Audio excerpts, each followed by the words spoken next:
Hello, everybody, and welcome to the final fight. It is the final night of qualifiers. We've got Nameless, Rosalie, and we are all casting from home because the blizzard came through, making sure we're staying nice and toasty and able to watch the games we love. Rosalie, how was the drive last night? It was a little scary. I'm not gonna lie. I hit a few pockets of snow, but I'm a consummate professional, so made it home pretty okay. And thank God for Monster powering us through tonight's show. Nameless, Oh we yeah, are come on locked in, now. though, because some huge implications to our standings. What's the big storyline on the day? Yeah, I mean, we got some matches that will determine if you're in winners or losers, and we're going to get our number one seed figured out today. Obviously, the first one is a big one for Miami. They have to go to a game 5 or win in order to.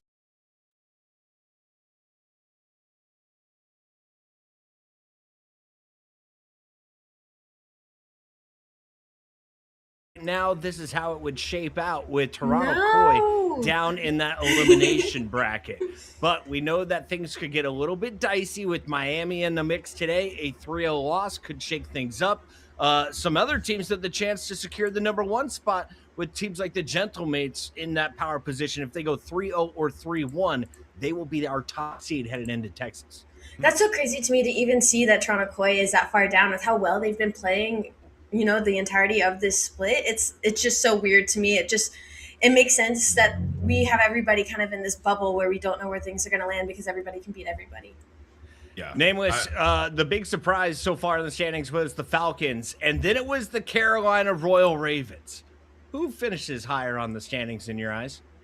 Yeah, I mean, listen, the Falcons have a chance to be the one seed as well. Carolina's been absolutely electric.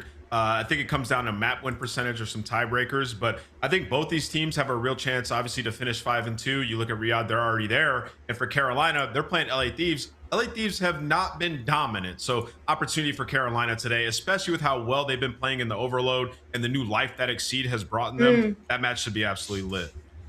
Shout out to our graphics wizards. We've got them working remote, and you can see it's 4 teams locked up at 4-2, and 4 of them are in action today with LA Thieves and Carolina playing each other in our second match. But the other 2 squads, you've got Heretics at 3-3 and Vancouver Surge. Surge, you can jump up to 11th place. You can't go much higher than that at 2 wins. For the Heretics, though, this is your winner's bracket life on the line, right, Allie?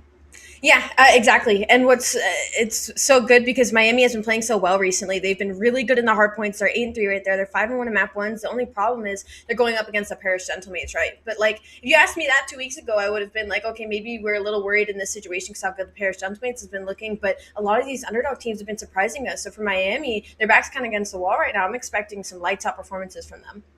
We do know 2, make it 3 teams now officially locked for our losers bracket with just 1 life in Texas. Boston Breach, Cloud9, and Vancouver Surge are going to be playing with everything on the line. What do you need to see from these teams between now and the land if they want to make it to a Saturday? Well, I mean, for Vancouver, a win would be awesome. Right? You look at these guys; they've had a decent amount of time now, and for all other 11 teams in the league, like you've seen big moments, and we've even seen moments from Surge from the individuals. But today's a huge opportunity for them going up against FaZe. If they're able to push them even to 5, it bodes well for them going into the land. Cloud9 New York is done. Vancouver Surge, the only team of those 3 still in action. And of course, Miami is still looking for their spot in the winner's bracket. They've had their ups, they've had their downs. Trakes looked locked in, Allie. We were here about an hour and a half before the show started, getting our cameras set up. Trakes, he had his shirt unbuttoned. The man was loose. He was unleashing damage in the bot lobbies. Expectations for the rookie for Miami today? Pretty high, actually. I remember kind of congratulating him on their most recent series because it was the best performance that we had seen out of him. And if he keeps playing like that, I mean, you're looking at a Rancor with a 1.26 in hardpoint. Super's got a 1.5 in search and destroy. Like, this is a well-rounded team that I'm expecting to be one of the top dogs. If Miami doesn't have the most to gain today, it's got to be the Gentlemates. Let's take a look at the team from Paris that is now sitting atop a 4-2 record, just 1 match away from first place. They could lock in that number 1 seed with a 3-0 or a 3-1. If they go to a game 5, it opens the door for a mess of tiebreakers. Yeah, this Gentlemates team has been absolutely disgusting. I mean, it's the number 1 hardpoint team in the game. You look at all like the advanced metrics, they're top 2 in everything, and they're willing to go to basically every map. They've tried all of them. They have 3 where they haven't even lost on, right? And then they have arguably the best AR in the game right now in Ghosty. So a lot of things have been going well for the Gentlemates. The one thing that you look at this team, you're like, they need to improve. It's their overload. They've been running into the issue where they're playing teams on den. Teams are parking the bus and they don't know what to do against it. So for them, that's kind of what I'm looking at today. A big overload opportunity, especially going up against Miami, who've been playing well there in the last couple of minutes. I want to see if Den gets into the mix after watching the games yesterday. We saw teams try to park the bus with 3:40 left on the clock. That was getting mixy. Today, though, we're going to cycle in with our top slayers, and it's got to begin with Dan Ghosty. A 1.21 leads not only all ARs, all players in the league. Right behind him, you got the double down from Vegas. They have Abuza and AR and Simp. The best SMG? Where's he at? How do you see these teams? Let's start here with the Vegas squad, Nameless. Who's more powerful and impactful, Abuza or Simp right now? Well, I mean, you gotta go with Simp just because of the body of work that's there.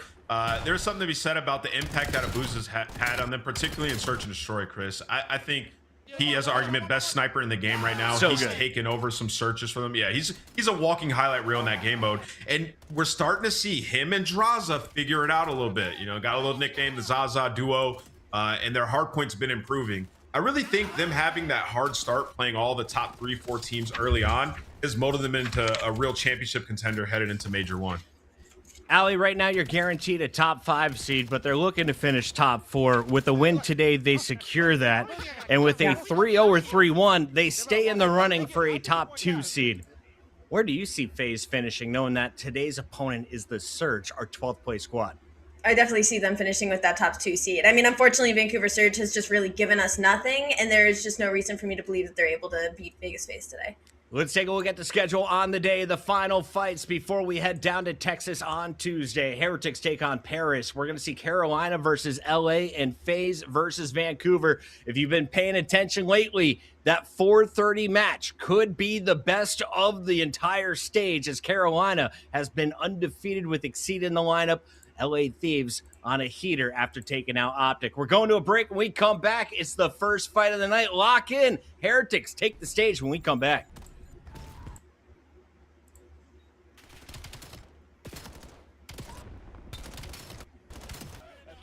Great segment, y'all.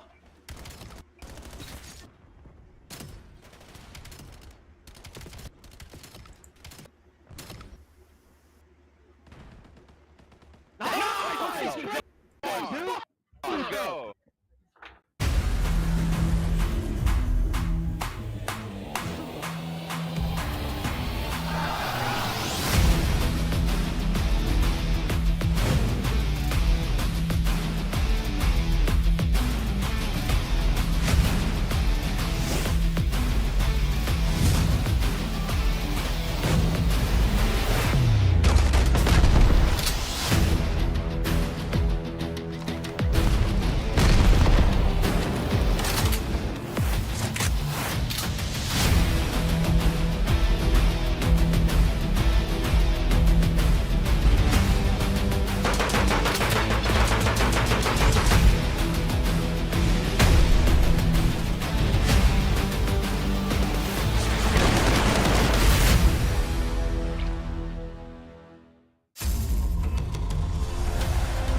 Let's find out who's built for the big stage.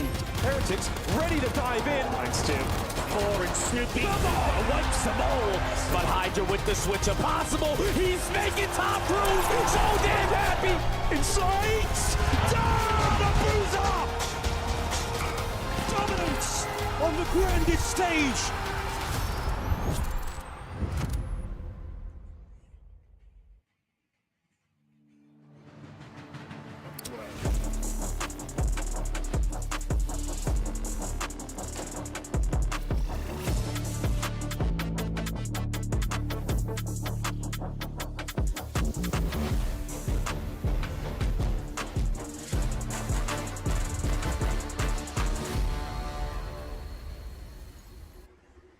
It's time for the Gentlemates to take the stage, and I want to start with the lady who's been cheering for them before they were good. Rosalie has been a super fan since Gotaga and crew got invested into the CDL, and for good reason. We knew the fans were coming. They've been there since day one. Now they have a good reason to cheer. It is so funny to me because I'm just like, when that was happening, I genuinely believed in the roster. Like, it wasn't like I was being sold off, but now they've got a roster that they can really believe in that's putting up numbers. And for Gentlemates, really their only problem right now is overload, right? They're 2-4, it's their worst game mode, 10 overall in the league. But talking about the positive, they're the best hardpoint team in the game, sitting at +2. They're undefeated on 3 of the maps, so their map pool is incredibly deep.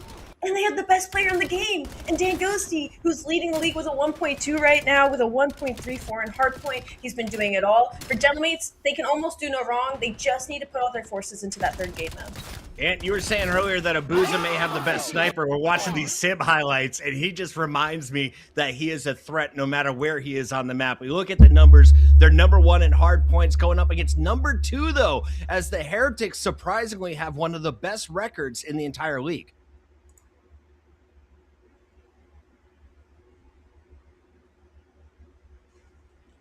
And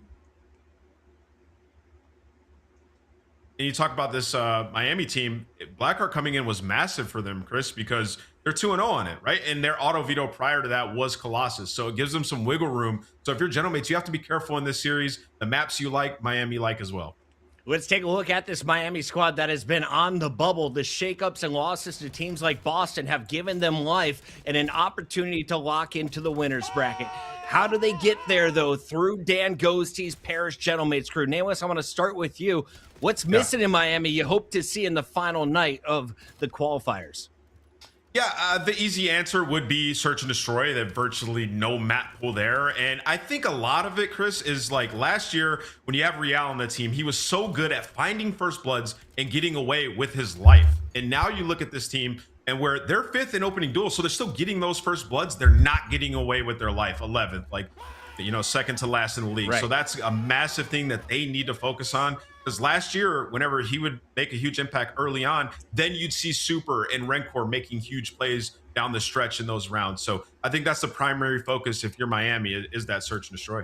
Ali Metals has been our X factor. He's been the takeover guy in their big wins. Can he take over against Envoy and the Gentlemates? I think so. I mean, I think if I've learned anything about Metals this season is he's been way more consistent than he has in the past. I think maybe with taking out Real and kind of putting him, it feels like more on the front line. It's given him opportunities to grow, but they're definitely going to need him to be on one today if they want to take down the Gentlemates. It could come down to the S&Ds. I'm hoping for a game 5. Let's see how it shapes up, though, in our hard points. You got number 1 versus number 2, and they're going to square up on Den and Scar, 2 of the player favorites, it seems. Colossus and Blackheart banned. Why do you think that went down, Nameless?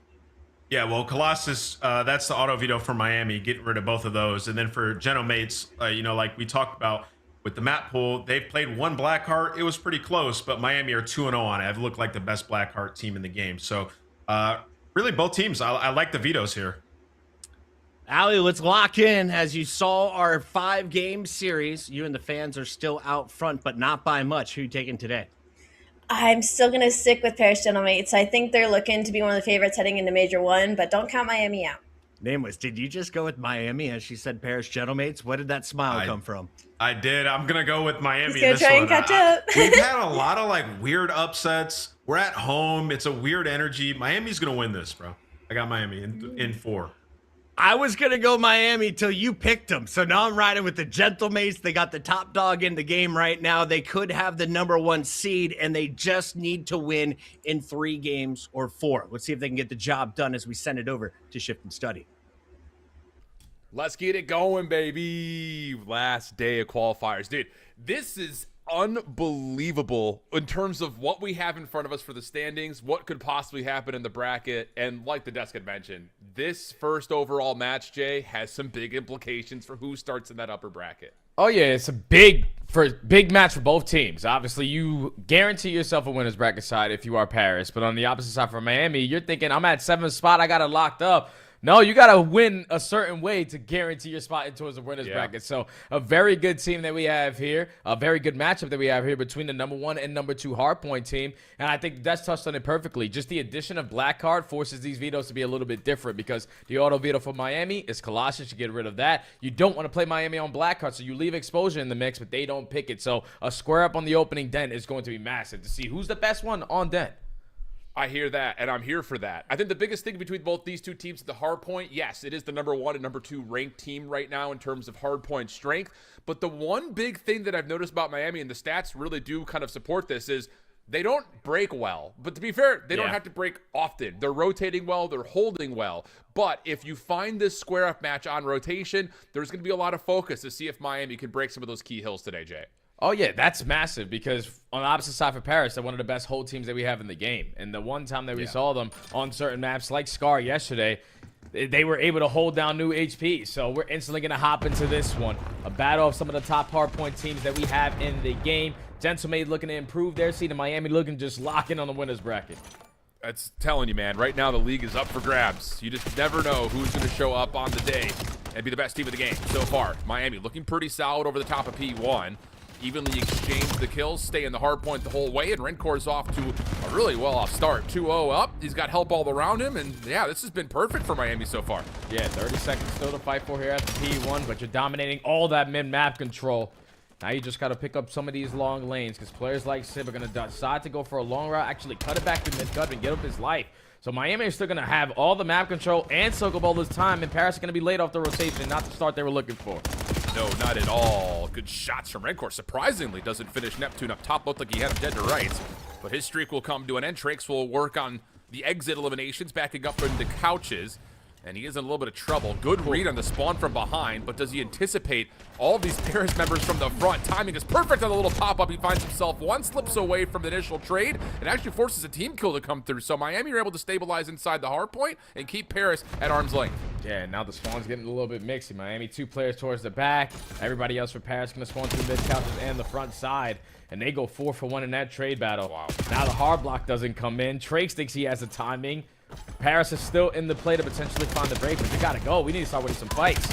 Yeah, sure do, and that is maybe enough right there. Envoy and Neptune working together. They're able to clear out the hard point. Nade from Trakes allows him to get some sort of freedom inside the hill, but not enough. So Miami will still spawn behind the old time. They're opting to play through this exit time, though. Kind of surprising Paris with that, and yeah, that's going to work out really nicely. So they give up about 13 seconds to scrap, but Miami now have numbers, try to rotate over to new, and it's looking really good for Miami. Yeah, when you get those close spawns, you might as well not hit a long route. You might as well, with the numbers, go your way through that old time and get it.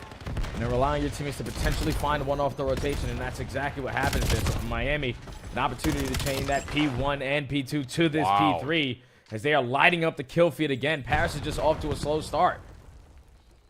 Absolute smoke show from this man right here. Renkor at 9-2 on another 4 spree. Perfect timing on that little peek out. Gets him to his 5th. Working possibly close to a Hellstorm, but Envoy shuts down the streaks. Follow-up from Metals is good, but not great. It's Trakes who finishes, and it will be opportunity for Paris to come off the spawn and try again with 25 seconds left in the hard point, but Super right there to cut it off. Beautiful double. Looking for more to find 3, and Miami's absolutely obliterating Paris on the den through 3 hills. Yeah, and Paris would have had an opportunity to just cut their losses with 25 seconds left if they got some good time off of P2. But almost down 100, you're forced to contest some of this old time. And now Miami are making you pay for it. Super on 5 in a row. Back Dragon spawn secured on their end for this rotation at P4. But it's the battle for Paris already on the bottom side of comms. They're going to walk away with a bunch of those fights. And now Miami all the way across the map. What happens to the spawns, though, for Paris? Because you do have Metals blocking in the back. So here comes the long convoy of Heretics members from the front. They deal with Civ. Already into the hard point. Go Miami. Moment of pause here for Paris. At least that's the intent. Doesn't work out as Ghosty drops at mid. Neptune's in some trouble trying to finesse to keep his life, but he gets bullied out. And it's just individual kill after individual kill. Paris can get nothing going, and Miami still find themselves around the hard point. But 2 go down in their favor. At least for now, Miami are out of the HP, and they're spawning all over towards rooftops. So Paris, gentlemates, could be able to walk away with this final 20. So with the lead that you have, might as well contest it all the way to the very end because we're going back over towards a P1. But 3 for Mr. McLeod. He's starting to turn it around on 4 in a row. The second set needs to be a whole lot better from Paris off the rotation. The fact that they're only down about 60 points actually going to feel like a bit of a miracle considering that they did not rotate well at all in that first set. So good recovery there at the end of our final hard point and an opening elimination from Sid. Has Paris looking to jump on in and contest time at P1. Trakes dancing on the backside of the pillar. Neptune with the cutoff play. That's enough to get Paris in and starting again, soaking up more of this opening time. Now you have Neptune hitting routes. Trying to play for the steps ahead, but once he gets caught down, now you have a pinch on the opposite side for Miami. 3 go down in the feed, and now spawns are scattered all over the map, and Miami are still able to manage that. They're reading them to perfection, but at least for now, they're not getting time, and you take this if you're Paris. Now Drakes, the Rook, going to find himself kind of behind enemy lines. Big gunfight here with Neptune. Slips away from the wall bounce and is able to find the win. So that should move the spawns around a touch here, especially with Rencore cleaning things up over the top of P1. Huge double, and Miami will get the scrap time and stabilize with the spawns setting themselves up for 2. And what'd you say, Al, right before this series started? Miami's struggling breaking, but so far they really haven't had to break any of these HPs. You're finding all the kills at the right time off the rotation. You have players set up in towards the HP, and such a close spawn comes in there for Rencore, but they read them, and you nade yourself if you're super. So this is an easy break for Paris. Overwhelmed them with the numbers. All of Miami towards the front. Well, Rencore way outside the rooftops, able to find Neptune. That will soften up the setup here a touch for Paris. Ghosty fighting back. Spawns are still close for the Gentlemate, so they will get all 4 members in and around, ready to receive this next hit. Ghosty with some opening damage. Doesn't like the look of this hit, though. So it's on to Sib to try to hold the front line, and he's good for 2. Now off the regen. Here comes Envoy. Neptune. Yeah, that'll work out perfect from Paris, and now they're down within 30 points. Yeah, but you give opportunity again to Miami with no one hard blocking towards the back to get you off of this junk time. Try to beat you to the punch over at New, but this time McLeod is able to pop a double and Envoy there for the assistance. They do not give up that free time this go around. So Miami only going to have about a 10-point lead, and it turns into a one-on-one gunfight, and Rencore's going to get some really bad timing there at Dojo. So Envoy in the position, at least for now, to play keep away. 2v2 over the top of P3. Envoy chasing with the pistol, able to find the shutdown out of Trakes. But Miami close spawning over towards Dojo. Trophy system keeping this next attempt safe. Super with the opening contest. Good team shots though coming through, and Paris are starting to wake up. Now down within 10 points, and Miami are stuck trying to wait for the reinforcements towards Dojo. Yeah, trying to set up this break. No one's hitting a pinch. You got to find an opening kill, and you don't get it through 10. You get a trade from Trace, but still Neptune staying alive, finessing his life. Allowing his teammates to assist them. Paris have been able to chain that P1 to P2 to P3 the same way that Miami did in the first go-around, and now they're growing the lead even more. Yeah, this has just been a battle of the holds right now for both these two teams. Contest in with the pinch from middle. Envoy trusts his teammates to pick that up, and they provide the kill. So now you start to move across the map with only 8 seconds left in the old time. Miami split spawn with just Rencore holding his life outside of Dojo. Are you kidding? And he's going to slip back, try to block spawns. He eventually gets taken care of right as the new hardpoint opens up. So there was a moment of a convoy line of spawns to happen here for Paris, but for the most part, they're comfortable over towards New. Yeah, they are going to be comfortable, but not really in the setup that they want to be. A man down because you dropped that player through mid-map with Rencore finding that double. Both those guys spawn in Africa. You weren't fully set up off the rotation, but you still have these back spawns. Now you're just getting overwhelmed with pressure from the front side as Metals pops a double. Not a single player from Miami are hitting a route to try to flip them across the map. They're playing tight from the HB. And it's working out so far. Trophy systems still in place, but eventually will be depleted. Super watching the first line of contact. Sib falls. Neptune on the corner, trying to slip on into contest, but Trakes beats him. What a good setup this has been for Miami from the front. A little bit of team kills come through, but not a big deal. Trakes is there to finish things off. One more wave to deal with, and here's the route for Metals to shut it down before it can develop. This has been a great game of hardpoint between both these two teams, and we're going into our third set of hills inside single digits. There's going to be a 10-point difference back over towards the P1. Seems like P2 has been the answer to success here. You can dominate P2. You've been able to turn this game around, and Paris are lighting it up in the kill feed. 3 for none, dominating all the mid-map control. It's on Neptune to not get bad timing here at mid-cut, but he is going to be overwhelmed. Does he read the second gunfight? He does not. Now you have an avenue of approach if you are Miami to set up an angle on it. Yep. Metals will find one, Rencore another. Long-range shots for Super, not fully going to be able to confirm onto Envoy, but Rencore is well and healthy inside the hill. Now looking to find Neptune. Shuts that down over towards the front doors. Not able to stop the rest of Paris, who are still trying to approach this hill from the front. Little pinch route. Watch Super, number 3 in orange. He's going to get around the back. He's going to open this all up. Finds himself one. Shots for teammates as Trakes finds the second, and things stay neutrals. Miami will stabilize the spawns on the left side of the map. Super's only able to hit those routes with the communication that they're hitting. The guy comes off spawn, hard blocking towards the back, just so you can alleviate that pressure through the middle of the map. They were looking to potentially walk away at that final 15, but Paris just flood their way through mid-cut. But Miami got the rotation that they wanted. A couple kills going their way early on. Looking for a successful first hold. So far, so good, but Neptune does slip around the back. Dealt with quickly, though. Metals finds that swift elimination, forcing Paris to have to try to form something from the front. And the kills continue to come through. So now an opportunity potentially for Miami to retake the lead. But Envoy's hitting a route through middle. Nobody is watching for this. And you've got supplying support from the front. Oh, man. Drake's off spawn. He can't stop Envoy. He is able to finally get there. Their spawns are still close for Miami, but Paris have broken in. That's big time here for the Gentlemates. Yeah, I was expecting Envoy with that route to block those back spawns there while his teammates are pressuring towards the front, but to give Miami still a close spawn and to make the most of it. Final 15 seconds. You're going to force the Gentlemates now off the rotation. They're going to have a lot more bodies set up there early on before Miami get into the mix. But Metals is just looking for one-on-one gunfight. One opening to potentially find something on Super on the pinch. Yep. Here we go. 207 to 200. Envoy trying to hold off from the front side of the hill. Denied quickly. Now Miami trying to contest through middle. Every kill going their way. Ghosty can only find one. Late pinch from Sid. Able to line up the first, but everyone else staying safe as the Hellstorm's called in from Envoy. The rest of Paris are still well outside towards Dojo, and they're getting bullied as Metal steps into the action. Yeah, hopefully they don't find Envoy sitting at the bookshelf. You walk right past him if you are Metals, but you know that he still has to be in this Dojo area. You lose track of him, but Dylan Envoy almost played the timing. He was aware, head on a swivel, but now Metals is making you pay for it. Puts down shots, leads to 3 there for Miami, and the break should be in, but it's still Neptune not missing shots. Paris hold. I was about to say, if there was ever a guy you wanted to be the last one standing, it's Neptune. Now Sib, cutting him off through couches, only finds one. Big 1v1 towards Ghosty's direction. Opening shots from Metals are clean. Ghosty, lucky to be alive, gonna call for help. Advantage now to Paris. 235 to 209. Miami trying to hit things through control. They're on the hard point initially. Neptune looking for the route, but no, shut down. Miami have the numbers. Yeah, and Renko was playing for that kill at all time, just so he could make sure everyone was focused for him right in front of them. You're going to now push out towards the back. I thought they were going to go for their tight setup from the front side, but now spawns are getting mixy. You're able to manage it. Rencor wins another one-on-one through the front side. Not all of Miami are here, but here comes Neptune on the bench. Yeah, they don't expect Neptune to have that close Dojo spawn, but you have to wait for help from the front. Envoy trying to open things up.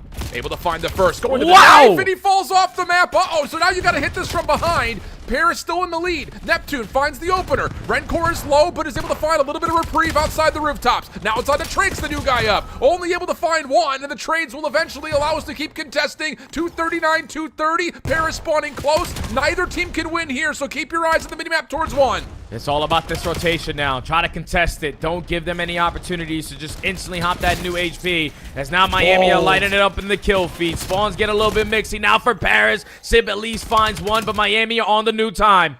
But Neptune's going to be already on a route. Metal shuts it down, but he's low. Needs help. There are Paris members all over the map.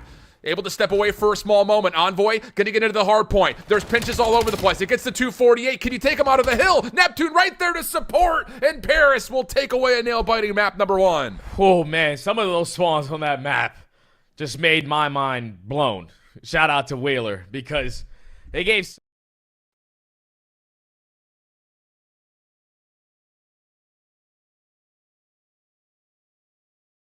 Spawn Source Dragon. Miami this time around didn't play their tight setup. They make it mixy. You force it into the next one, and it's just a hard point spawns all over the place. And it turns out to be Dylan Envoy that gets a spawn over towards Dragon. Wins one gunfight, finesses for his team.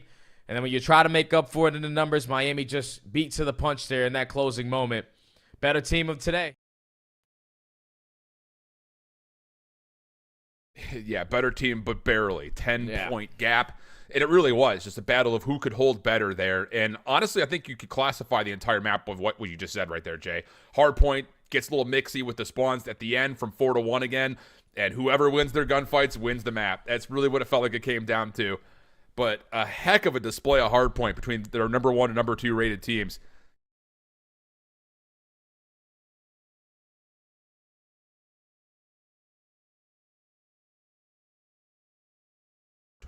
Trakes goes 37 and 29, but it's for the loss. So again, it's just, I don't know, man. It came down to a couple of moments. I'm also thinking back to that first P4 where it's like, okay, Miami's there first. Paris gets a small break, 15, 20 seconds. Yeah. In a 10-point game. Those little moments obviously add up. No, 100%, man. And Miami, with the lead that they had early on, that's why they were fighting for that junk time, not really relying off those rotations towards the end, but just that little chunk of time that Paris kept on gaining. Then you go into the second set where they're finding the kills off the rotation, where they're set up for a majority of the time off the P1, and they make the adjustments this time around at that P2 to basically tie the game. That was the true answer for me. Both teams are going blow for blow at the P2s, even managing all the chaos in the spawns. But at the end of the day, Paris, just like you said, when it came down to the final hill, the spawns get a little bit scattered, turns into one-on-one gunfights, and they clutched up. Clutch, man. Oh, man, that was fun. I'm here for that. That's a huge tempo setter for the rest of this series. And now we need to take our focus into the search and destroy. And this is where I think you kind of look at Miami like we had previous Heretics teams of like, okay, like what we're seeing in the respawn, I think especially in the hard point in the early season, but they seem a little bit labored to catch up when it comes to the search. Right now, they are the 11th rated team, I believe, in search and destroy, just 3 and 6 in the mode to this point. Has there really been anything that you're looking at, though, in terms of like helping, you know, kind of tell the story of how Miami get a map win in map number 2? Because Paris have been, I think, really solid across the board, generally speaking. Their search and control has taken a bit of a hit, but I would say they're still the superior search team by the numbers right now. Yeah, and I just feel like it's because of Miami making that one roster change for Real to Trakes. That's a guy who had a completely different play style. They sort of play in like the same pacing, but just the impact that they try to do, the risk that they take in search and destroy is completely different. So Miami are just needing time to figure out how they can be more comfortable. And I feel like playing exposure for the map number 2 when every other map basically hasn't treated you well, let's try to add this to our map pool and see if we can get it to stick. Because on the opposite side for Paris, this is a really good search and destroy for them. And you better watch out for Sip's sniper and also if you're going to pinch this guy because he's never caught off guard. No, not at all. So we'll look back over some of the replay moments here in map number 1. And I'm telling you, this was a really fun display of hardpoint. And I think it's interesting when we deal with two teams that are successful at rotating, successful at holding. Obviously, if you're like, Negative Nancy, you're looking to see who breaks better than the other. But when we watch those battles on rotation, I think it's just like the weight of every gunfight really hits you in the head. Because it's like, okay, it might just feel like a 1v1, but when you've got two teams that are so good at getting their setups and not folding, those 1v1s determine the game. And I just love when we put the pressure on small moments like that because it has major outcomes, and we definitely caught a lot of that here in this map. Yeah, we're going to see a lot of that throughout all of Black Ops 7, man, because the more that you keep on playing, the more reps that you get versus some of the best teams on their best maps, it's only going to improve your game as well. Yep. So a 10-point difference to start this one off. And Miami right now are kind of feeling the heat, though, Al, because like I said before the match started, you're sitting at 7, but you need to at least lose this match 2-3 in order for you to make it through that winner's bracket. You can't fall short 3-0. You can't fall short 3-1. So if you lose this search and destroy, you're truly going to be feeling that pressure because we know Paris have been struggling in overload, but when you consistently are losing, eventually it's got to turn around. So this is a big search and destroy for Miami to not only add it to their map pool, but to keep their winner's bracket chances alive at Major 1. I hear that. And the bad news about that for Miami fans is that this has been a cakewalk map for Paris on the mode. 6-3 against Thieves, 6-2 against Cloud9 from a couple of weeks ago. And most importantly, they're coming off that really hard-fought series versus Toronto with another couple of really clean search wins, not necessarily on exposure, but only giving up 4 rounds in total. So it's a tall ask here for Miami to jump back in, and they're going to start things off on the defense with Paris just getting to work, trying to get this opening towards the top window. Yeah, a little bit of wall bank spots, top of those turbines. At least confirm some hit markers on the Ren core. He'll back away for now. You learn something new every day. Shout out Dan Ghosty. I'm definitely going to be using that in rank play in a couple days when we get back from Major 1. But so far, both teams just having that fill out. Miami spreading map, not really wanting to fall early on to a nade. If they try to get aggressive up through mid, but look at how much space Metal takes away at dirt side. So you're basically trapping mates over towards B. Yeah, you're hoping if you're Miami that you get just a little nod towards this Paris hit on B, and then you can free Metals to take that route, and there it is. Super finds the first blood. Metals going to get freed up to go. May not even need him. Shut down at the middle of the map as Neptune is trying to hit a pinch of his own. Smoke will, for the moment, embellish on top of this platform, but this is all about waiting for Metals first, and they may actually get caught here. This is a bold rotation for Paris, but shots from Envoy give it away. Yeah, that's all it is. Trigger discipline right there from Envoy. Gives up the play call. Now he's left in a 1v4. Does find 1 kill, but instantly going to be traded. Miami with the slow and steady approach there on defense. You allow Paris to walk right into you. Metal starts it off by taking all that space away from Dirt, so you're somewhat getting a read that the play has to be through the middle map or that B site. Everyone backs on up, holds their pre-aim. As soon as Rancor finds his first kill, Trakes finds the second one through bottom middle. So a 4v2. Easy to have a retake over towards that site. Miami starting off great. Yeah, spun up a web right there, and Paris walked right into it. Really, really perfect stuff there from Miami's opening defensive look, especially considering that, again, not that Rancor was in trouble necessarily, but he gives up that information top window once those nades and those hit markers come in. So, trusting that setup and works out absolutely beautifully. Love it when a playbook comes together like that. So, we'll swap the sides around, see what Miami has to offer for their first attack. We've seen Paris on this map. They like to get a player deep in through mid. They like to play aggressive and try to get one of their SMGs up. A little bit more difficult to do that before trophy systems are earned, but keep an eye out for that as, Super's going to pull up the scope early and try to hold that long cross over towards Dirt. You're just playing for the information early on, both teams. They just did it to you, so now you're going to do it to them. What's their defensive setup look like? Stuns and nades getting invested to back them down over towards Dirt area. But Paris just keep on backpedaling. Knowing that Miami are just stun checking, playing for information now. They're playing for the plant onto A, but keep your eye on Super. He's going to be in some trouble here. He gets the first shot, though. A couple of tags come out, but he's holding Paris back. And he's going to get help from Metals off the post plant. And Trakes is pushing up at mid. This is the entire map in control of Miami. Good check, though, from Envoy. That's going to create some space. Metals looking to play possibly for a long clutch route around the back. But you need to get some space from your players in the middle beforehand because you need to check the bomb. So now there's a little bit of urgency for Miami. Yeah, you know that Super has a sniper, and he's most likely sitting towards ring, so you're just trying to locate where Metals is. He wins the one-on-one gunfight. You've been wasting so much time trying to locate Super, and now the bad Call of Duty timing comes back to bite you. Miami clutch up in the post plant. Because where they planted that site and the positioning of Paris, they had to clear out all that space. It's just a difficult bomb site to retake because there's so many different angles you have to check before even thinking about that defuse. But then also the players on the side of Miami just value their life to perfection. Super gets lost, comes back into the play. Metals gets one, gets lost, then comes back into the play. Just great finessing plays right there from Miami to go up 2-0. Yeah, weird moment in that kind of spree where we had Envoy's perspective over the top of the A side. He looked like he was looking right at Metals, and I don't know if he thought it was a teammate or not, but he kind of looks at him and goes, wait, is that actually a Miami member? And then he gets shut down. So, again, Miami just moving the chess pieces in the right spots right now. So 2-0 up. Trophy system's now earned, though, and this is what we're talking about. Envoy very quickly. Going to go ahead and pop the smoke and work on planting, and it's going to force Miami's hand here to see if they can get the quick retake. Yeah, now it's their turn to see if they can clear out all those spaces in a very quick amount of time. But this time, Neptune is able to strike for the first. Envoy instantly plays for the traded player in number 2, and that's already a 4v1. Trakes, good luck. Yeah. Got just one for free, but yeah, nowhere after that. And that's just simply down to Miami trying to get a quick reaction on the post plant and running into 3 Paris members down low at Dirt after the post plant comes out. So, nice playbook change. The tempo, good to catch Miami off guard and get Paris to the board for the opener. And you can just tell, like, both teams are afraid of the opposite sniper because we're not playing to get information from middle, from top window, well, like we usually like to see. But the snipers definitely are showing impact. Super on one end and Sib. Super's the only one able to find kills so far on the map with the boomstick, but just keeping them on their toes, not allowing them to be comfortable. That was the same exact play that Miami just did. It was just a lot quicker with the smoke grenade from Paris. Yeah. Retake was great. I mean, post-plant was great. Yeah, a lot quicker. Okay. Super back out scoping over towards Dirt. This time 2 Paris members in the ballpark. It's Sib trying to snipe, and both scopes will come up a bit wide. Super going to immediately take his attention back over to B, and they're saying, hey, okay, if they're going to scope down towards Sand, we'll have a chance here to get some early aggression at B, and that's exactly what Miami's calling for. Yeah, because I'm pretty sure he was able to spot 2 players over towards that Dirt side. Sib, obviously, with the sniper, but one crosses in front of him, so they just wanted to use him as a decoy to open up a lane. And now you have the numbers to fight your way over towards this B side, but Trakes is not able to find that kill, and now you're trapped. Yeah. Yeah, and you've got the scope of Super extra far forward.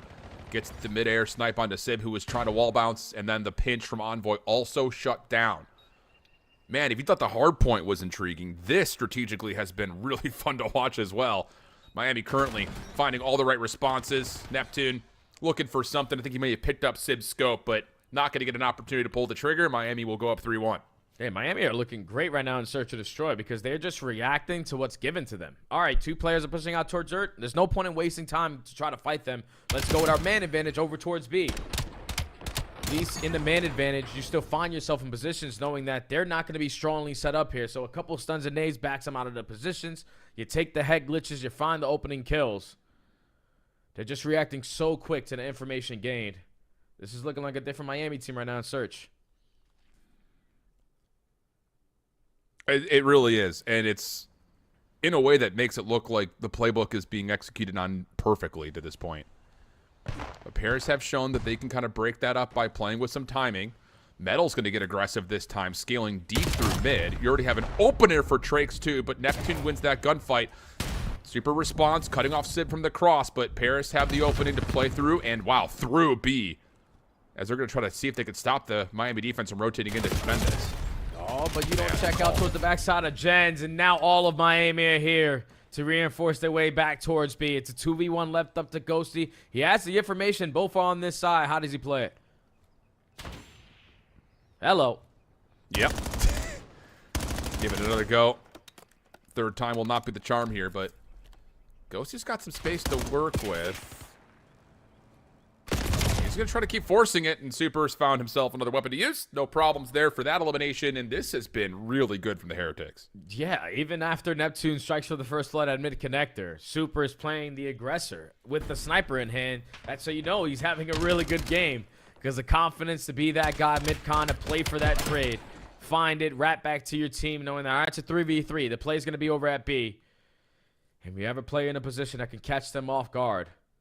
Once you get that information, we get the first kill. Numbers on our side. And we also have the bomb down. No need to do anything else. Miami are running away with this S&D. How do you respond to this if you're Paris? Do you need to just kind of slow it down and figure out if you can just kind of manipulate Miami from being able to pull off their playbook? No, they're going to try something else a little bit different. A high-low stack on the corner at B Solar. Ghosty just playing for contact info over the middle of the map. And Sib is kind of just floating. They're going to re-pinch up through mid. No one's home, though. So, again, like, Paris find themselves in a very strange spot that Miami are going to be at least somewhat aware they need to keep their eye on this. Split on both sides. You see how Miami are trying to set this up. Super clear out towards Dirt. Let me spot out towards top window. We could potentially work this A plant, but you get aggressive through mid if you are Paris. As Ghosty finds that first flood onto Super specifically, so no need to be worried about a sniper anymore. Let's go. Yep. And Sib able to find timing on the metals in the corner. Forces Miami to have to make a bold play, and yeah, they're going to try to hit through around the back. Not going to work out, though. It's all on to Rencore for a 1v4. He's been seen, he's been dealt with. So that works out for Paris this time. Just Miami get caught, trying to play a little bit slow through Dirt, not expecting that heavy push up at mid. Yeah. Yeah, but it's just the information that was gained, because I'm pretty sure Ghosty was able to spot him, cross over towards Dirt, and just switch dip the angle. From top window to the bottom middle head glitch. Gets the first flood. No need to worry about a sniper anymore. Then Sip turns the corner there. Dirt finds kill number 2. So even with a fast start on the play call to just take a lot of space away, led to a very slow ending there, but an easy round win for Paris. Yep. And really, Ghosty's only allowed to change up that angle because of the heavy push-up from the SMGs in front of him. So, cause and effect there. Gets Paris their second. Sib still sniping. Oh, and look at this from Miami.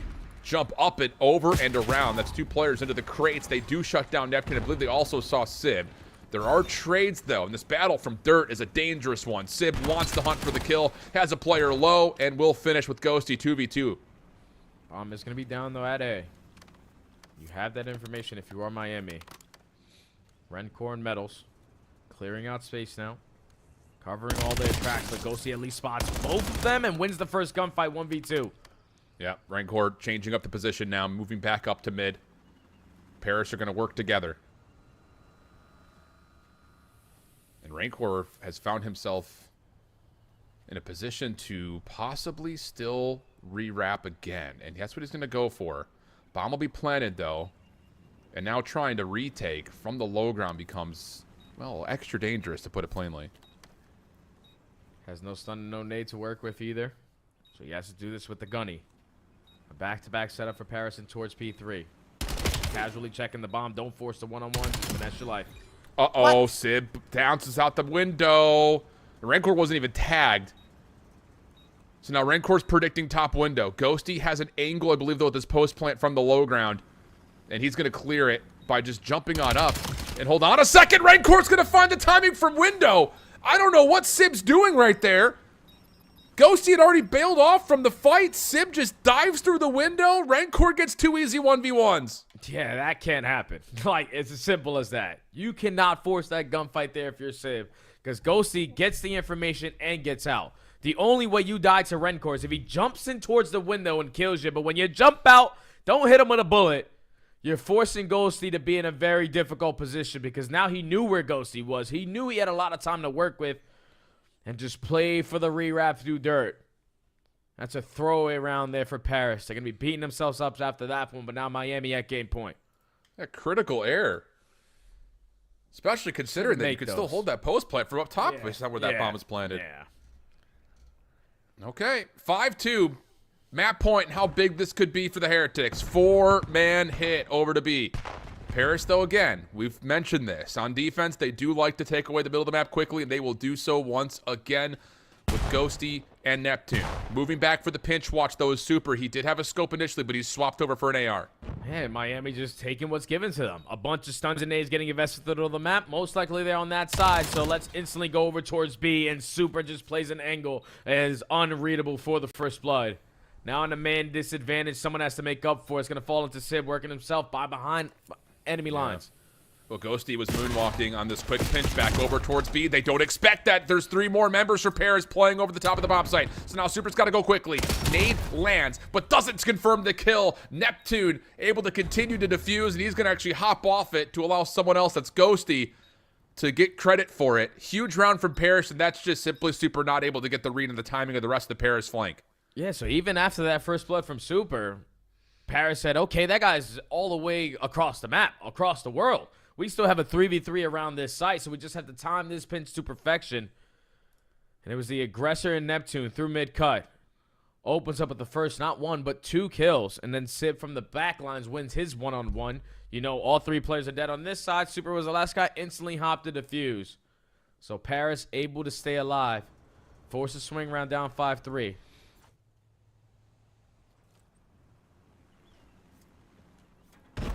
It's going to be a 3-man hit down towards A.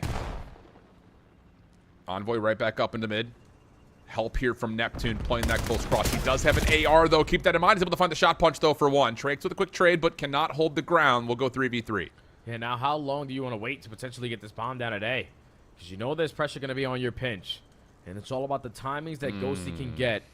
And Rancor was not able to spot the bomb carrier. So bomb's going to get planted. You have Neptune in the back behind enemy lines. You're able to get out of dodge. Everything resets now, but Envoy's trapped. Yeah, he needs to stay alive here. He's looking for help. Hard to say which number 5 is the one watching that cross, but Envoy gets the regen. Not able to win the gunfight, though. Numbers for Miami. Neptune up top, able to find the first. Slips away from the trade. Hopping on for the defuse, though, is Rancor. And Super's the one guarding him. Got to hop on to try to stop the defuse from happening, and in that moment, Super finds the kill. No problem for Rancor to hold, and Miami take a really well-formulated search and destroy here, map number 2. Hey, a much-needed one at that, man, because their S&D has struggled, and now for the first time, you throw exposure into the mix versus one of the top exposure S&D teams that we have, and you make it look pretty easy.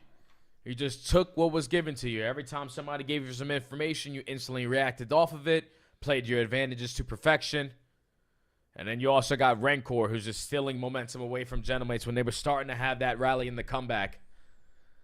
Puts them at game point, gets it around 11, take mid-map away, the aggressors on the pinch, and just didn't give Paris any breathing room because Envoy was trapped over towards P5. He got information that there's 2 players there, and I think it had to be Ghosty who was going from connector. He tries to wrap back, doesn't lose track, doesn't track the final guy that was unaccounted for, and just gets shot in the back for free at the same time that Envoy gets double-teamed.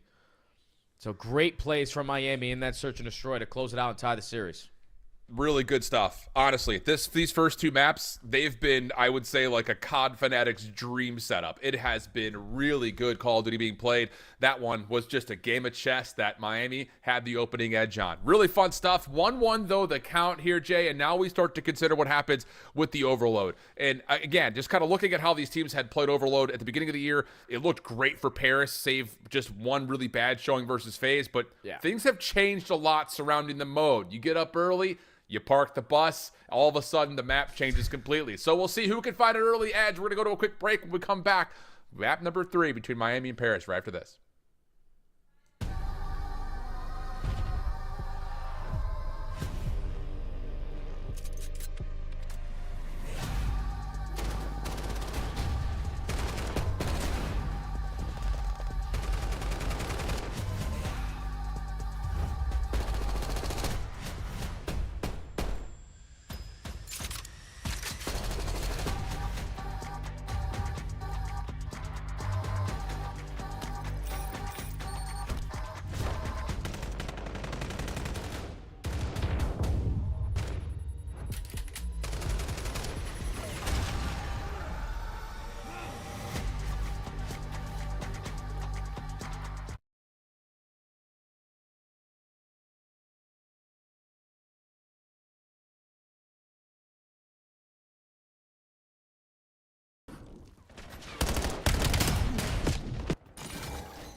Monster Energy, the official energy drink of the CDL.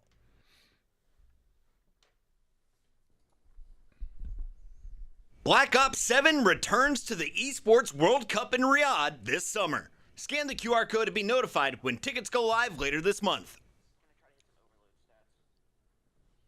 Start the season strong with the 2026 Call of Duty League Pack. Grab yourself the CDL operator by scanning the QR code on screen or check it out in the Call of Duty store in-game now. Welcome back there, friends, family, COD fans all alike. We've got ourselves a good one. Miami and Paris, 1-1 the count. It's been great COD to this point. And now we jump into the Overload here, Jay. I will say, kind of as the season started, it looked like Paris had a really good handle on it. Yeah. They've been slipping a lot lately. On the other hand, Miami, slow start in mode number 3. starting to come back a little bit. A couple of nice wins in a row, and that brings us to a flip map here.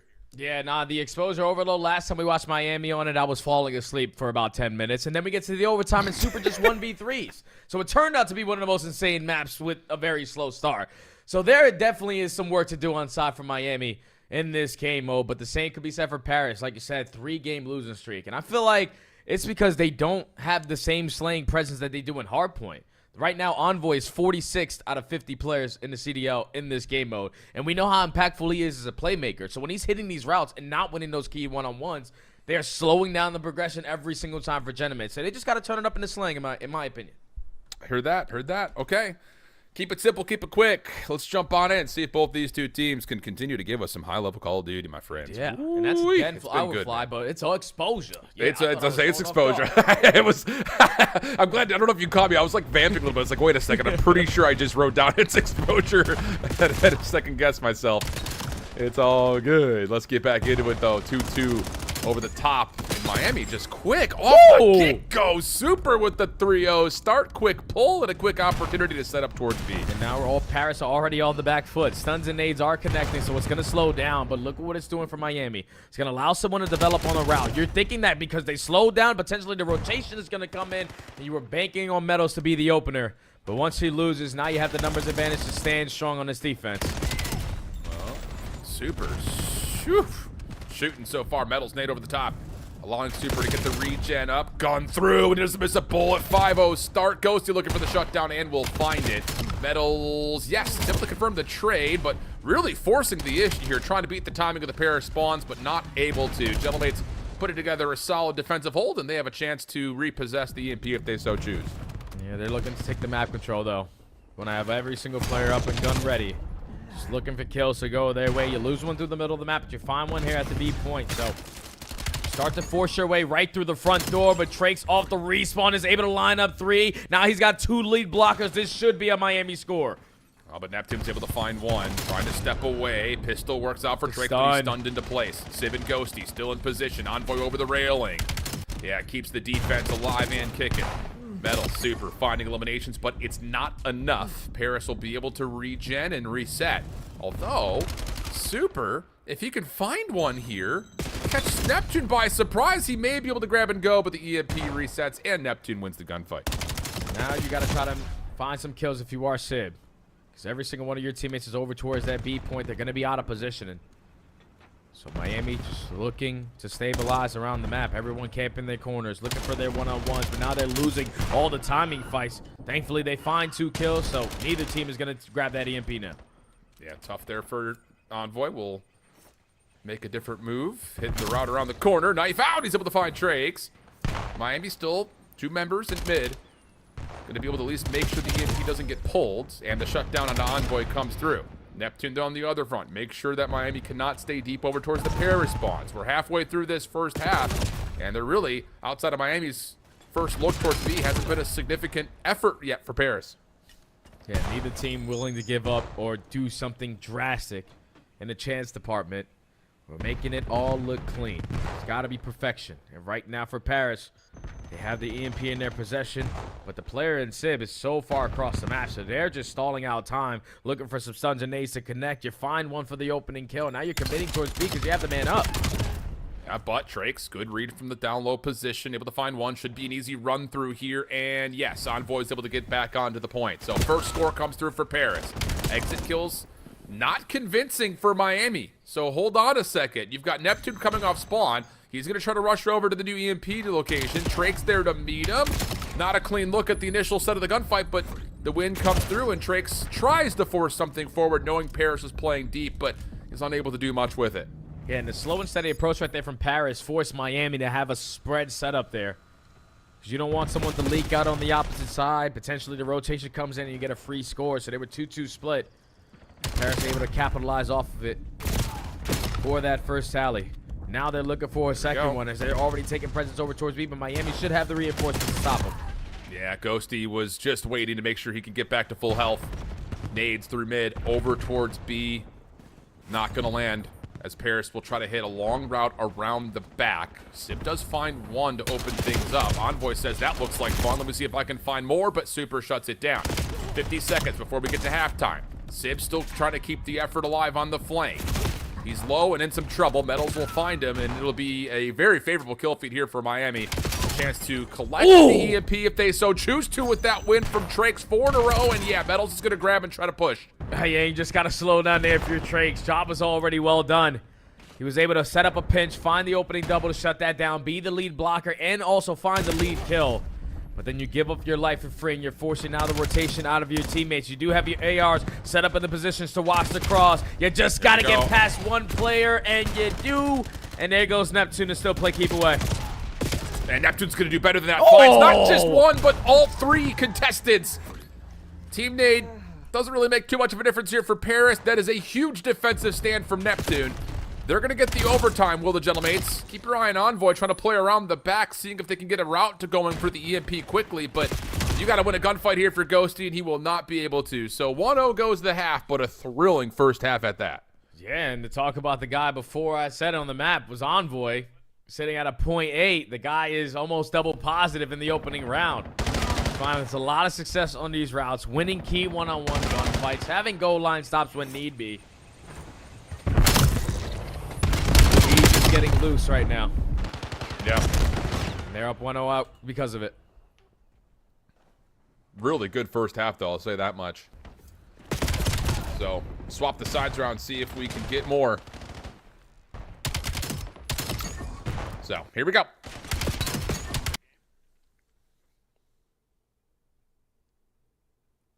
I will say Miami did a really nice job in the opening break-off through mid-map. If they could reproduce that and give more looks, you feel like there are chances at finding an opportunity to score are still going to be pretty high. It just all turns into the lead blocker every single time. How do you decide to play it? How aggressive you decide to play it?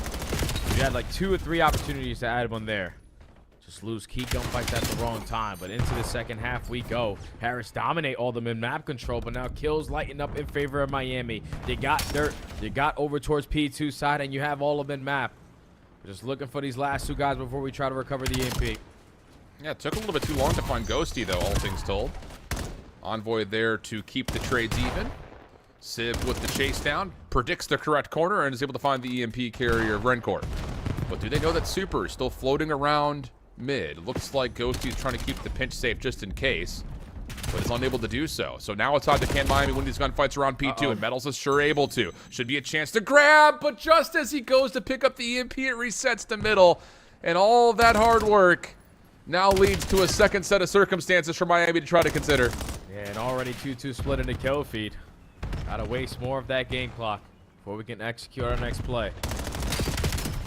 Trying to clear out space towards dirt is going to be Rencor, and on the opposite side you got Trakes working on the deep pinch. Rencor is going to fall. Envoy and Neptune combine for a kill through the middle of the map, but Trakes on the pinch is going to be impactful. So all that space that Envoy got ain't going to lead to nothing because nobody can grab the EMP.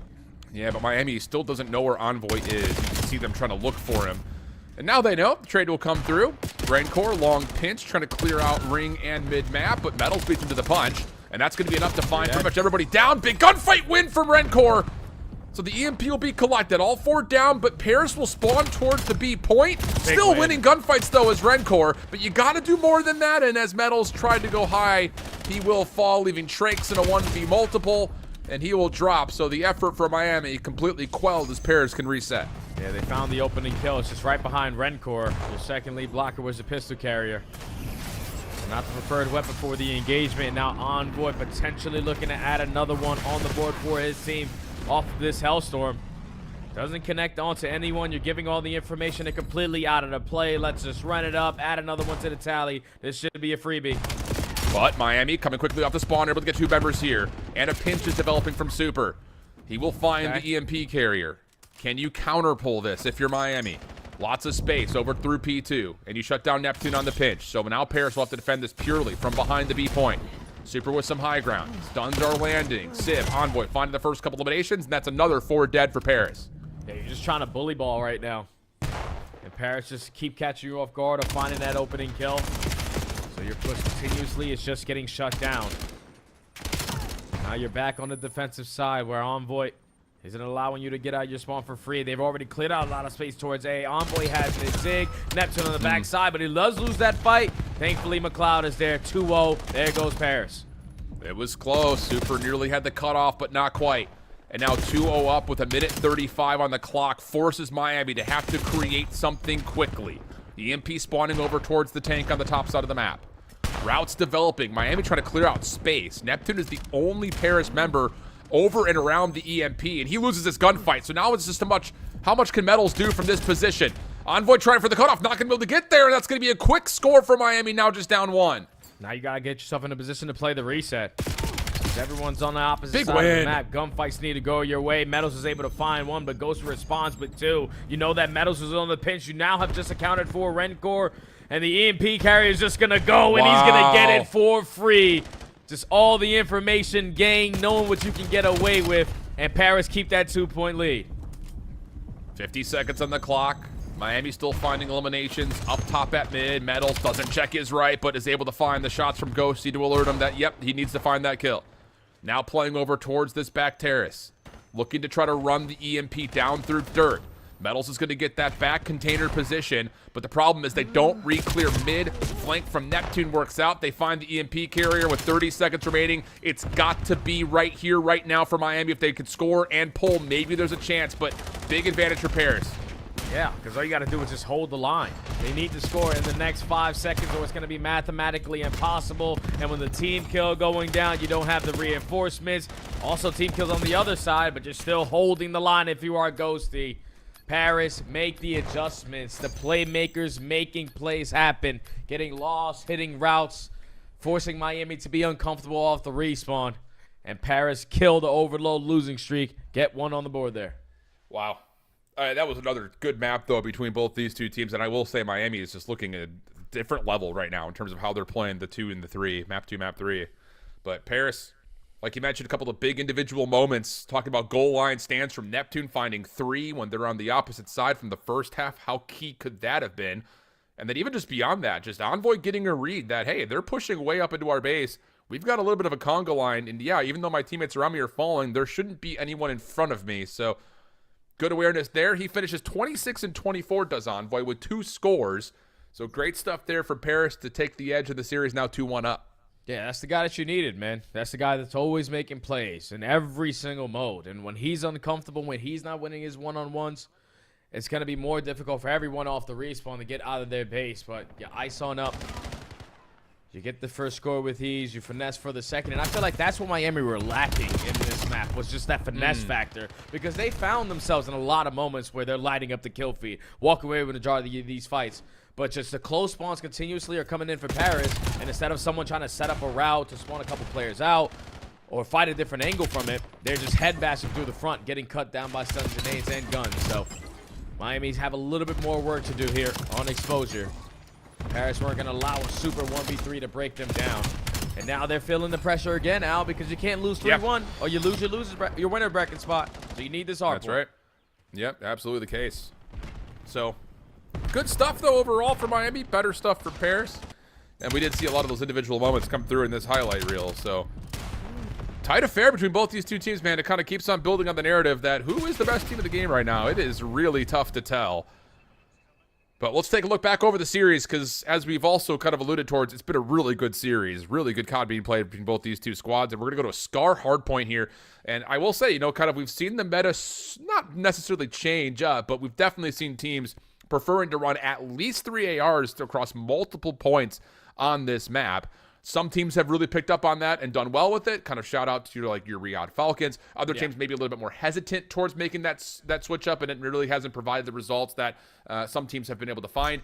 Where's your headspace at? Because for both these two teams, it really hasn't been like a majorly like favorable map for either of them. Do you have any kind of, you know, thoughts about, you know, advantages to one team or another here? Well, I think Paris just played it a couple days ago versus Toronto. You lose by like almost 35 points, maybe a little bit more, but it just came down to the very ending of that game. You were great off the rotations, you were great in your holes, but weak on your break opportunities, because some of these hills are just very difficult to break when they are trapping you on one side of the map. So if you are Miami on the opposite side, you can capitalize on this map because you have a lot more reps on it. And the last time you played this, we all remember, it was a crazy Boston Breach comeback where they were down almost 80 points, where they started to win every single gunfight. Streak started to help them off the rotations. But you just can't afford to have that slow start. The same way you came out in map number 1, chaining the P1 to P2 to a little bit of the P3. You got to do that here because a map like Scar can get out of hand quickly. Yeah, and I think the biggest thing in talking about that point in particular, it really does feel like it lives off the battle for rotation. Yeah. You know, Miami, like we mentioned, just not very successful in breaking, but have not really had to do that all that often. And a lot of the key reason has been the new guy up for Miami. Trakes has been awesome in the respawn. Kind of, again, I like that we have this as a head-to-head from map number 1 because that was what Neptune provided a spark to when he was on Vancouver last year, being able to kind of provide those key gunfight wins to allow some freedom for the rest of his team. That's been pretty consistent across the board here for both these two players. And again, in a 10-point game, like you see at the very bottom of that graphic, those individual wins could be where you find those 10-plus points that your team needs to find an edge in this very tight head-to-head. Yeah, and that's on Den, too, that these guys are just getting lost with SMGs and making plays happen. So I can only imagine what they're going to be able to do on Scar because then you're expecting it to be 2 ARs. When you switch over to the P2s and the P3s, you're going to have a couple SMGs we whipped out. But Scar, a lot of these hills are dominated by the ARs. So you're going to have to whip out an extra one if you are Meadows or if you are Trakes. Because we've seen Envoy be able to do that throughout his entire career. Just be a flex whenever need be. But the rotations are going to be a key factor. Because if you fall behind on a map like Scar, you give them early Hellstorms. And especially if you're going over towards P3 and when they have the Hellstorm, you're not getting time for quite some time. Absolutely the case. Well, again, there are implications surrounding what could happen in Major 1. The big note here is Miami would need to win at least 2 maps to secure their position in the upper bracket. Otherwise, there could be a huge switch up in that tiebreaker scenario between the teams at 3 and 4. Most notably, Toronto, the team looking to try to jump up and in to that upper bracket. Meanwhile, for Paris, you finish 5 and 2. Chance for you to really lock in a top seed overall for the major, which who knows how important that will be. I mean, again, you look at the top 8 and what that upper bracket round 1 will be. I mean, G2 coming off a huge win is really setting up that, you know, anyone can beat anyone. The teams that are starting the lower bracket maybe not have had as much success, especially those two in the bottom 2 positions. But all things told, you go from the top seed right now down to 9, and it feels like anyone can beat anyone, and we've seen that over the course of the last couple of weeks. Oh, and these are potentially the matchups right here before any of these matches have significant finishes yet. So a Falcons G2 matchup potentially, Optic FaZe. It's all going to change depending on how these results go. Because Miami right now are in the driver's seat for their winners bracket spot. But I know if you're Toronto, Koi, wait, Paris are playing what? Scar? Oh, we just beat them on that. So I know you're definitely going to know what we did. I need you guys to hold it down. And that's all that Miami are thinking about, just getting through this hard point. You obviously want to get the W, but the winner's bracket spot at Major 1 is a must because you get 2 lives instead of 1. That's absolutely right. And again, with how close everyone's been competitively, how big could that extra life be to setting up your season? We'll find out. Here it goes. Scar hard point. The big news for Miami fans, find a way to win this map, get it to 5, you start in the upper bracket. For Toronto fans, you have never been a bigger Paris fan than right now. Trying to get yourself set up to be in a top 8 spot, and the opening for Miami decent, but a decent battle back to be said for Paris as well off their second set of spawns. Yeah, they've been able to manage Envoy working on that deep pinch. They found a couple of kills go their way, but even with Envoy walking backside white wall, wasn't able to break that hill time early on. But now with the reinforcements back through green, you're forcing Miami to start to think on their toes about this rotation. Long routes being hit from Super. He gets chopped down, and now the map control in favor of Paris. Not what you need if you're Miami. Yep, Envoy, good kill to finish things off. Get some clearance around 1, and now is going to be the first man forward as P2 is about to open. Long route developing for Trakes. He's playing for spawns right now. And with some kills from the front, he can actually just recut this and just make sure no one for Paris spawns comfortably. It's exactly the case. What a setup, what a break, and what a spot for Trakes to be to really make sure no one for Paris can see this hill. Now he can continue to cut off because the hard block is coming in for Rencore. There's not going to be any reinforcements from Paris working on the pinch route. So you got to take care of Trakes. And as soon as you do that, you walk right into the preempt of Rencore, and Miami still have the numbers to hold down this setup. Now you have the pressure. If you are Paris, 3 go down. The break should be good because the AR just started hitting dead from top motel. 20 seconds to fight. Rencore able to find Envoy from the front. Rest of Miami looking like they really want to try to force this forward. Ghosty taking a lot of damage, but it's Civ. Top motel steps. shuts down pretty much the entire Heretics threat, and that's exactly the case. You'll even find the fourth. 4 in a row for Sib. Had a little bit of a slower start to map 1, but you get everyone with ARs. Sib is happy to take gunfights, and he's winning them all right now. You already have Envoy taking space off the rotation towards New. Does lose that gunfight, and Paris don't really have a player in a position over towards the power spot on Plain Heady. Neptune is here, but he only has 24 HP. The trade comes in, and it's a battle for the map control. That, at least for now, Paris got it. Telling you, man, when Sib starts to feel it, he's gonna chow. That much we know for sure. Neptune, a small read that Super was playing through mid, but I don't know if he recognizes how far around the back Super has gotten. Kills from the front, decent here. Is Sib able to turn over and make sure that at least this player for Miami is contested, but the quick reinforcements for Miami will have them contesting and now soaking up some time from the front of 3. Yeah, that was beautiful plays from Super. Just time that top green jump up to get 1 kill and get out of dodge, and then work your way back through mid-cut while your teammates are hard blocking towards the back end. So all of the gentlemates still spawning in front of you, but you would have loved to get at least a good chunk of time there off of that play. Now you're banking off this rotation. You're going to be outnumbered, but a close spawn come in, so you now have the numbers to try to hold this one down. Hardpoint opens. Miami will still spawn close. Good set of gunfight wins here for the Heretics as well, but Sib is shooting. 10 and 7. Now making a route develop around the backside of fences. Super trying to step in front of its way and is able to find 2. Now off to regen.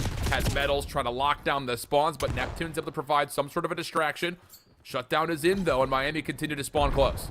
Yep. Continue to have those close spawns. Continue to find all their kills, but now 2 in favor of Paris. Still, that team kill allows Miami to get those close spawns towards the back. 20 seconds still to fight for. You're surrounded now by the Gentlemates, so you're going to be able to walk away with this time, but now potentially the race off the rotation. Miami have to beat them to the punch. Ooh, and a little dead slide out for Ghost. He has him winning 1, but Sib trying to find an exit from the old time is also shut down, so Miami will establish the line of scrimmage here through mid.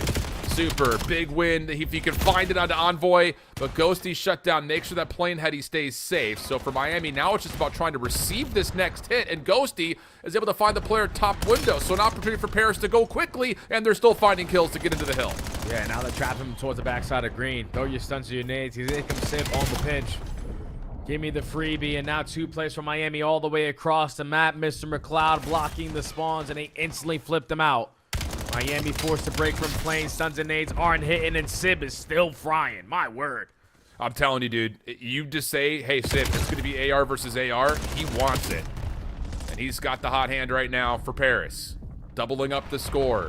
Are the Gentlemates on this old time? 18 seconds to fight. Miami are trying to get there, but it's coming in pieces.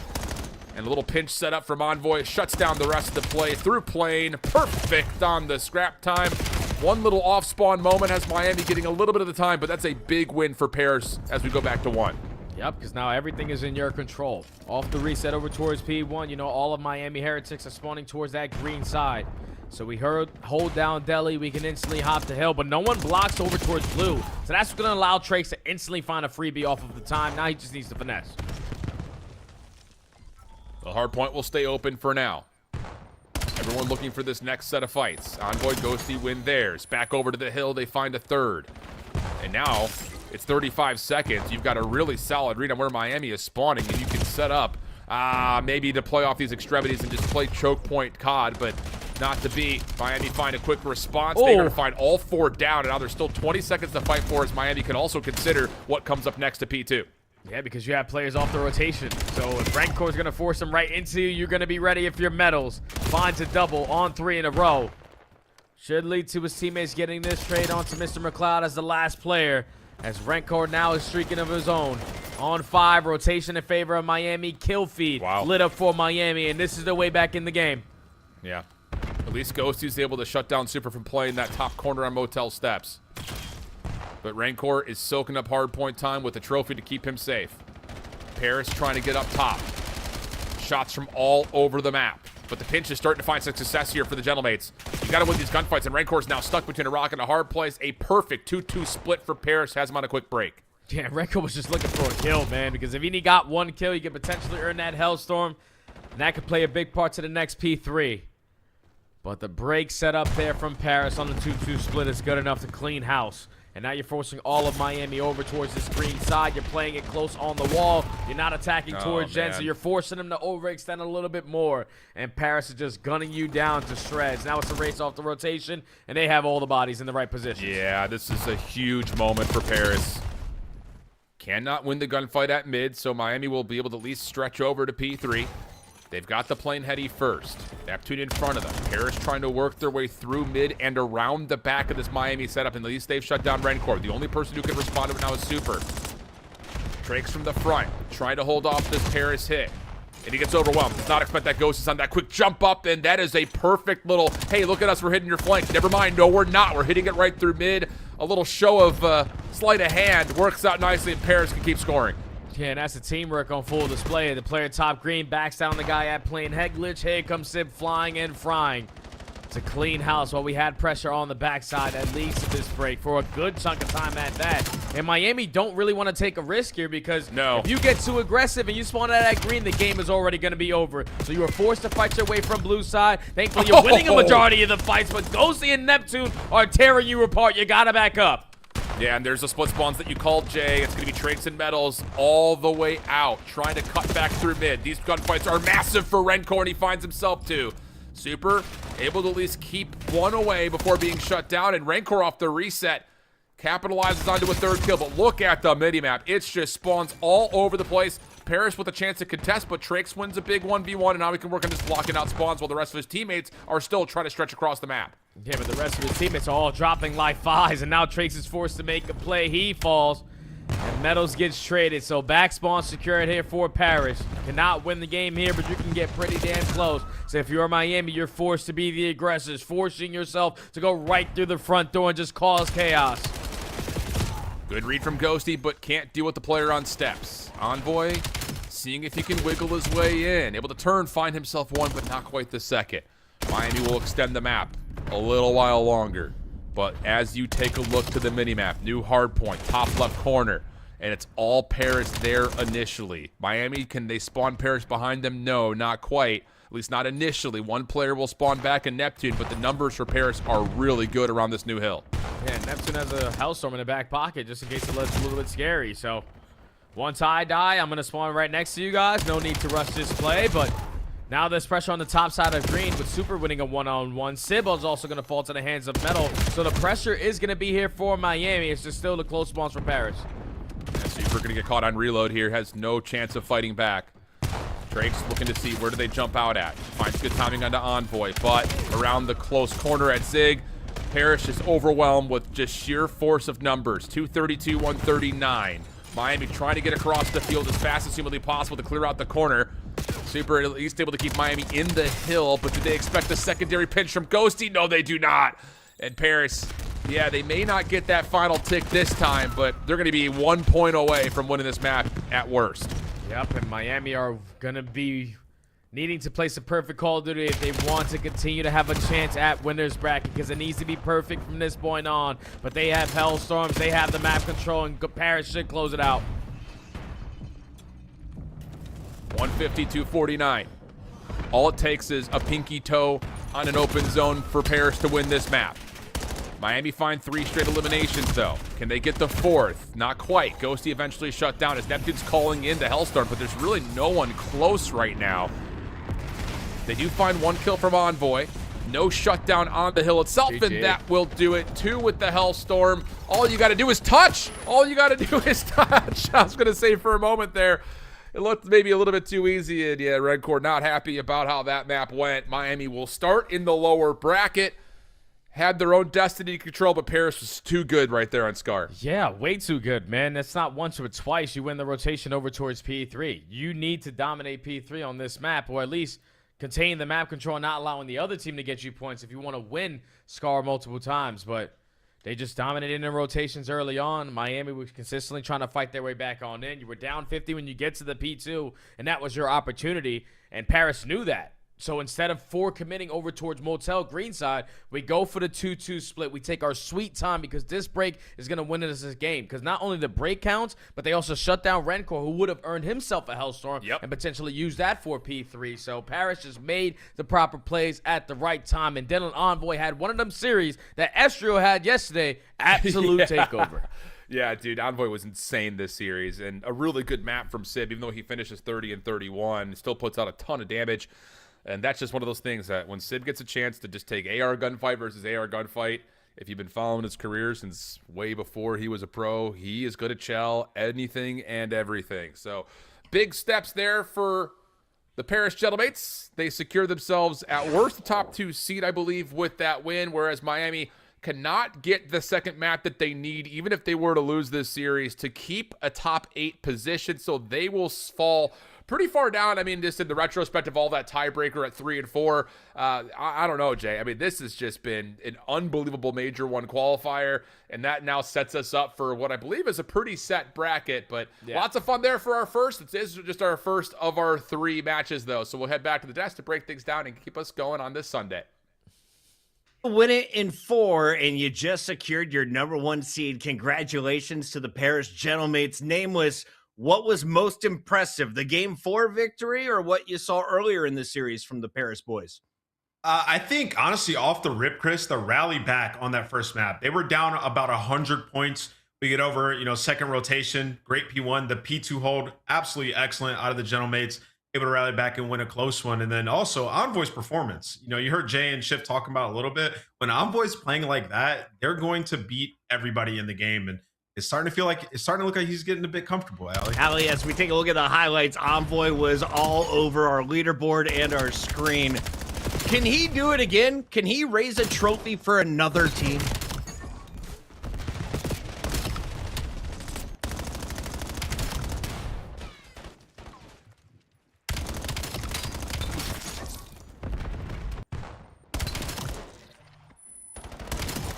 As we take a look at some of the best moments, you saw Sib squaring up, Envoy leading the way in terms of KD. How did Ghosty play? How did Neptune play? Yeah, I mean, I think, it's a collective effort from these guys. Neptune, he's obviously going to be playing hyper aggressive. In the overload, I thought that, both of them played well. This is a team, they got an early lead, and you saw it. Miami Heretics, they had the ball a decent amount of times. And, I'm in the green room talking about they're just not setting up any pinches, not doing things that you have to do to try to get an opportunity. But it's easier said than done. I mean, when a team like Gentlemates has a lead in overload and they can play with that lead, not much you can really do. And, that's where the strengths of a team like Gentlemates shine through. Finishing with streaks against the second best hardpoint team. You're the number 1 team, apparently, by about 70 points. Congratulations to Paris. You hold the title of number 1 seed going into Dallas. Who wins the scuff play of the game, though? I think it's the whole team performance. Let's take a look at it. You talked about the comeback. Here it was in hardpoint. Final 11 seconds for Gentlemates here. Yeah, so... Yeah, the end of this map, it gets a bit dicey back and forth. In Miami, they have a rotation over here towards P1, but you see Super, he pushes all the way down by the B-bomb site, and then he got medals. He's like, I got to get the hill. I got to get the early time. Ghosty spawns out behind them, and rotation from P4 to 1 is just difficult to track where everybody's going to be at because you can't exactly block without taking yourself entirely out of the play, and that's exactly what happens to Heretics. 2 people push up, get the spawn in behind, and they just get broken. So they had an opportunity, but got squandered in the midst of the chaos. We see him taking all of the respawns, Paris Gentlemates, and your monster top performer. Let's find out who it is. Production. I have a feeling it's this guy. Yeah, the big Dylan. 99. First in the lobby with a 1.03 overall goals in overload. 2. The man does it all, and he leads the game for victory. Welcome to the show in our Monster Winner Spotlight. Envoy, can you hear us? Oh, no interview right now. My bad, Envoy. Let's take a look here at our numbers. We now see our standings. Gentlemates at 5 and 2, I believe, should jump Falcons when it comes to the map count. We expect to see a 3-way tie as either LA Thieves or Carolina are guaranteed to finish 5 and 2. Vegas could also finish with a 5 and 2 record as they take on Vancouver Surge at the end of the night. Nameless, lot tighter than we thought. For a minute, it was a bunch of teams at 3-3. Now we've got a bunch of squads fighting at 5-2 and 4-3. Yeah, we do. And the most parity we've had in a stage one in quite some time. Like, truly, you can't pick any singular team and be like, they're the favorite to win this event, which is why this event's going to be so spectacular. Ali, when we come back, it's the best match of the day, right?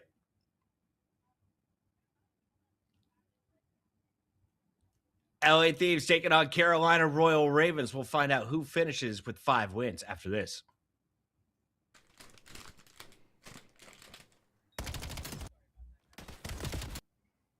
All good.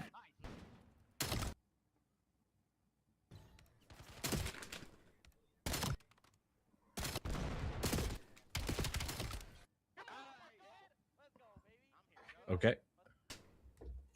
Monster Energy, the official energy drink of the CDL.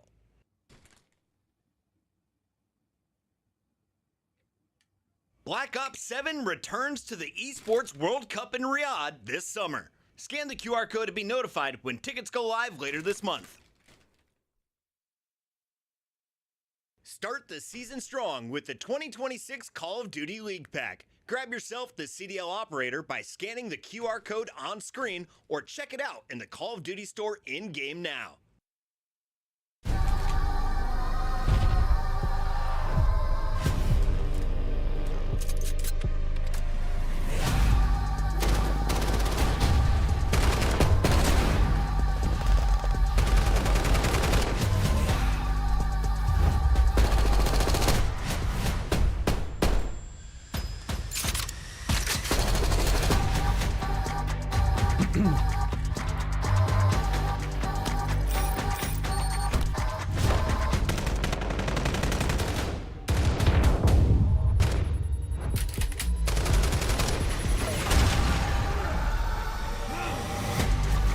Yep.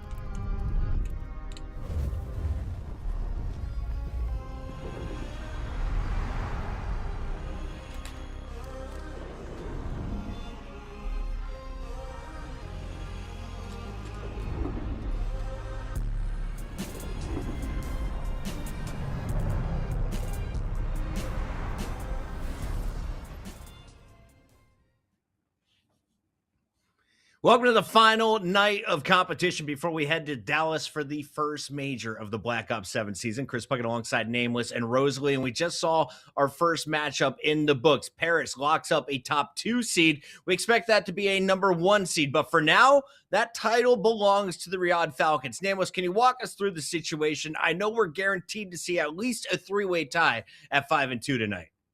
Yeah, I mean, and both these teams could get to 5-2, whoever wins. You talk about Carolina. They've been unbelievable, especially in Overload. So a tall task here for the LA Thieves if they want to have a chance to be a top 2 seed. Ali, Carolina has to be the story because they started off 0-2, and then they let go of the eldest player in the league. Slasher retires. They bring in Exceed, and his impact immediately felt.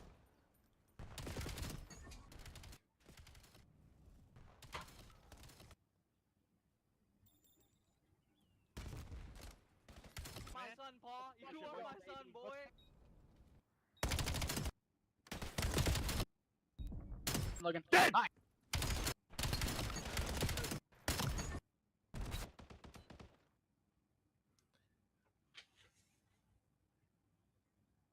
Nero Yeah, had an insane series, but it was Lurks who topped the team with a 1.29 against Optic Texas. The rookies making a statement, and you mentioned it with adding in this new guy.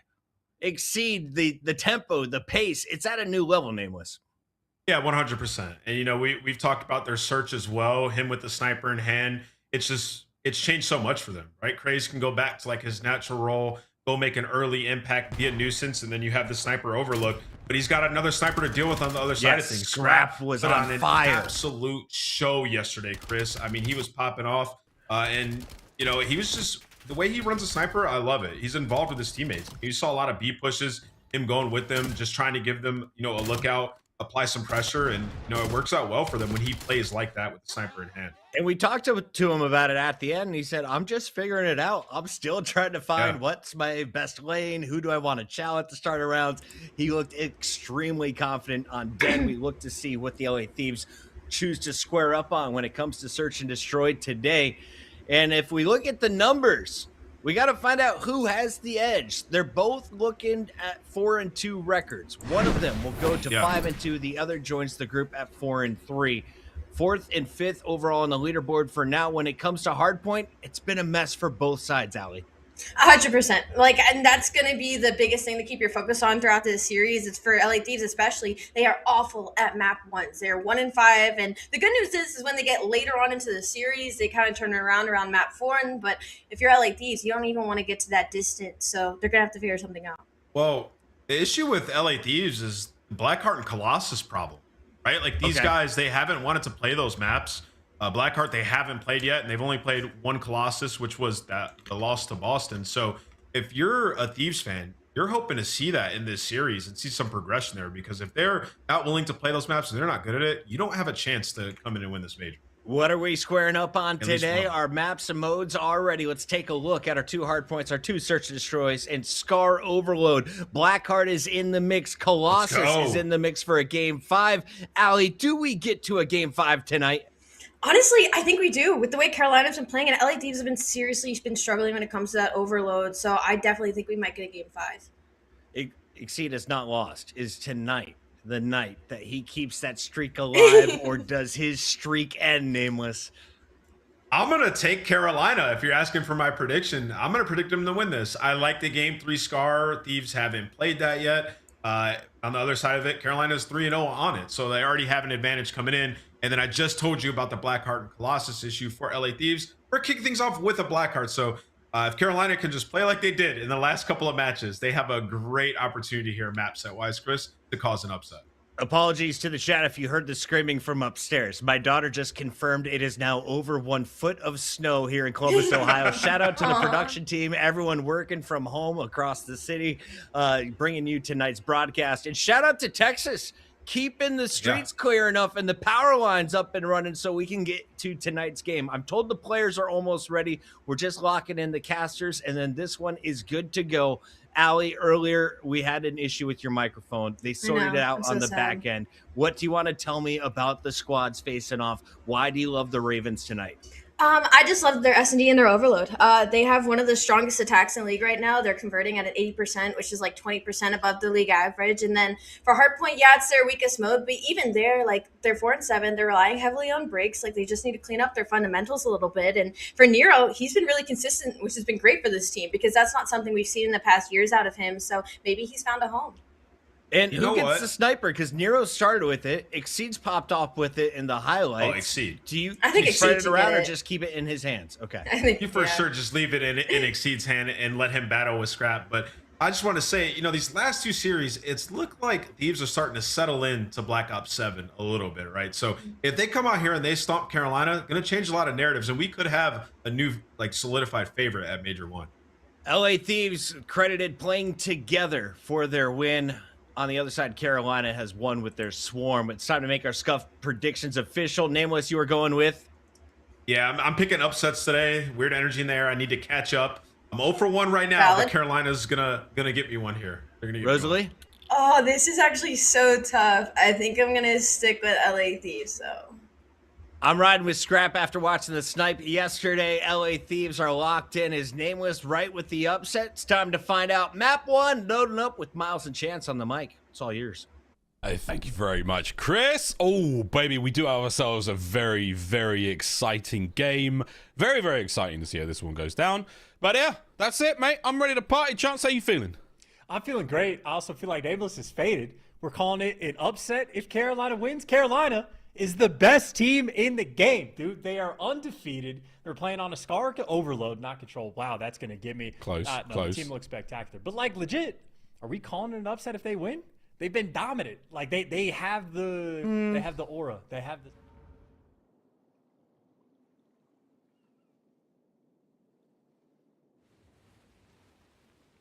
anything to go off of. It's all good, man. I mean, realistically, these are 2 of the top dogs right now. I'm very, very excited to see who walks away with the dub here. This does, for me, it changes one of the faves going into the majors. And again, I still believe that there are many teams right now that are going into the Dallas major incredibly strong. Which one, though, gets that extra sort of 10, 15% after this matchup? We will know. Very, very exciting into this one, Chunks. And now, hope you're staying.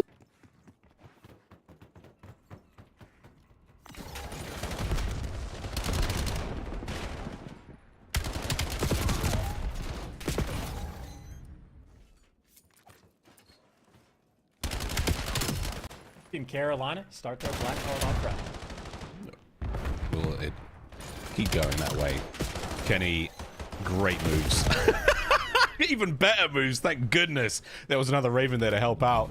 We nearly saw a fantastic World Star to start this one off. But yeah, good P1. Still going great for the Ravens. Not a whole lot of contest here from the Thieves. I know we're going to make a break here towards Blackheart. Nameless saying that this was an issue for the LA Thieves. What do they know that we don't going into this matchup? Well, so far, great. P2 on its way, and the Ravens are still looking strong.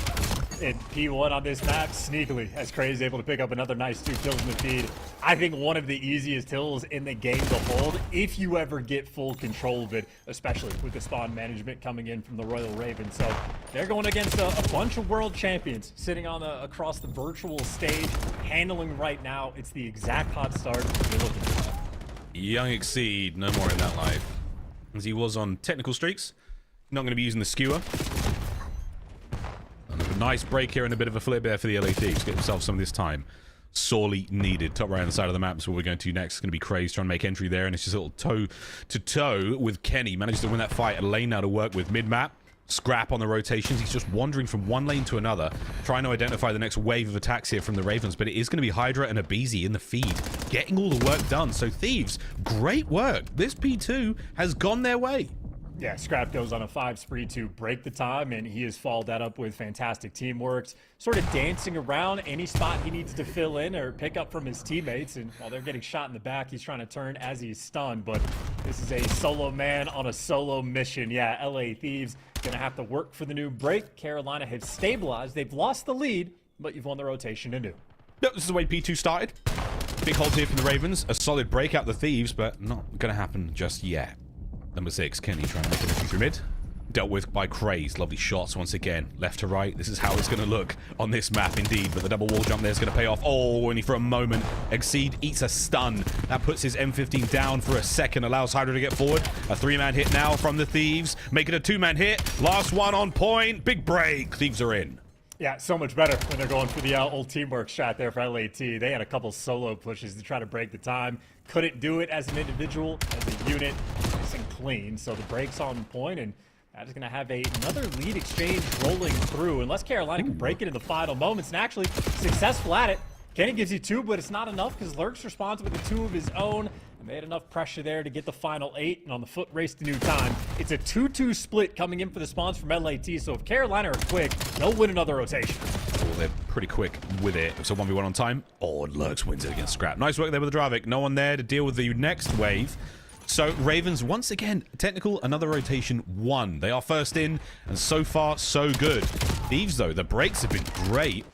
Abizi, he's got damage to the Nero as well, and he's making a case for it. Kenny on the pinch there. Still, they're getting it done alone here on time. Ravens have managed to survive the first wave of Thieves players. Here come the next. Yeah, stabilized as well. And you got number 2, Nero, push out right side over towards B2. Golden on that front. Craze might fall off the map. So Carolina, no actual ability to fly. A couple players have taken that tumble, but nonetheless, 40-second lead. Rotation's been on point. Teamwork looking good, and the slang may be even better. Mini Thanos right now on a 4 spree, 13 kills for him. And that is what? First set of rotations nearly in, going in towards P5. It's LAT looking for the response. They're fully set up around the new time. I believe Thanos' son was called Thane, and he was a badass too. Here we go, though. Looking to get streaks as well for Exceed. He should be picking that up just by the hardpoint time. We'll see, though, if that happens. Next hardpoint in the hands of the Ravens once again. But with Craze, can't clean up the back. Hydra's going to still stay alive. You've still got members there. The Thieves will know they're starting to get picked apart. So, a couple of big kills. Exceed does indeed have the streaks, and he is keeping this spree rolling. That's a 5. What a great chain of hardpoints here for the Ravens. Pushing the lead forward. Big kills once again. As Exceed still rolling. Thieves now in a bit of a pinch towards time. Is it going to pay off? Answer is no. Raven still on top. Dude, and that is gorgeous work coming out of Thane as well, right? Staying alive around the time, making sure his teammates can get back up in the mix. And I mean, players from LAT, they were just so worried about the back spawns and just never quite had the pressure. Of course, the response is instant. Abizi just soars on through, picks up a big 2 for the break, but I mean, LAT, the opportunities they've had to hold, they've gotten broken down, and for the most part, they've just been fighting an endless uphill battle. And now over towards P1, Carolina are here first. That is another rotation 1 by a team filled with rookies. These boys are slaying. Looking like vets out there. I mean, who's the technical vet on that squad? Nero. How surreal. Good shots out of Lurks. Slow start to the league he has, but he's starting to win hearts and minds in a big way and exceed. Good God, the Burger King. No regicide to be found here. This man is putting them in a bun, and he is toasting them. Sesame seeds on top, you name it, or the works. It's delicious.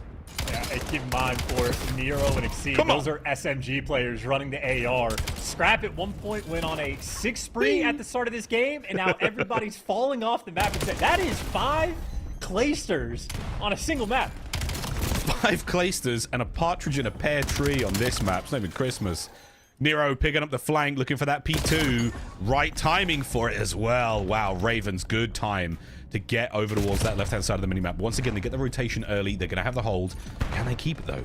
Good breaks out of the LA Thieves, but as of the last, 3 hard points, they have not looked like the same squad. Craze on a big pinch. Craze with a big bit of damage. Up over the top. The cross-up no good. Abizi stays alive. Pandemonium. Oh, on the inside of the point. And it's Nero with the knife in P2. But after the dust settles, oh my goodness. And CSI get in there. At the end of the day, Thieves have got time. Yeah, last man standing is Abe, though, and that poor guy does not have a trophy. Gonna get bombarded by the stuns and the nades rolling through, and every one of his teammates got cut off. He still delivers and forces a team kill, and it's barely enough to get Hydra in the time. Abizi, nice little monster moment there. Final 20 seconds, Thieves looking to collect, and maybe now actually have somewhat of an advantage, but it's Abizi again. Needed a hero play, cannot deliver. And LA Thieves, it's a nice break, but not orchestrating enough just yet for the comeback. They're gonna have to break a new hill again. We've seen the breaks, but once again, Ravens, they have got Blackheart in their hands. They have run it. First kill goes to Abe. Slow and steady on the approach in. Lurks, a little bit of back and forth. Exceed managed to give a big advantage there to the Ravens. Kenny trying to help out. And once again, slightly disconnected on the attack here by the Ravens. Good trades. Once again, 25 and 14. Exceed still streaked out. Might be seeing those coming to play later. Blackheart, quite a wide open map. So again, Ravens looking to break 200 after the contest. Strong, strong stuff in map 1. Well, huge win out of Abizi. He's getting us quite a few of those, and that's going to be enough for the break because Kenny's able to soar in as well. So it took a long time to make it happen. LAT finally getting in, and they are certainly doing what they can to fight. But we're just been focused on the rotation battle because Carolina, it feels like they've won nearly every single time.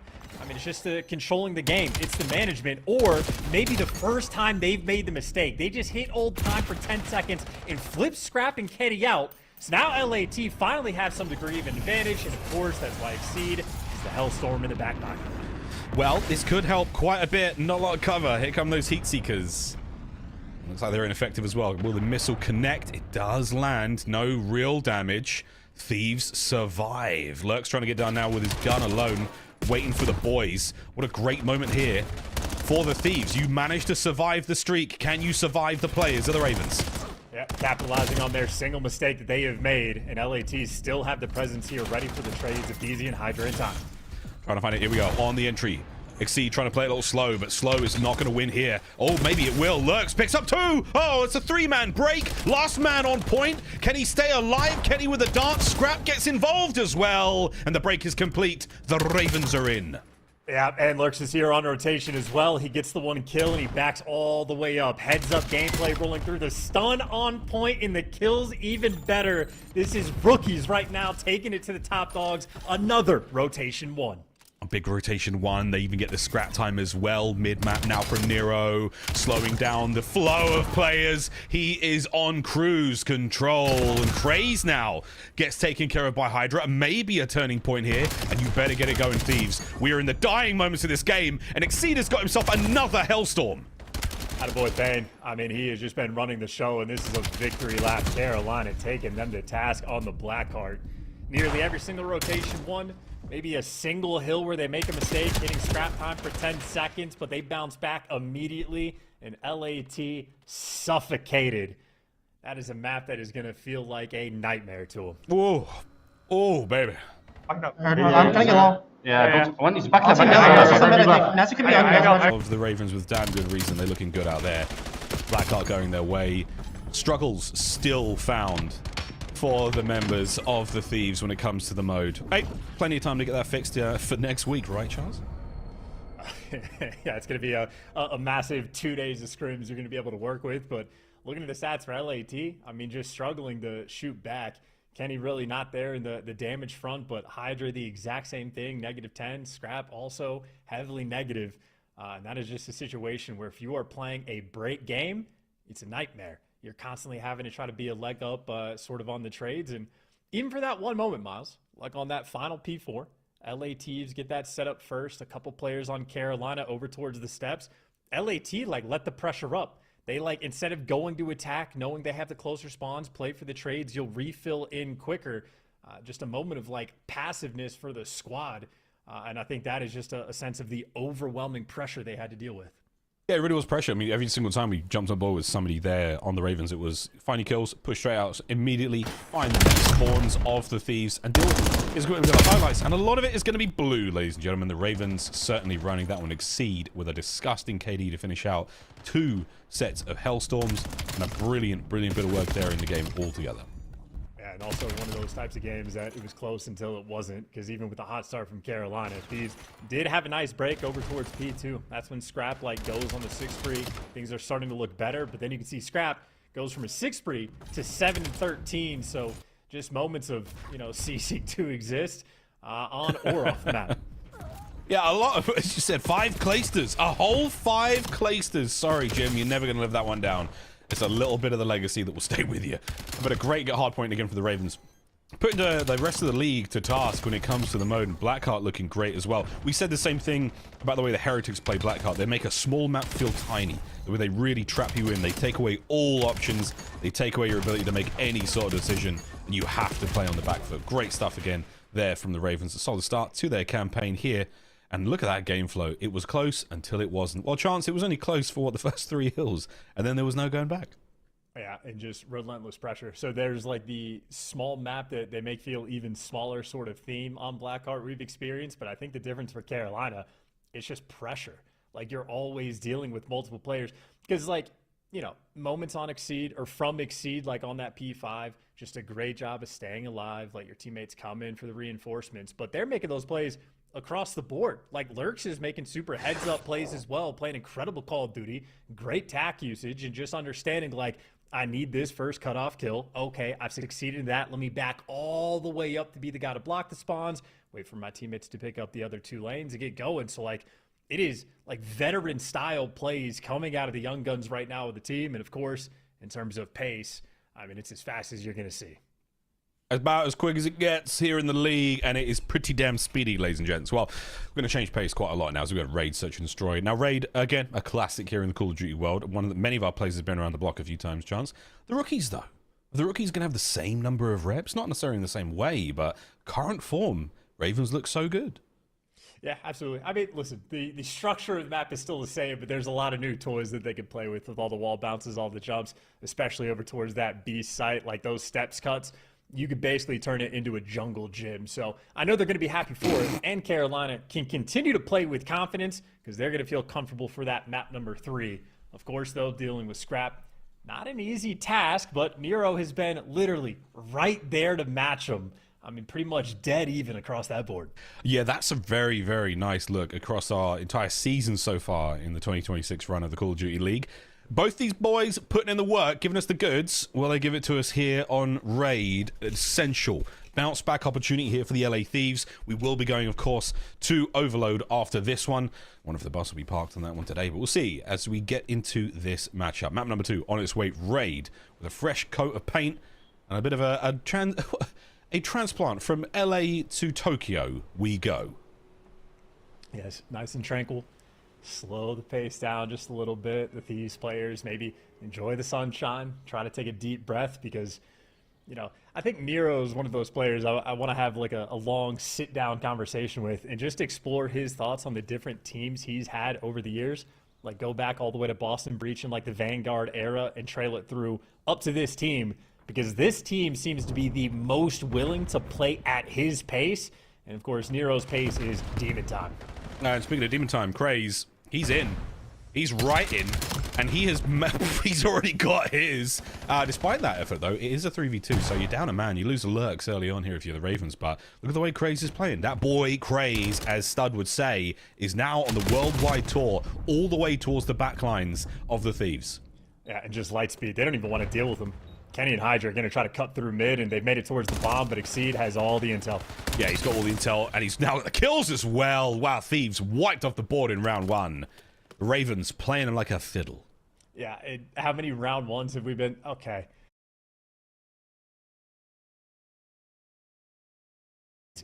Craze was in the spawn shooting Scrap in the face 15 seconds into the round. Like, there is no room to breathe. You have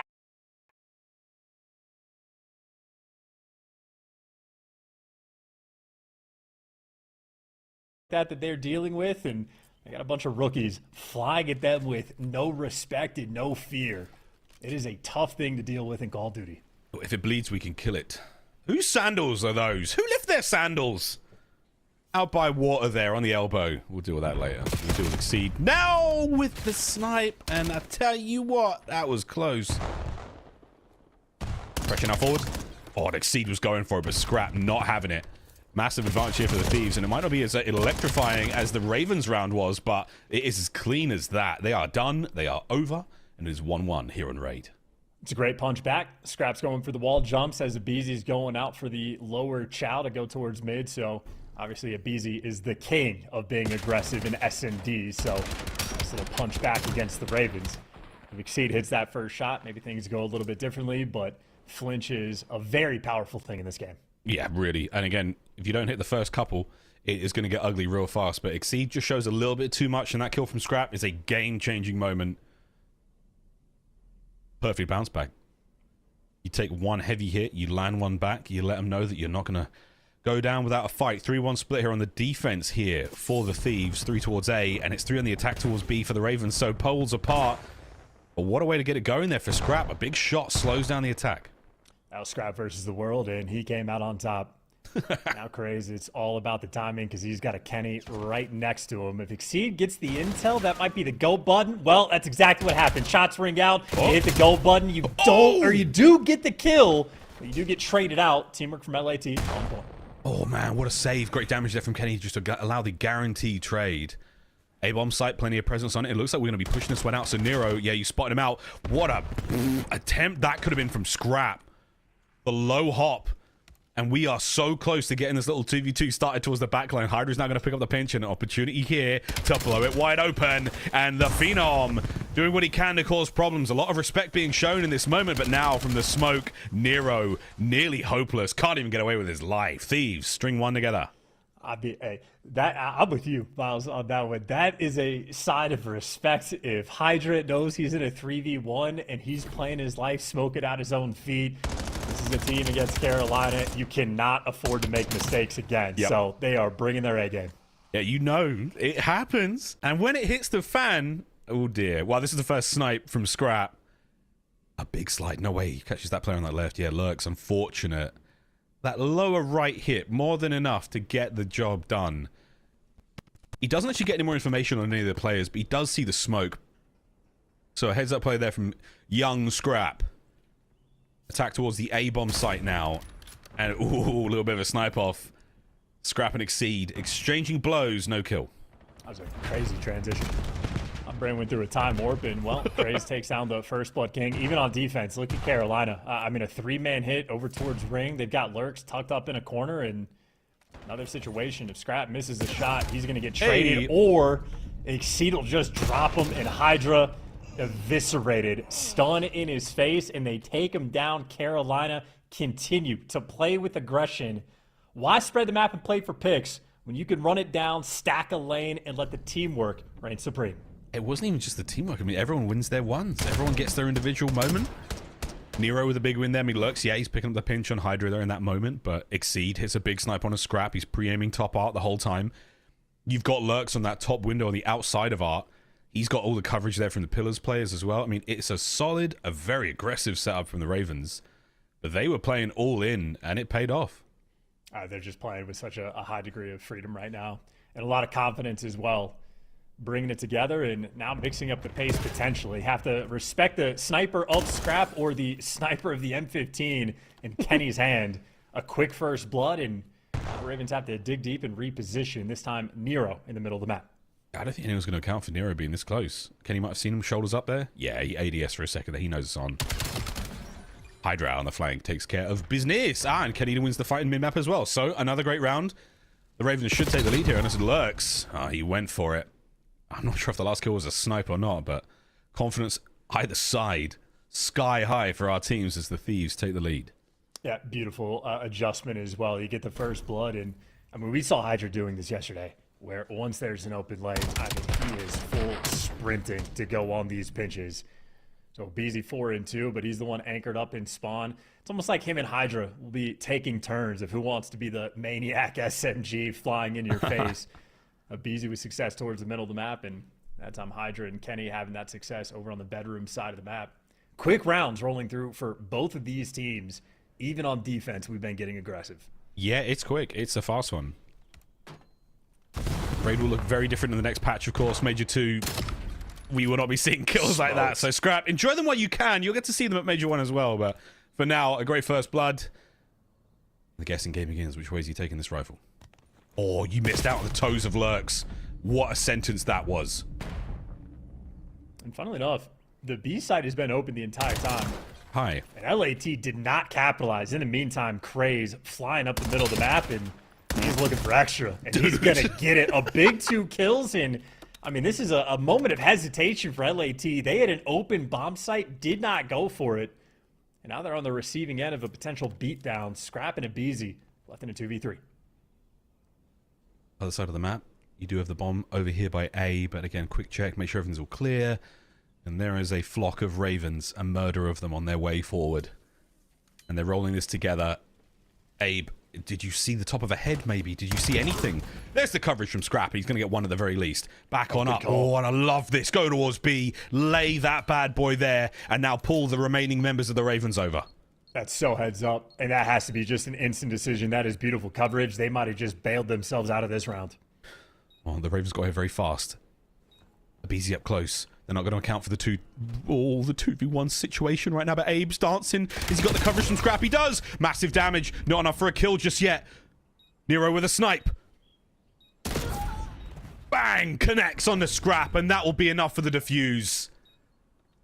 Little bit of magic there from the Ravens in the 3v2. They did not let it get away from them. And Nero just gets to chuckle as well. They almost got given the hands. I mean, that, again, for a 2v3 potential, Scrap and a BZ played that nearly perfectly. Fantastic calls, great patience prior to that as well. But Carolina, just too good, man. This team has been unreal. Fun to watch them play, and fun to watch some of the young guns again getting to play with some freedom. A lot of confidence as well. Still, though, just tied up at 3-3. Carolina back on the attack. I was going to say, what a spicy game of Search this is. Oh, mid-map, not a tremendous amount of love, but wide outside ring play there from the Thieves. Now top ring. Oh, and it's an easy start there. 2 of them get their kills. Exceed is now pinned over by the B-bomb site. He's taken a nade. He's inside Tiki, and he's very much alone here in this 2v1. Can he play this? Oh, my God. Hello. Oh, my goodness. Excuse me? Wait. He's still in the water. He's still in the water. He's found one. Oh, he couldn't get the second. Kenny, what a turn. My goodness, that could have been horrible. Nero now on a 1v2. Bomb recovered. And an opportunity for something insane to take place here. Oh, well, Hydra just lets Kenny die. Hydra not even thinking about trying to work with his teammate there.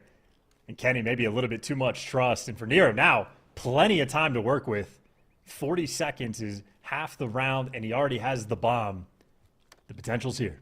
Hydra, he's going to come back in just in time. And he might have it. Wait. Nice. sigh of relief as that final red hit marker clicks across Hydra's screen. Thieves take the round. Yeah, more or less pre-fired the one pump there. That is a clean gunfight rolling through. Always spooky when that player can get it off, but Hydra takes care of business and, well, taking care of a round that was dangerous. A shark in the water. Oh, man. It is a miracle. I will say that Kenny didn't get lined up there as well. He didn't take a single bullet of damage from the first kill there on a scrap, so a very, very fortunate moment. That could have been unreal. Well, for now, an open B-bomb site. That money window is about to pop. Thieves on site. Here we go. They're running it. Yeah, maybe a little bit too fast. Nice pick up there from Lurks, but Kenny, there for the trades, and the bomb is down, but you are just surrounded. The swarm of the Carolina players. All three of those players are already on top of that bomb site. I mean, that was the moment they see one, everybody there to get in the mix. No AR players top laundry. Nobody sort of, sitting on their hands. That is activity coming through. And this is a fun battle because LAT, I mean, S&D has been their standout game mode and obviously still tied up. And this game has been an absolute battle, but I mean, those blue arrows just swarming. Yeah, that once they get going, and they fly in together. Exceed pulls up a little late, and he's like, hey, where is everyone? Ah, they're all dead. Good stuff, team. Wow, well, there we go. Tied up once again, equalized 4-4. Min-map hit right now from the Thieves. A bomb site now for the Ravens, and behind you at the pillars, how's Craze got one out of that? Man advantage for the Thieves is now gone. 2v2. Oh my God! Oh my God! He's just dumped on him. The smoke over the top. Abe goes wide. Nero! A single bullet is all he needs. Send it forward. Map point, Ravens. Brother, deep it, though. Nero's found some players willing to play at his pace. Also, I mean, I guess his point blank there with the hipfire, but hipfire and AR like that is out of control. But that is, I mean, 10-4, tippable, and hounding a BZ as well. I mean, godlike plays rolling through. Nah, this is messed up. Here we go. Look, straight from the hip. Wow. Hydra's just like, I don't know how he pulled that one off. And then, yeah, once you get the advantage on the BZ here, you were never going to let him get away with this one. He had the high ground, Tyler. And he really made it work.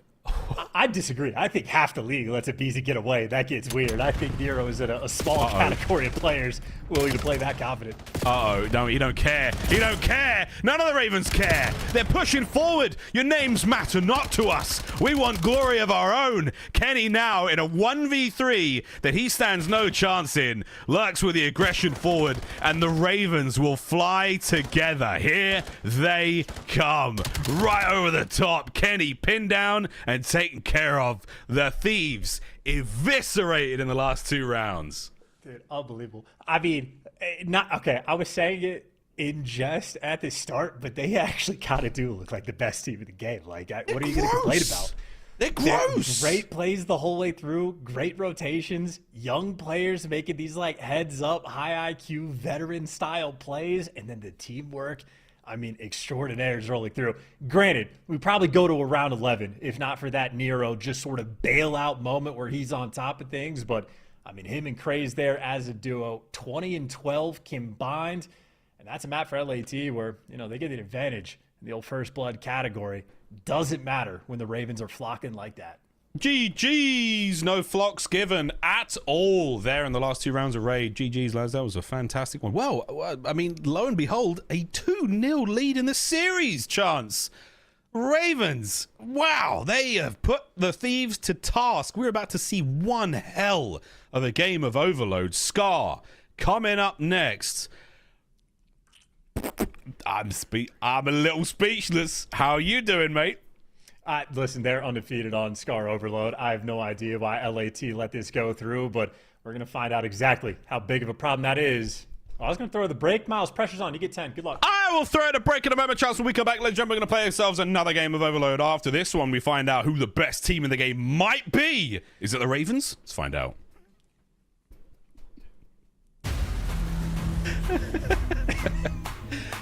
Sorry, Travis. I heard the call and wasn't sure of the time. Oh God!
Scuff, official controller of the CDL.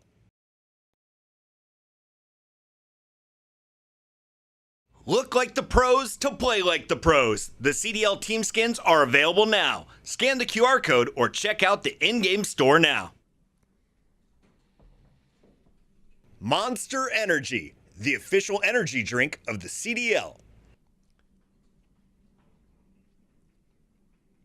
Come on, get to game 3, Chance. Very, very interested to see where we go from here. Welcome back to the Call of Duty League, ladies and gentlemen. My name is Miles, no relation to Bob, and his name is Chance, not the lovely square on the Monopoly board where you pick up a card for your troubles. How we feeling, chat? How we feeling, Chance? How we feeling, LA Thieves fans? You'd think we'd like up your rap knowledge as we move into the future there, Miles, but I got to work on that in the background. What LA Thieves need to work on is their overload. They wanted to square up against Carolina on Scar, and this is a map Carolina are undefeated on. So scary moments here. And I saw Hixie tweeting about it, how Scrap and Exceed, I mean, it's been years of these, like going back to Challengers, these guys chirping endlessly. And you already know Exceed's probably in the game chat like crazy. I hope so. I mean, do you remember there was a period of time where we could actually see exactly what was being said? I'm kind of glad we don't have that right now. But Scar Overload map number 3, this would be to complete quite the swift 3-0 over the LA Thieves for the Ravens. Goodness gracious, what a sentence that is in the year of our Lord 2026. Here we go. First ball's up. Let's get it. Hey, I just want to get my own personal hot take out of the way. As good as Carolina have been, I think Toronto would body bag them, like low-key. Like, Carolina might be the best team in the game, but I think Toronto would be the hard counter. Just getting that Interesting. No, very interesting. Hey, the major one might give you exactly that, mate. Well, we've got the ball in possession now of the Thieves, making our way up that left lane.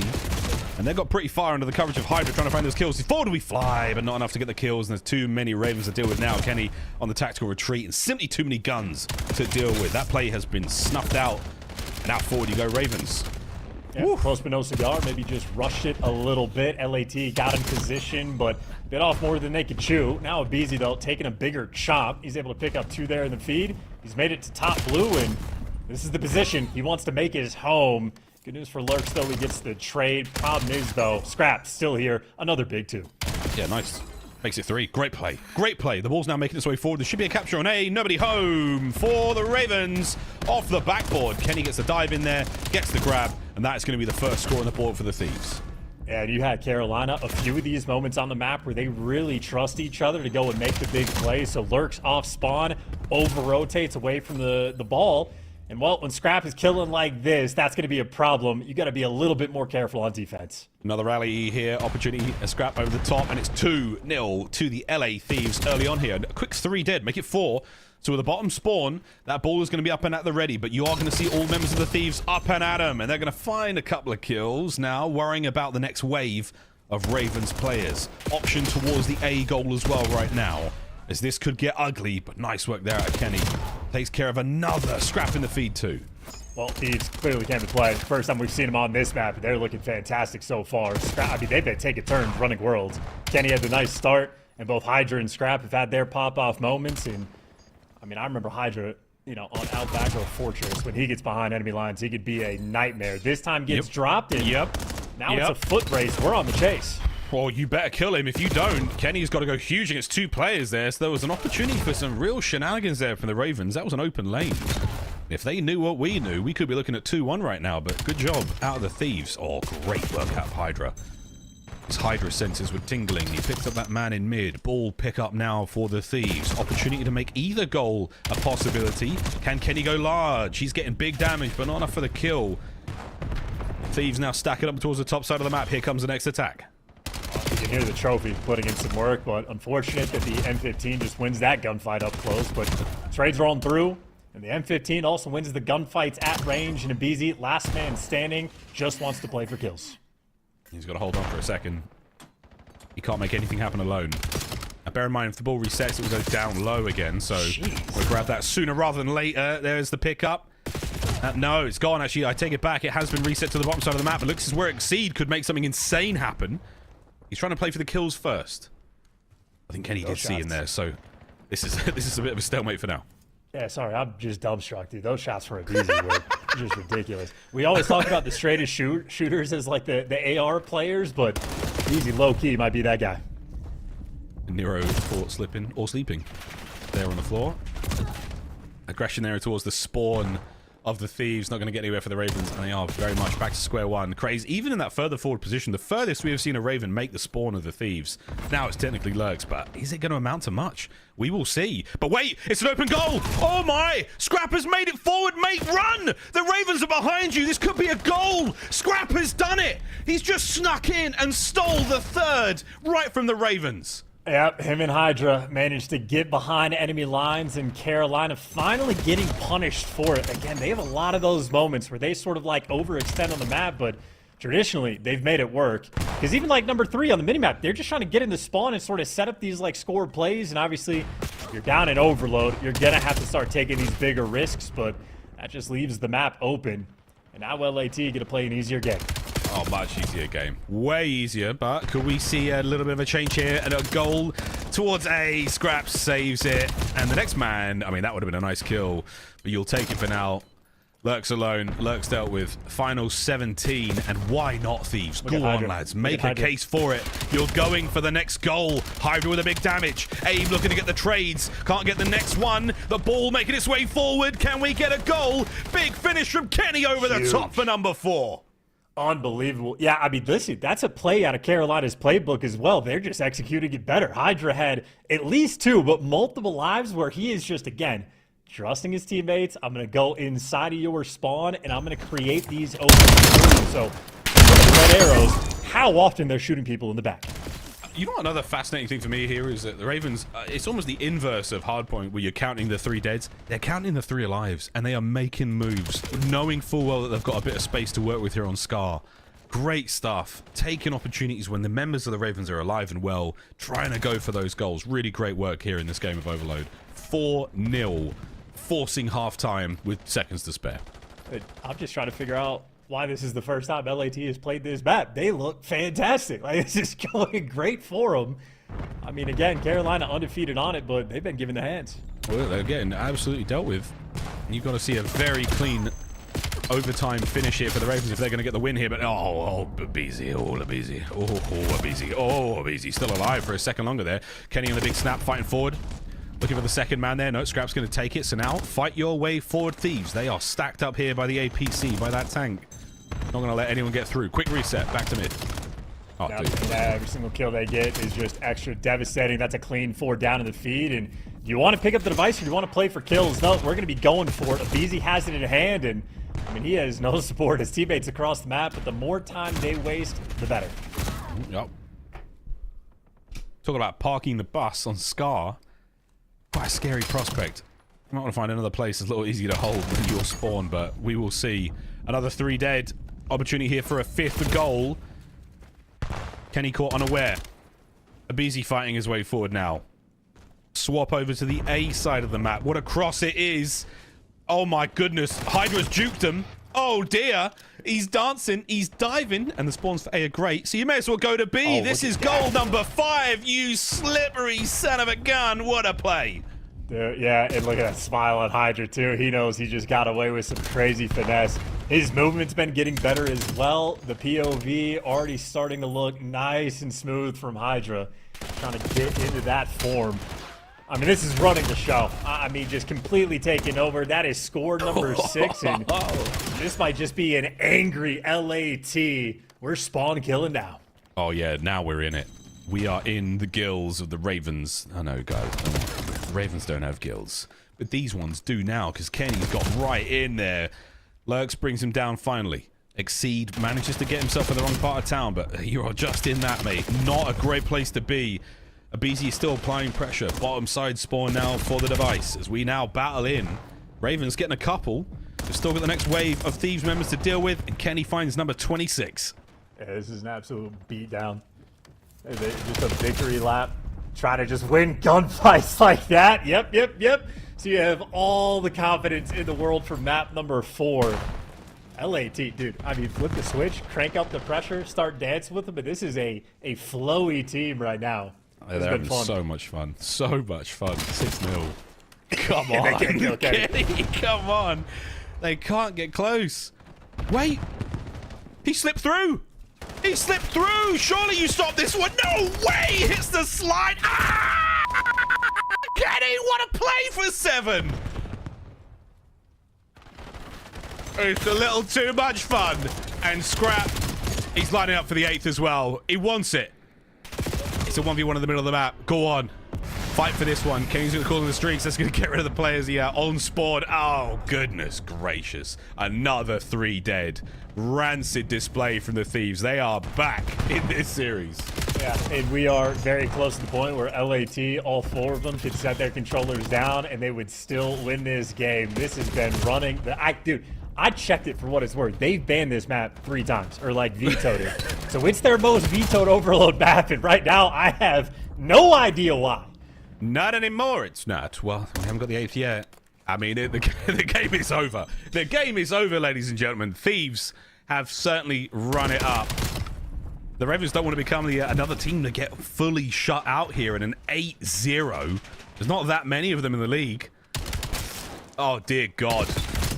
Oh, my word. Somebody pick up that EMP. Just for God's sake, put them out of their misery. Final minute. Trying to get into the history books here with this kind of performance on Hydra. 31-18 for Spree. Scrap in the middle.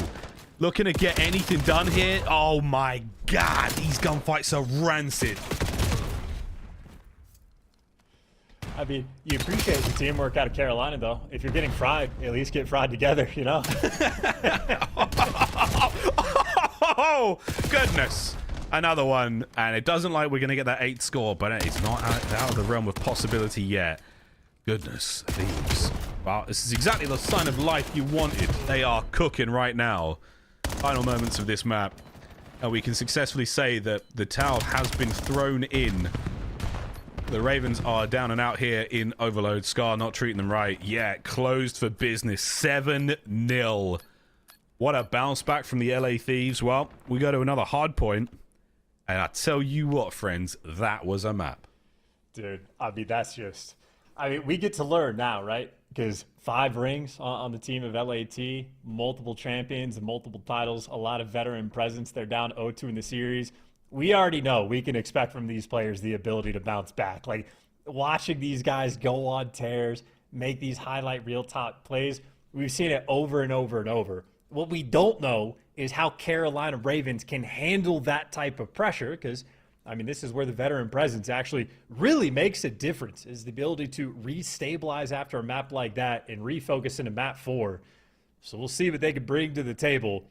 And crazy, yeah, he just had a slow start, and then you're at overload, you're down a couple scores, you just have to run it down, which they tried. They gave it their best effort, but my God, these highlights. It's going to be a lot of Kenny and a lot of Hydra. Well, those boys were having a very good time. Your Scuff, play of the game. Gosh, I don't know where we start. I may as well give them the whole map.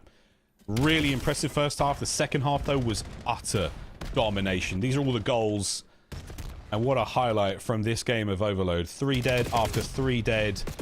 See big jumps there from Scrap on the slide. Kenny with the wall bounce there, or the wall jump rather, to get in for the 3rd goal. And again, domination from start to finish here on Overload.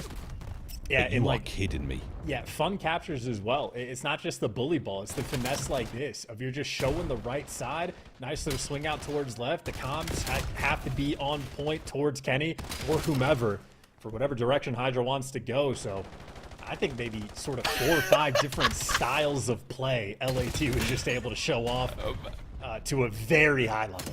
Yeah, not Kenny with the 360 backslide goal. I mean, that is just... that's what Overload's all about. Well, Jeech. All right, well, we're going to a 4th map.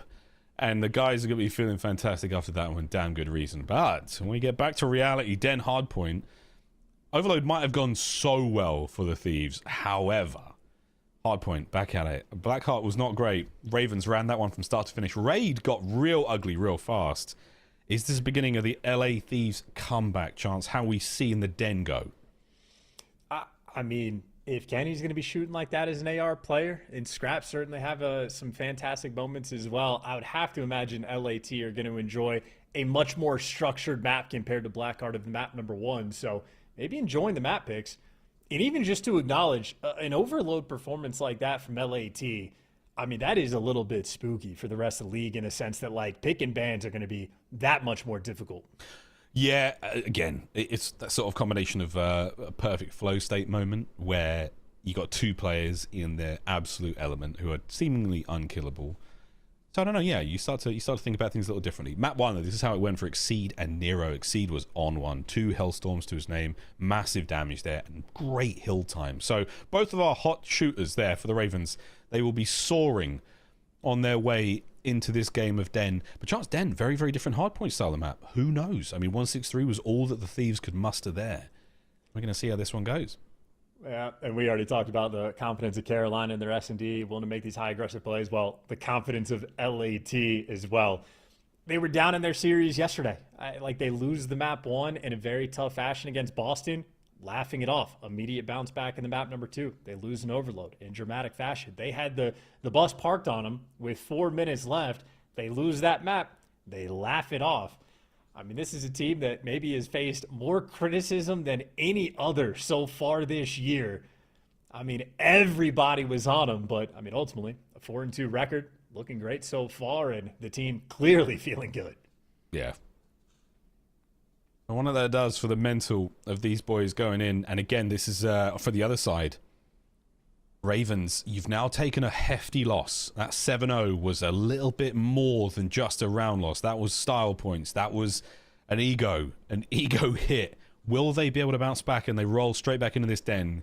Business as usual. We will find out. No cookies crumbling in this series. We are going to see if this team is made of the real tough stuff. Still, match point for the Ravens. Here we go. Yeah, opening break as well, Carolina. You do not want to lose it. If LAT can continue on that momentum, a terrifying sight. 4 men straight through. They're flying at them. Kenny there for 2, a couple trades rolling through, and they win the salvo. It is immediately LAT. No time wasted. Back in the time.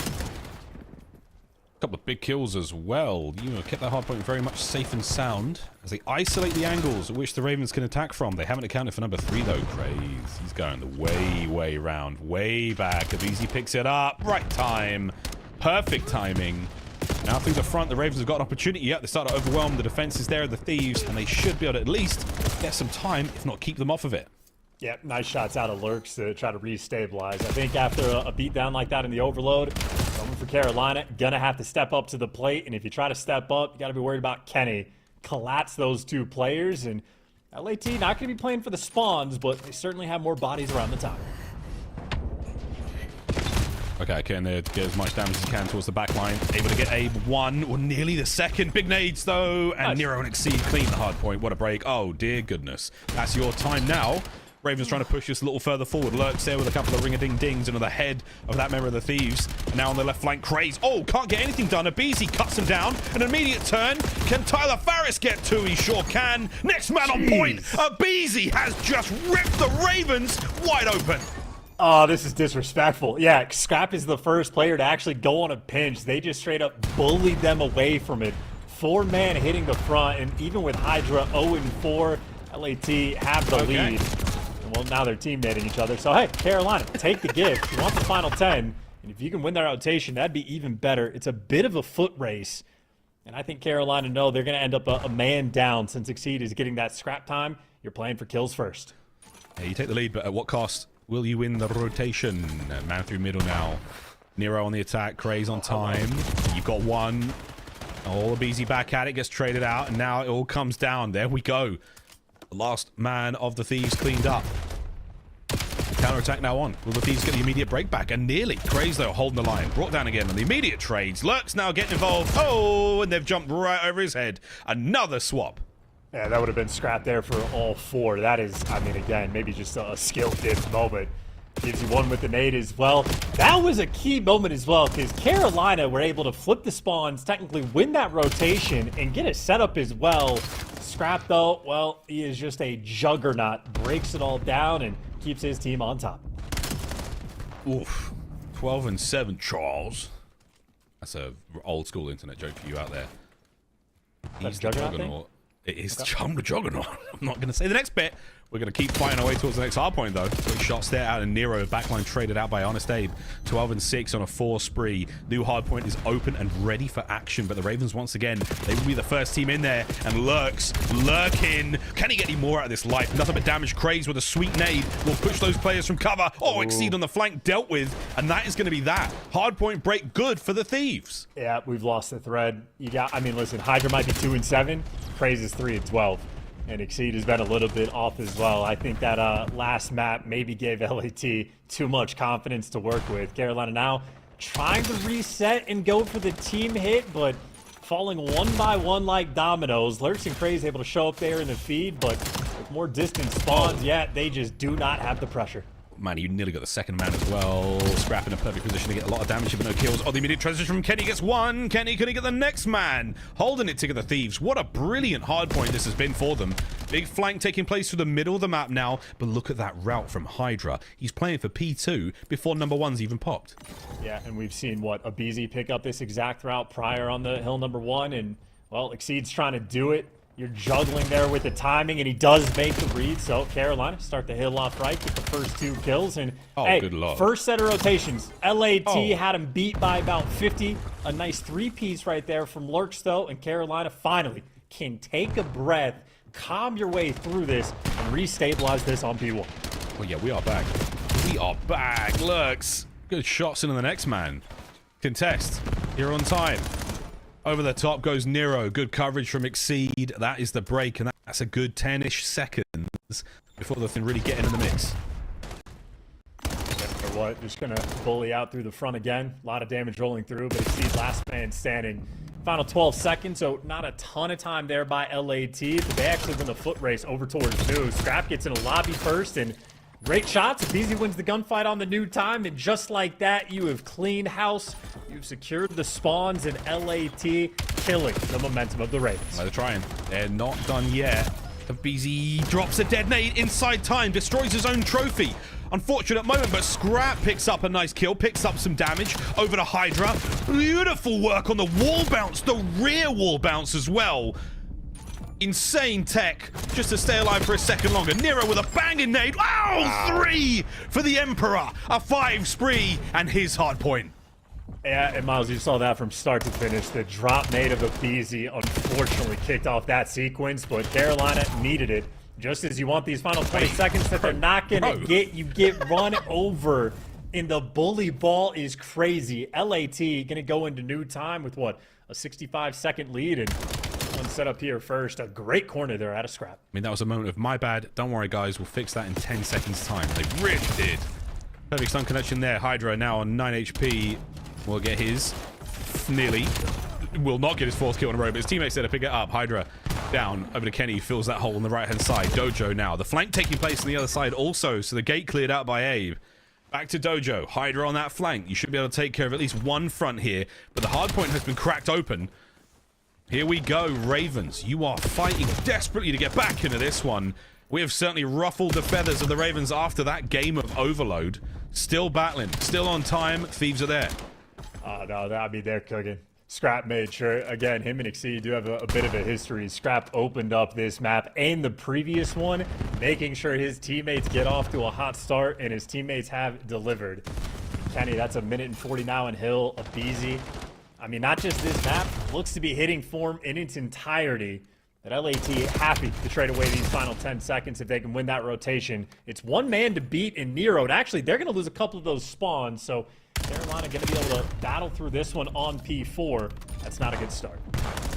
Not yet. A hail of gunfire now from Scrap.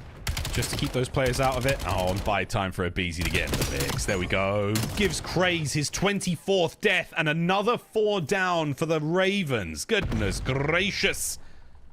Scrap now trying to pick up these players and making their way forward. No one's getting to the hard point now without a little bit of trouble. And Nero cut down now. He has been slowed massively. There's 35 seconds left of time here. Scrap wins that fight on the other side of the map. Another magnificent hold from the LA Thieves. Yep, I mean, they're looking good. I don't think there's anything Carolina can really do at this point. Just too clean of a game. Scrap just getting out so much damage and slowing these players down. I mean, this is looking hopeless. And this is also back-to-back maps where Craze has just been given the hands. Gonna be a tough one to bounce back from as a Beezy. I mean, this is what, stage 1, and he already is hitting pretty high level of form. It took a minute to get the chem right. It took a minute to figure out how to get things going. It took a minute. The Thieves to find some success, but now that they've got it, let's see them hold on to it. To a game 5, we will shortly roll. Absolute dominance on Den. This series, an important one at that. And what a comeback from the Thieves in this series. The dreams of the reverse sweep are still theirs. And fear might be the mind killer, but confidence is absolutely what got the Thieves to this point. That game of overload, we're going to look back at that one with a real joy. 2-2, game 5 on its way. And listen, the map number 2, that S&D we saw, it was a battle. It was back and forth. If it wasn't for Nero basically getting that 1v3, could have gone to a round 11.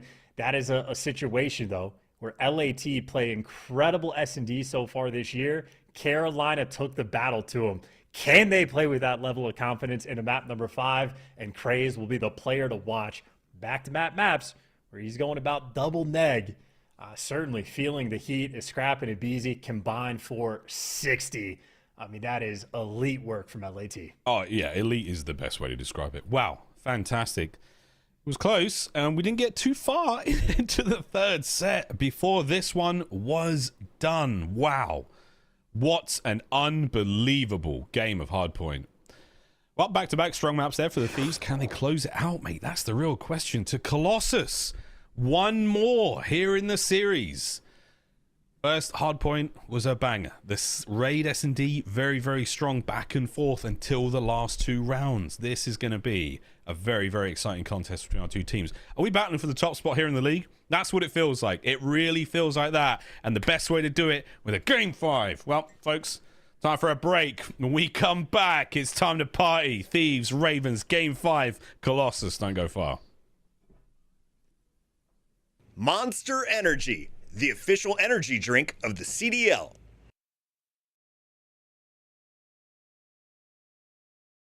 Black Ops 7 returns to the Esports World Cup in Riyadh this summer. Scan the QR code to be notified when tickets go live later this month. Start the season strong with the 2026 Call of Duty League Pack. Grab yourself the CDL operator by scanning the QR code on screen or check it out in the Call of Duty store in-game now.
Oh, hey, didn't see you there. Welcome back. It's time for a Game 5, ladies and gentlemen, this series. What has it done to us, Chance? Has it changed us? Has it illuminated us? I don't know. But whatever it's doing, I like it. Ravens, Thieves. What a battle it has been. The first half of the series, very much that sweet, sweet Carolina blue. But then things got real mean and real red from that control. Oh my God, I did it as well. From that overload onwards. We'll fix that in post. Yeah, this one's my fault. I don't know why I put that in your head. At least we're not calling it a satellite anymore. But what we're going to be talking about is these two players having a fantastic time on the year. Abizi has been getting better and better and better And in this series, they have been on form. Always got to be looking out for Nero on the pop-off moments. But on Colossus specifically, neither one of these teams has played the map. It has been in a series for Carolina, just a Game 5 they didn't go to. And it's actually the map that most people ban against LAT. So I don't know if that's home cooking or what the fear is, but you can already see LAT on defense, a 4-stack on the top side of the map. Nothing really beats a nice home-cooked meal, Chance. We're going to see who beats who here. Nero. Hi, boys. They're all here. Yeah, good comms. 3 on my body. Where are they going, though? Hydra's got himself positioned. Crazy's going to get the quick plant down now. The shuffle here from the Ravens is going to be big, but you are rolling together, LA Thieves. You are looking for those kills as a unit. Who will be the unit for the Ravens? Okay. I guess not. Good slammage there from Craze. Not going to let that kill get away from him. Man advantage to the Thieves. 25 on the clock. Oh, wait. Back and forth we go. They haven't accounted for Craze. He can still check the bomb from here. This could go massive. Here he goes. Craze. So sneaky. So dangerous. And that is his round with the old flying shot punch. Craze. What a bounce back. And yes, it cannot be understated how important that is for Craze. He just got slaughtered the past 2 maps, needed to be there. And you could even see that first gunfight he had in P1, a little bit shaky, a little bit off. Once you get that first one through, though, you are golden. Craze can take a big sigh. Nice, easy relief. He's back in the series. Yeah, man, he hit him with that sort of like forward hit, meteor smash. You know, the one that Mario has, and you know what I'm talking about. You know exactly what I'm talking about. You know what I'm talking about. Round 2. Thieves on the attack here. 3-1, rip towards A. I wonder if Scrappy's got the boomstick out again. He's watching that top mid position. He does not. So out by the open air of Colossus we go. Yeah, just waiting for any intel. I think all the Carolina players were able to dodge the stuns and nades as well. So you're working the map with basically no information. Scrap on the top side might fall into a trap if he gets too aggressive. And, well, the teammates working towards A, but they haven't made the call to plant just yet, and Scrap just gets amazing timing. Oh, my God. So good. Nero's like, wait. Slammed. Oh, no. You got to hold the position, though. The Ravens going to overtake the bomb site. Oh, wait, Craze. They overshoot the bomb. And Hydra gets 1. Hydra now dancing, diving, dodging, and is he about to drive the dagger, the classic Hydra smoke? Oh, my God. He's still going. There we have it. Finally, Craze tracks him down as slippery man. 2-0 Ravens. Yep, and shout out Exceed as well, I think. I know Craze is 5-0, so deserves a lot of credit, but while Nero was getting first blooded on the top side of the map, on the bottom, Exceed able to pick up Kenny, and he's commenting that there's guys on the bomb, so all those blue arrows, Craze and Lurk start flying at it. And I know Hydra Houdini able to do a little bit of that disappearing out through the smoke, but they just had the numbers, and they tracked him the whole way. Exceed spots him in the tunnel. He spots him when he slides back out. Might be tough to track, but you got the general vibe. Ravens, 2 solid rounds coming through. Yeah, Craze went from chokeslam through the Spanish announcers table to now 5-0. Good stuff from him. Exceed here with a boomstick. Big old snipe moment. And Kenny's never going to repeat that. After he saw the glint of the snipe, it's done. Out by the B1 site, we might be thinking about a move here, but again, not a huge amount of motion from either squad. First gunfight. Look at that spot from under the bench, maximum level scum. I love it. Oh, coverage from Lurks, but I felt like he had the kill anyway. Lurks is still going. Ain't no way he got that. Kenny, makes it a 1v1. Holy, Kenny makes it one hell of a 1v1. What an insane round. Dude, fried him as well. That second guy got zippity zapped. Kenny stepping up for the team when they need him most. A 1v3, and how quick of a clutch that was. Exceed ended up chasing a ghost. Zippity zappity. Sheets got crapadied. I'm not here today. I'm wearing the sweater, Miles. You can let me handle it. It's all good. You got this, bro. Oh, this game 5. Right now, yeah. It's good. We're heating up. This game 5. Oh, let me tell you. Well, we put the crazy spree of craze to bed. Scrap. Oh, dear. Man, you could have got intel. I think Nero saw him. Stun certainly helps. The classic two-man position on the right-hand side there. Is Abizi going to check this corner? He saw him. Backs up. Scrap gets the gun there in time, but it's Craze with the first blood. He doesn't manage to get the kill. He's been stunned and he's been dealt with. Hydra now trying to pick up something. He's picked up nothing. Lurks is there. And now it's a 2v1. Can Kenny strike again? Well, bomb down. They're going to be watching this like a hawk. He's taking the deep route, though, so Kenny might be able to get the drop on Nero. And wow, talk about those spotty senses. Kenny could have had the angle. They both get inside. They're playing corners. Definitely see the bomb, though. Oh, good God. King gets the damage, looking for the wall bangs. He knows they're both there. And it would have been such an amazing kill to get at least one of them, but the Ravens survive. No shenanigans. And that's either good instincts or good communication from those final two Ravens players, because if Nero stayed outside, I think Kenny did take the perfect route. And even then, Nero needed the reaction time to be able to slide away. But you stop the Kenny madness, you got a 3-1 lead and active on the top side of the map. That defensive strat pays off. And fun fact, you actually can jump around like off the map on the backside of that like submarine. It's not easy to do, and you can only do it from the defensive side, I believe. But if you want to throw that tool in the back pocket, you can make something magical happen. Speaking of magic, no team kills in that situation for the Ravens. What a delight from the first blood. Uh-oh, uh-oh. The delight is come to a swift and evil close. But wait, Exceed. Trying to make something happen there. Kenny. Good work there out of the LA Thieves. That was a fast turnaround from them. Yeah, defensive bang out. Hydra ends up getting the final kill from the spawn, but Hydra was able to get 3 in that round. Maybe caught a player up, I think both around like tunnel or statue area, but that is a full stack. LAT, that's actually been the name of the game for them on defense. Whether it be a quad stack over on the B site and work the pinch through there, but whatever strat they're going with, they are certainly doing things together. Another round here with a slight advantage, it feels like, for the Ravens, but it could be anyone search and destroy here. Both our squads putting on one hell of a show for us on this snowy day across most of the United States. Deep defensive line here for the Ravens. Slow on the attack come the Thieves through the outside towards B.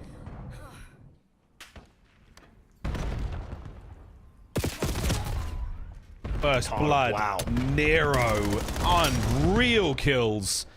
And Kenny gets a little bit of damage there, but you have to now lick your wounds and cut your losses over towards the A-bomb site immediately. But is it a back and forth? Are we going to yo-yo this? I don't think they are. They're going to commit towards A. Hydra on that flank is not going to be involved in this fight. We need him for the trades. In we go. Over the top. Hydra sends it. He cuts down 2 somehow. Airborne. Last man, Nero. And he's fighting. And he's down. Great counterattack from the LA Thieves. Oh my God, yo, Hydra is just fighting extra levels of verticality to it. I mean, Craze just, it's a good spot in theory, but not if someone can be 50 feet in the air, because just straight over the top. So the mini-map looks crazy, and that is a huge round. I mean, what, 2 clutches right now coming through from LAT? It's the only way they've been successful. And poor Exceed is thinking that the 2 players in front of him watching that cross will be able to help. As it turns out, only the shoelaces you could spot on Hydra. That's crazy, yeah. It's like, don't worry, I'm the guy at the back. I'll throw the nade for you boys. Wait, he's here. Oh, man. 3-3. You're in game 5. What a brilliant game. Thanks for the early intel. Dude, The frag's going to find no one. They're spreading the map, playing for picks. How's this going to pan out for them? I don't recognize them anymore, man. Who are these guys? Is this Well, Hydra. Ravens? Push. Well, there we go. Exceed starts things off. Advantages are going to go very far for them while Kenny trades out. Kenny's going to get the regen. Over towards the B-bomb site we now go, but you don't have the bomb, lads. The Ravens, they lose Craze. They lose their objective moment. Oh, can they pull the Thieves back and forth and give themselves an opportunity to recover? I mean, they get that first blood. If you just start a trade fight over near the bomb site, Carolina win the round. Instead, they're getting hunted. Scrap is hot on the chase. And he's getting two here. He's got him. Wow, good stuff. Last man over the top. Big damage. Never going to lose that fight. Thieves take the lead. Dude, and this is what I'm talking about on that raid. It is every single round Carolina breaking out a confident strat, playing with aggression, playing together. Now they let Kenny clutch a 1v3. They threw away a 3v4 advantage that they had in the previous round, and now starting to feel the heat just a little bit. And it's LAT clearly playing with more confidence. And if you got your main AR that is leading the charge like that, LAT solving the game. Again, we haven't seen him on Colossus, but it is been banned 3 times against them. Say that 3 times fast. It has been banned 3 times against them. 3 times. What a transition. That flipped me out there, man. Who hit the FDL from one side of the map to the other? Hi, my name is Abisi. I am the first blood guy. Oh, dear. Abe's looking at a possible flank here on the player by top mid. And now the tour begins. Ravens have cleaned out the wrong side of the map. At the very least, they've cleaned it. Oh, spotted out. Exceeds in trouble now. Yeah, LAT just breaking them. A reverse sweep and gonna have a 5-3 lead, bar some insanity. Nero forced to back down, and I mean 30 seconds at least Exceed and Nero working together, but you're basically having to retake what, Statue or P2, and you have just no time to work with. It feels like. Yeah, you got to go for this hit and run, but you've run a little too long. Over the top, it's going to be Exceed on Overwatch. Nero hoping to catch these players out quickly, and that's not going to be it. Exceed at least gets one. Backs away, takes some tags, full regen. Not enough time for the defuse. That is that. Match point, LA Thieves. It just feels like they can't lose right now. The confidence is there. Ravens, can you pull it back? I mean, I'll count about early. It doesn't feel like they can. It looks like they've just been broken by LAT in this situation.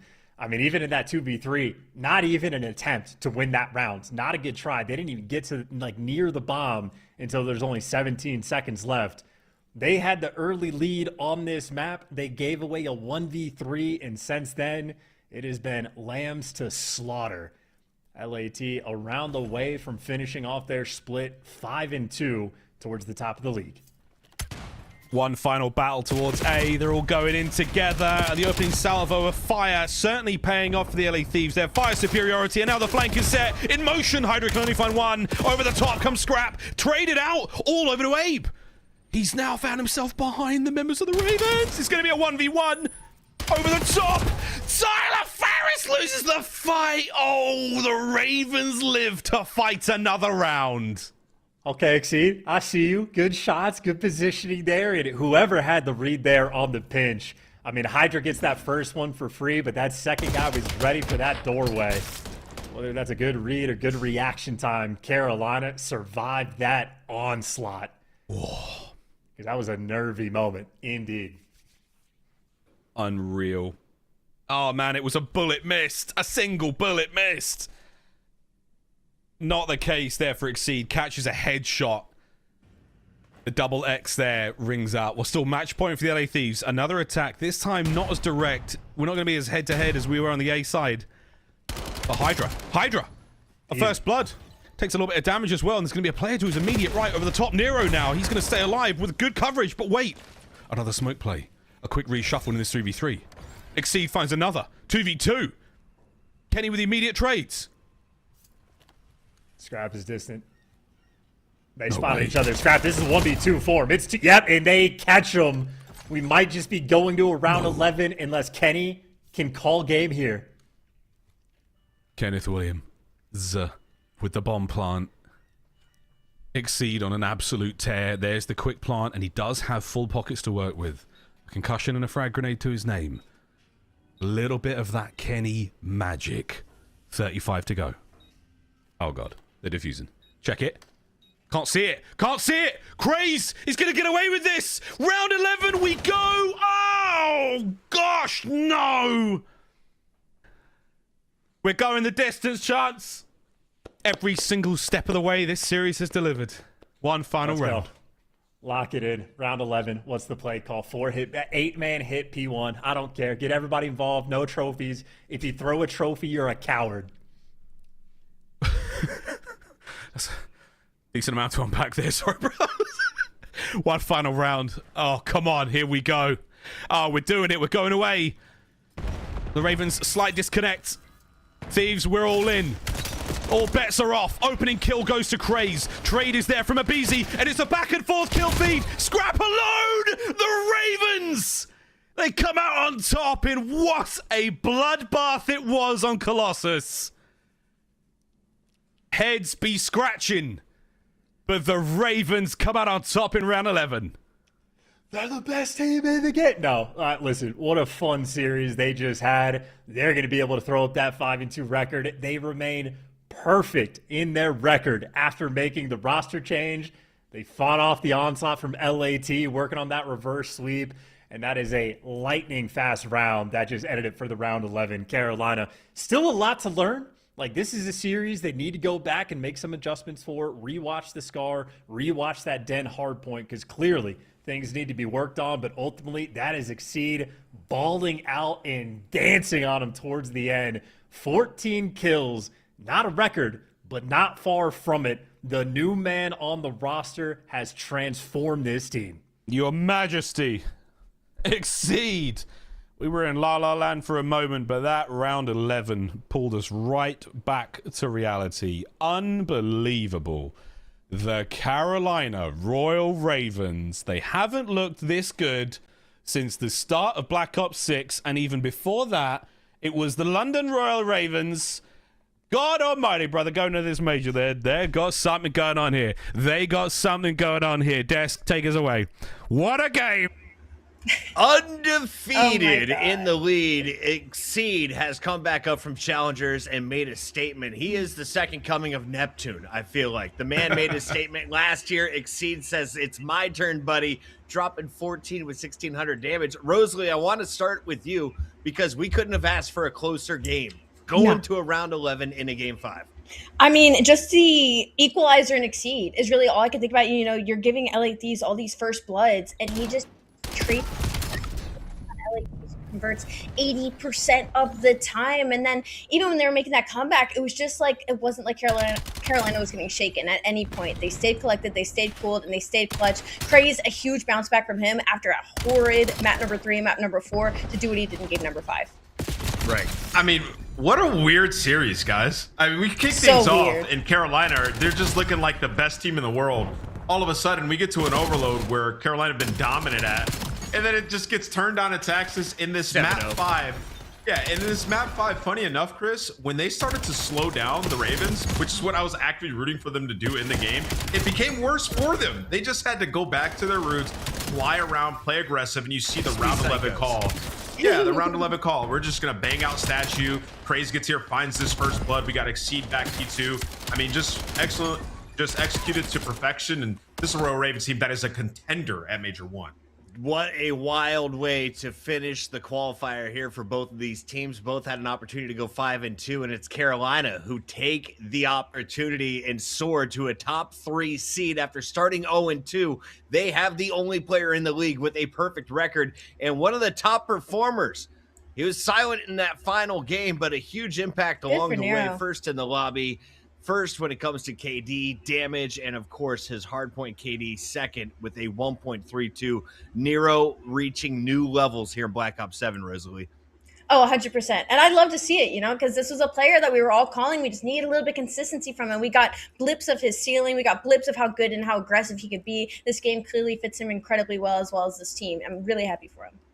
3 teams at 5-2, but it's going to be LA Thieves finishing 4-3. Where are they at in that bubble? It's time to find out. These standings are official as of right now. Thieves are on top of FaZe and Optic. Of course, Optic locked in at the 6th seed. Everyone else could shuffle here, as we could see FaZe forcing a 4-way tie at 5-2. Could. For now, it looks like G2 is feeling safe at 3-4, and Carolina is celebrating. Nameless, it's been a shocker of a stage 1 so far.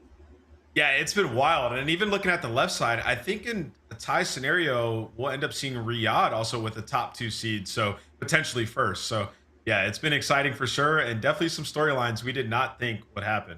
Shout out to Comp Ops and Easy Mac for doing all of the math. We don't have to do it. We just have to tell you the right answers when we officially get them. For now, we'll be doing that math during the break. When we come back, it is the final fight before we head down to Texas for major number 1. Vancouver Surge looking for their second win with TJ Haley in the lineup, but they've got a ferocious opponent on the other side.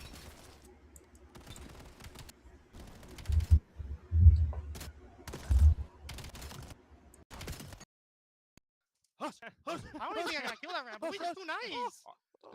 Scuff, official controller of the CDL.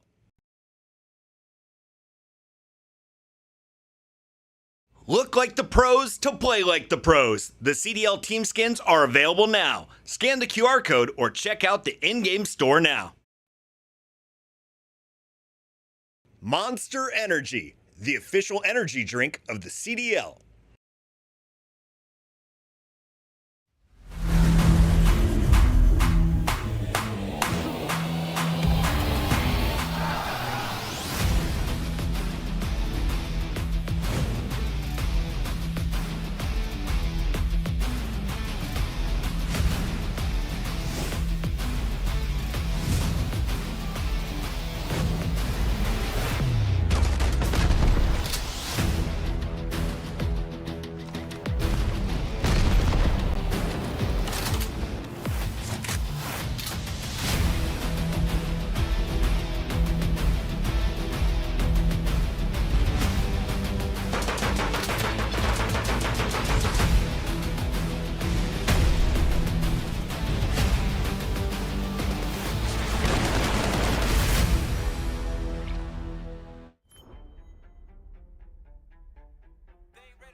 On the way, shift and study, gearing up, but here you're stuck with me, Rosalie and Nameless. Welcome back, everybody, as we get ready for FaZe taking on Vancouver Surge. And FaZe Clan, the heavy favorites coming in. Why? Statistically, they're way better. Let's take a look at some of the numbers from our KD leaderboard, because if you're looking at the top 5, it's never bad to have 2 of your guys in the top 3, right, Ant? No, it's never bad. And these guys have, they've taken some leaps if you're Abuza, and then Simp right back where, he always is, just taking over games. Early on, they were playing the top teams, and Simp's numbers were through the roof. He still has an argument to be the best in the world. But now that you're getting this contribution from Abuza, hey, these guys can beat anybody at any moment. Allie, let's talk through the flash from these 2 players. They play different roles, but both can be devastating. Oh, 100%. I mean, you have Simp, he's going to be your playmaker. That's your front line. He's going to open up those early engagements for you. And then you just have Abuza watching over you. And if your AR is already rocking 1.15, like, you're feeling great, especially with how aggressive Abuza can play. And for Vegas FaZe, I mean, they've only lost 1 S&D and 1 hardpoint out of their last 5. So right now, that's 2 game modes that they have under their belt. Overload, that, I mean, it's not necessarily bad. It's just not as good as the other 2. So for Vegas FaZe, they might look like the most well-rounded team that we have outside of maybe Carolina. Yeah, Nameless, what do you see when you look at this pink squad? What's the identity? I think the identity is what Ali just said, a well-rounded team. Like, that's why they built this roster, right? You come from the trio where, maybe you face some adversity and things get a little hectic. Well, they went out and they got, 2 guys in 04 and Abuza who were hungry, obviously a little newer to the scene, but, they're willing to work and play around their teammates. And we have seen that. Like, when they started off in the league, I think the first match was the LA Thieves one. They got 3-0'd. Immediate response going forward. The search best in the league. Like Ali said, the overload is solid, and then the hard point 4-1 in your last 5. Like, this is a FaZe team that can fix problems like that. It's time to talk about their opponent on the other side. Looking to play spoiler once again is Vancouver's Surge. They can't finish higher than 11th, but 10 points would go towards the morale heading into the major. Abe, Lunars, TJ, and Gwyn, the only W was a reverse sweep over this Boston squad, where they seemed like a brand new team kicking off with the overload. We saw Abe reach all new levels in Search and Destroy alongside TJ. After that, though, it was a short-lived celebration. You got handed an L by Miami and a few more teams. So, Allie, what do you need to see from Vancouver tonight? I just need to see that they started working together better. I feel like this is kind of a weird younger team, and they have some great pieces. It's just, unfortunately, they are kind of in blow-up watch. I mean, they're 1-5 in record. They're worst overall in the league. And when you get into the nitty-gritty of the statistics, they're below average in almost every single one. So I guess on the good side of things, they won 2 overloads versus Texas and Boston. We'll see today if they can keep that overload prowess going. But this team definitely needs a little bit more than some luck. And I'm looking across there. You got 1 hard point, 1 search, and 2 overload wins. You have 4 map wins across your 6 matches. That's not good. Yeah, definitely not good. I will say, though, Chris, with the new team, they're 2-1 in overload, and they have 2 nice overload wins. One of them up against Optic Texas, right? So they're competent there. Give yourself a little hope going into the series here. But, you know, for Vancouver, you just need some of these guys to take some leaps, right? You took a chance bringing in some young talent. Abe has shown moments. Lunars has shown moments. Just got to put it together consistently. And you know, I do think these guys have a place in the league. Like in that match versus Boston, Brazilians win 3 maps straight, and Lunars and Abe both playing well. We just need to see that again. Allie, what stops this team from becoming the next Carolina? It just doesn't seem like they're all on the same page just yet. And for them, they've had this roster now where Carolina, they got to swap out a piece that completely changed their pacing. So unless you're calling for Surge to make a change, they kind of just have to make it work with what they have. Let's see what they can get done today. Once again, it is a best of 5 before we head to the majors. They're already guaranteed an elimination bracket start. Do they pull off the upset today? Nameless, we start with you for the Scuff Pick'ems. Nah, this is a tough matchup for Surge, man. I got FaZe winning this one. They're vying for a top seed. They get it done in 3. FaZe fighting for top seed. Maps matter. Allie, how do you see it playing out? Yeah, I'd have to agree. I mean, you say maps matter. FaZe has the deepest map pool, I think, right now in the league. They could square up on anything. So for Vancouver Surge, I think this is just an unfortunate matchup to close out the stage 1. I really want to pick TJ today. No I way. called him last time on his individual dub. He let me down twice since then. I'm going with FaZe. We're going with the save play, trying to keep pace with Rosalie. The fans are also going FaZe, which means it's a Vancouver W, baby. We got shift and study for the spoiler. Here for that. Well, yeah, I mean, I think Allie really hits the point on the head here. Sorry, Jay, I muted you, but I didn't mute the broadcast. Yep, there you go. Don't worry, broadcast heard me. I wasn't saying anything crazy. I was gonna say I think Allie's point is really, really strong. I mean, that little chicken nugget of knowledge right there with Vancouver's map pool being very one-dimensional and Vegas is being pretty much wide open for the taking. It just doesn't feel like this is a fair match just on paper. Yeah, well, yeah, a lot could think that, man, because right now Vancouver, without question, are the worst team that we have in the league. Even after making the roster adjustment, bringing in TJ, it really still hasn't hit the ground running. You get the reverse sweep versus Boston, great, but the last 2 matches haven't even been close. And then you're looking at the maps that we have in this series, Exposure, Colossus, Den. These guys have a total of 1 win out of all those maps. So I don't know. This is going to be tough, man. FaZe, like the Death touched on it, they're fighting for a top seed. You know, you want to be sitting comfortably with a better seed. And you also want to get the win, especially with having a difficult loss versus G2 last week. So I think they want to right the wrongs off that one.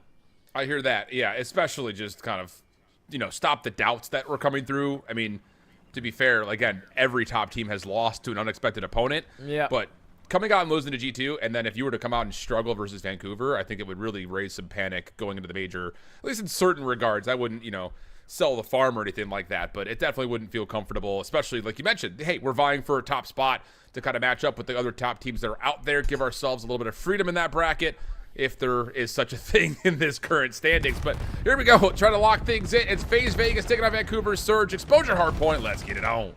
I'm always down for the underdog story, Al. I just need to see Vancouver Surge today be a team instead of 4 players loading into a rank play game. Already off to a great start, as that is going to be the case. Team shots through top window. You take top mid connector, then you focus the rest over towards low dirt. So 4 day, at least a good time already.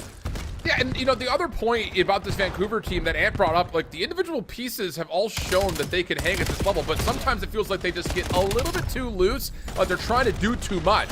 Trust each other, find a way to build a system. That's the one thing that's been missing for the Surge, and so far, to your credit, Jay, that system has worked out very nicely over the top of P1. Rotation now underway towards 2, and I will say for Vancouver, that has to be priority number 1. They are by far the worst rotating team in the league, but this has been pretty solid for them to start.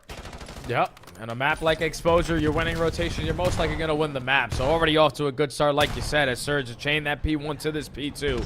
FaZe have the Swans over towards Solar side, but team kills galore, everybody dropping like flies. Thankfully, 0-4 is able to catch one, so you still maintain the Swans, but Surge is still maintaining the hill time. Yeah, Gwen 6-1, looking for the other. Ooh, almost snaps up top. Forces one player kind of outside the lines, where TJ is able to at least confirm the kill, but Vegas will still be able to break up the hard point. 30 seconds to fight. A couple of seconds now starting to come in favor as FaZe is largely just right all over the middle of the hill. Not really trying to zone out too much at this point, looking for new. That allows Lunars to jump on in. He's up and over, trying to finish off his food, but can't quite do so, and Vegas will hold on.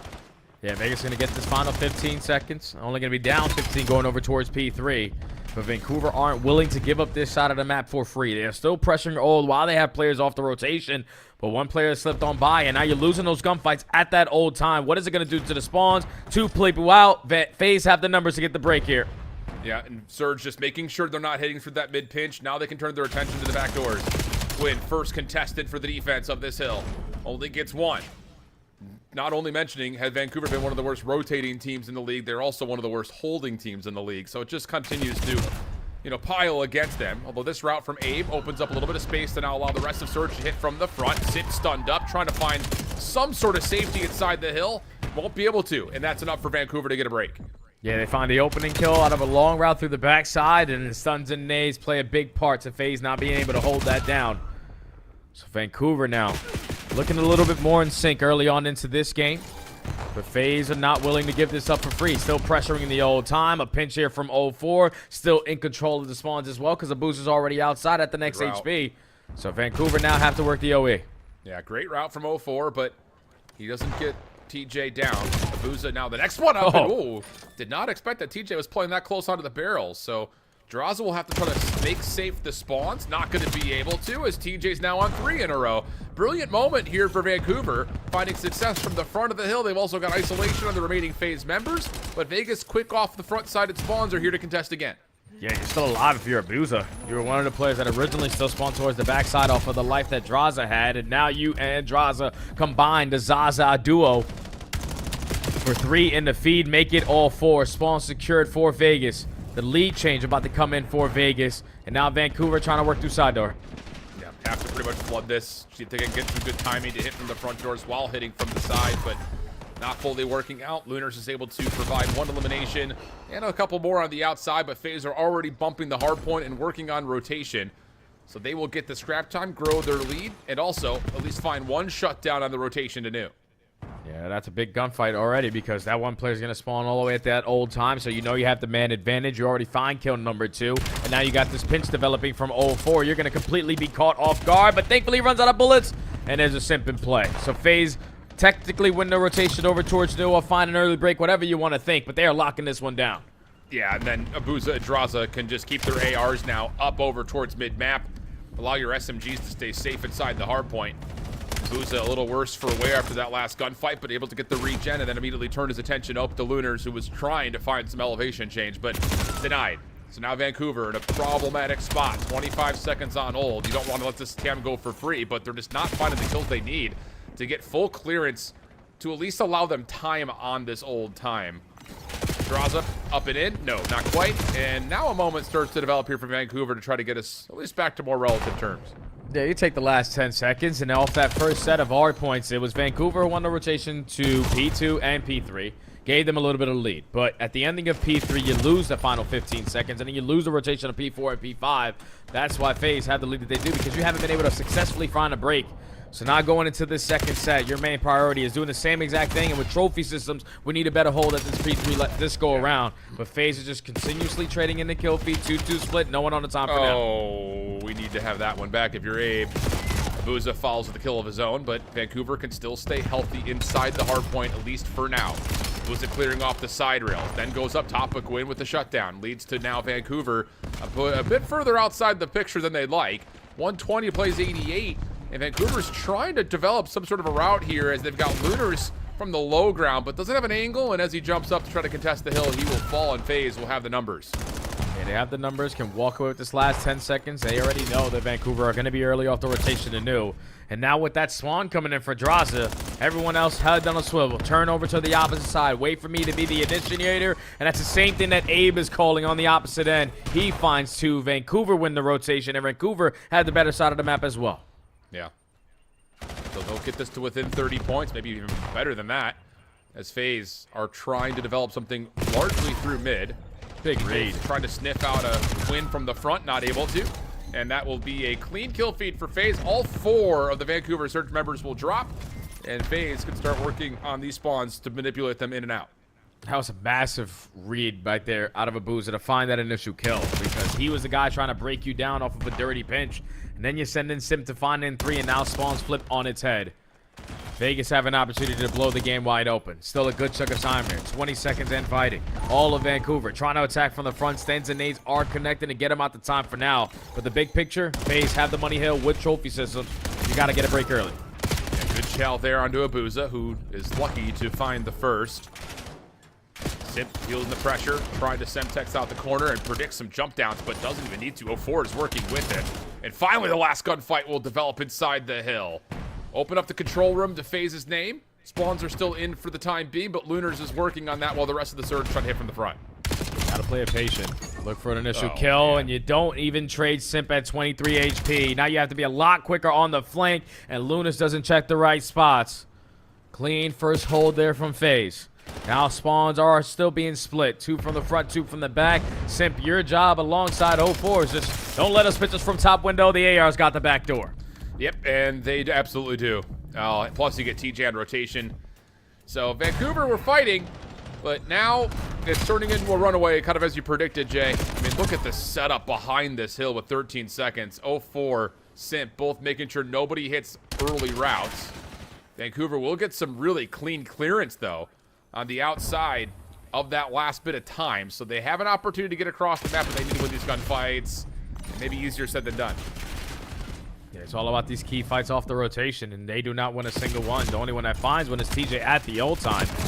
But now FaZe have the spawns. They have the bodies to reinforce. You just don't have the body to trade A currently, as he's still making something out of nothing, but eventually gets overwhelmed and FaZe are in.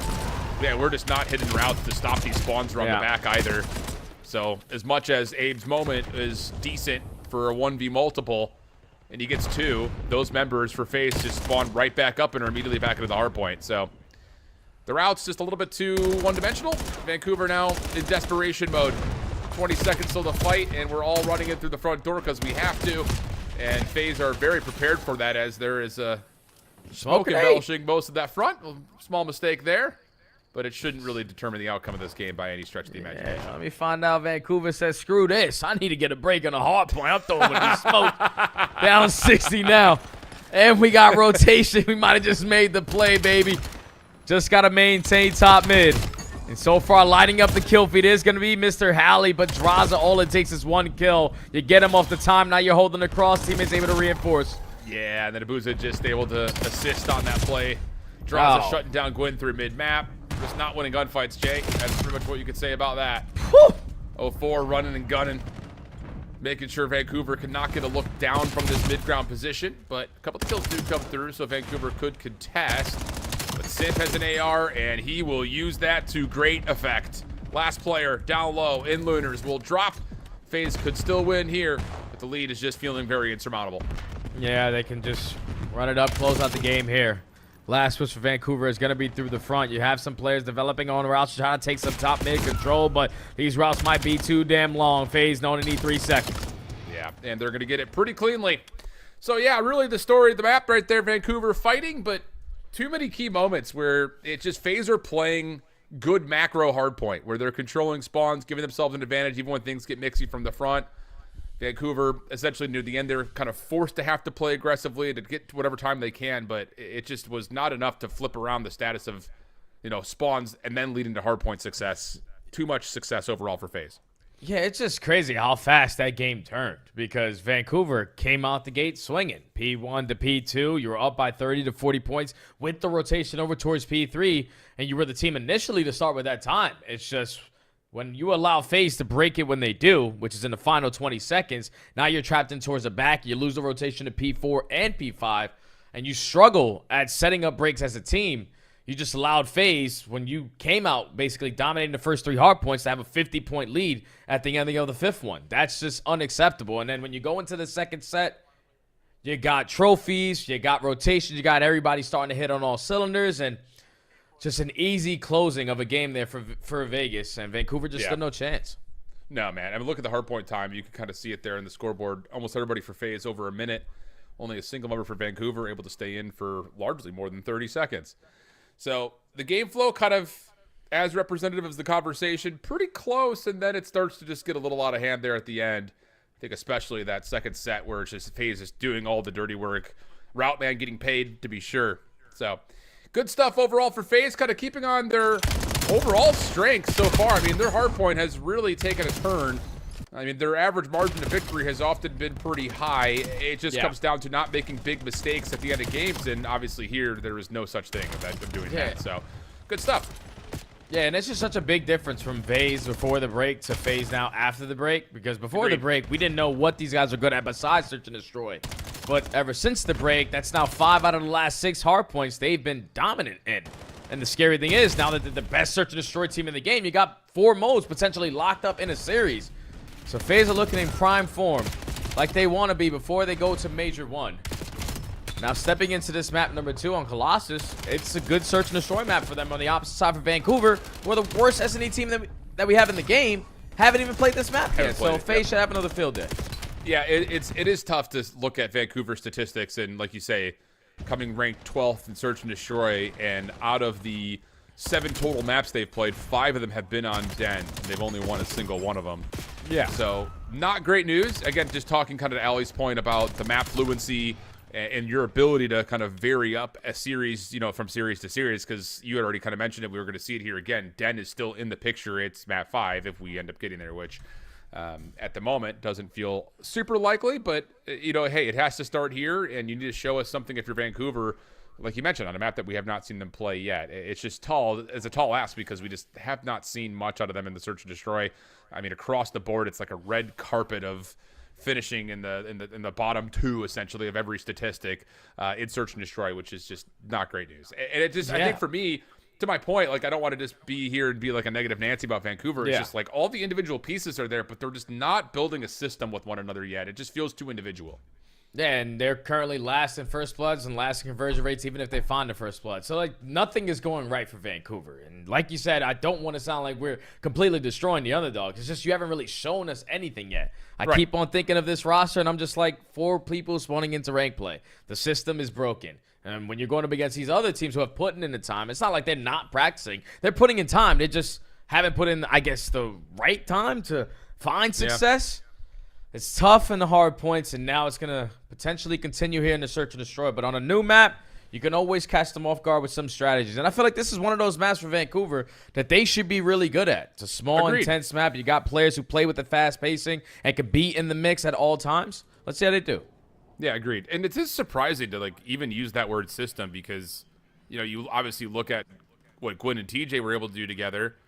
They've been solid, like in terms of playing off of one another, in terms of like what that duo has looked like.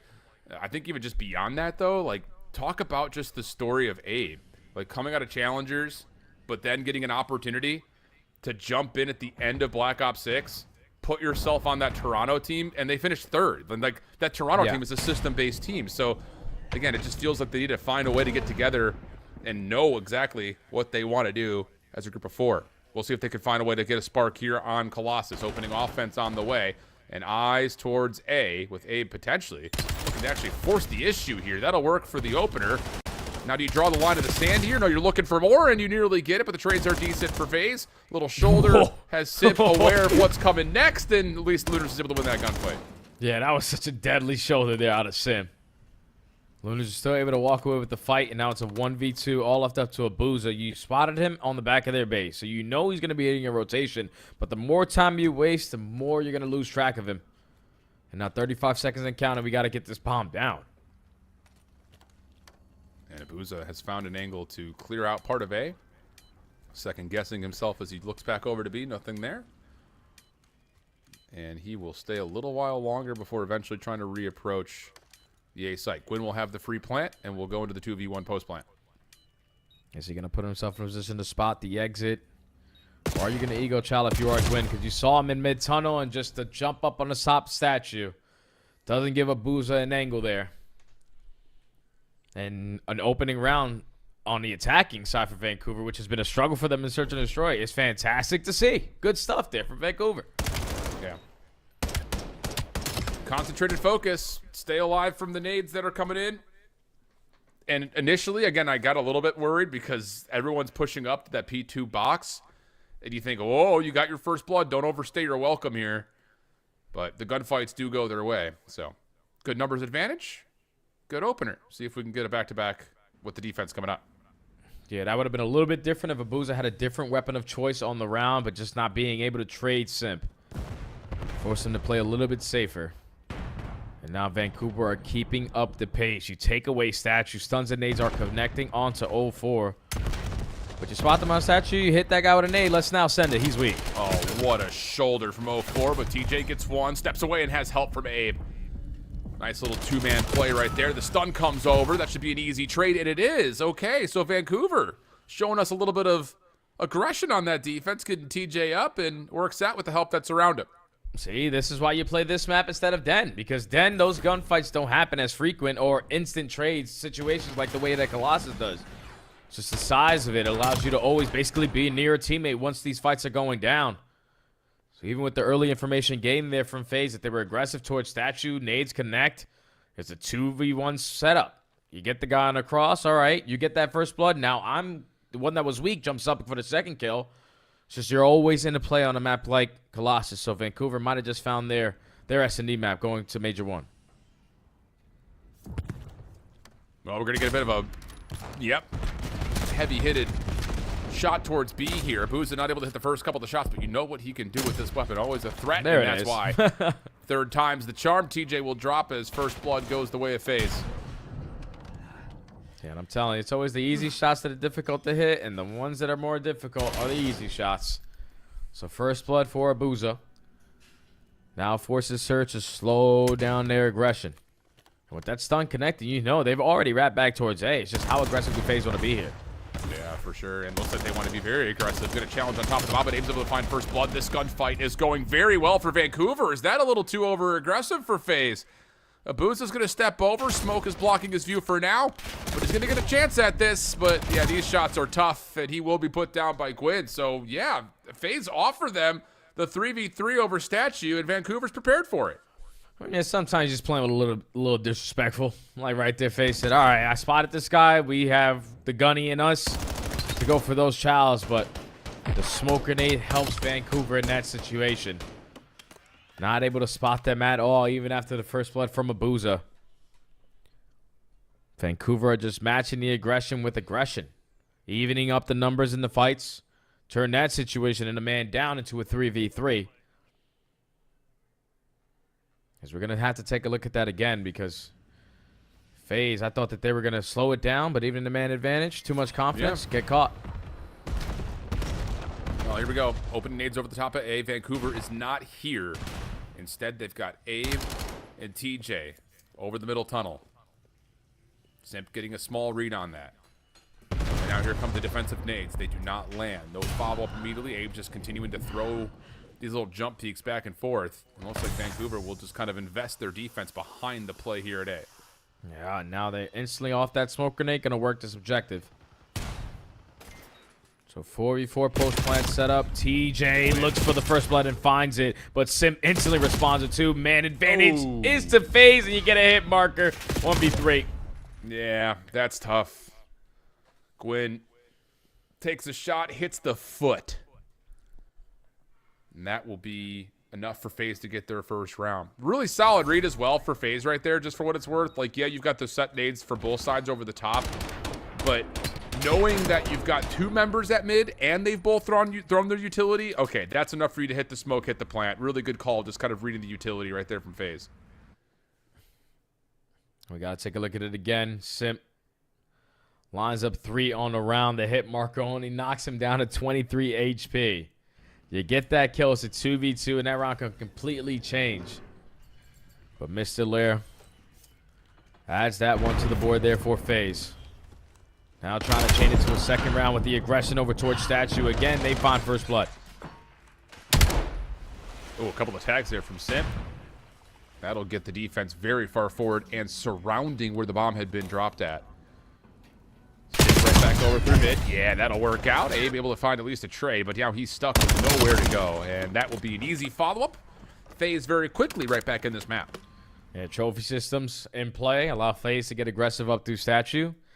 You find the first blood, you instantly find the second, force the rotation, and just basically trap them on their side of the map. So FaZe usually are that kind of team, you know, to give you the early cover the round, show me what you got, and then make those mid-round adjustments. And they're coming in now. Back-to-back rounds for FaZe. Yep. And it hasn't been anything crazy either. That's the biggest part about all of this. It's just been winning an opening first blood and maybe paying a little bit more respect to Vancouver on the other side. Just not over-challenging things and just playing smart COD.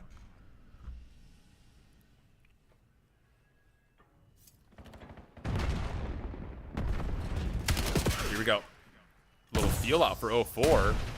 And then once again, instantly hits a smoke deep over towards P2. Commits for the plant, and Vancouver can do absolutely nothing about this. The counter nades, though, are really well timed. 04 will drop on the exit, but it's a 3v4 with the bomb now planted for FaZe as they find a counter kill. And Simp just ripped Gwyn with a sub across the map with an AR. And now Draza finds a kill. You got to be aware of Simp still working on the pinch, and now Simp finds a second, but it's a 1v1. TJV Simp. Oh, trying to get the stun out. Going high. No, Simp just beat him on the cross. A decent effort, I think, especially considering how that first kill had gone down. But, yeah, it's just FaZe have their recipe, right? Like, okay, we get a feel out. We get our nades. Either we're getting tags off the defense that's playing close, or there's no one home. Hit her out, drop a smoke, drop the bomb. Good counter nades for Vancouver, but you're right. I mean, we didn't see it, but Simp just won a long-range gunfight versus Gwyn with an SMG, and that's how that round comes to an end, for the most part. Yeah, that's 2 attacking rounds where Simp is able to pop 3 on a round to secure it. First one we don't see versus Gwyn. You know that he's working the pinch. He wins another gunfight and in the smoke, not able to keep TJ alive. Vancouver were just up 3-0. But those adjustments start coming in for FaZe. The game is tied up. And look at another adjustment coming in. They called them off guard in the first go-around, but now we got Green Tunnel. I think you dare to try to cross this man. Yeah, for real. And, well, Abe holding the corner. Simp was trying to take away space. At least comes away with 1 for FaZe. Lunar's a little stuck at the moment, but if you can find the kill and just get traded out, that's okay. So 2v2. 04, I believe, had just been seen on this cross, and yeah, Vancouver are going to take their time to make sure they clean this out. Yeah, no 4 isn't going to mess with anything. Going to wrap back, and the timing should work out in his favor. Turns the corner. Dabuza keeps him alive. 1v2, and TJ's going to fall. Just finesse, finesse, finesse. Again, the adjustments start coming in for FaZe. You got trophy systems that come into play. And that's been a couple of different looks that Vancouver just are not prepared for. Sim strike for the first blood. Trades are coming in at Statue. And then just 04 being aware that they could potentially be behind me. I don't want to get isolated. Let me get to my teammate. And it's a good thing I did that because Abuja just kept me alive. Yeah, FaZe have the advantage now. Yep. It happens that quickly. FaZe get a read of, okay, this is what Vancouver's trying to do. Easy counters. Easy results right now. 10-5 for Simp. Nades once again over the top of Statue. Vancouver going to try to get a little bit aggressive to contest the A site, but that means that Gwyn is by himself for the time being over towards B. And that's the direction that FaZe are going. Team shots are out. Abuza get credit for the kill. You've got Draza trying to watch the pinch, but hold on a second. A couple of kills do come including the damage that was from Lunar's onto 04. So we have a 2v2, and FaZe are a little weary if that flank had been committed to or not. Oh, yeah, Simp, a fortunate team kill there onto your guy. Would have had the man advantage, still would have potentially worked that objective, but now we got to hit the reset. Let's gain some information early on before we commit on the objective. But everybody's just running right next to each other. Hopefully your headset works.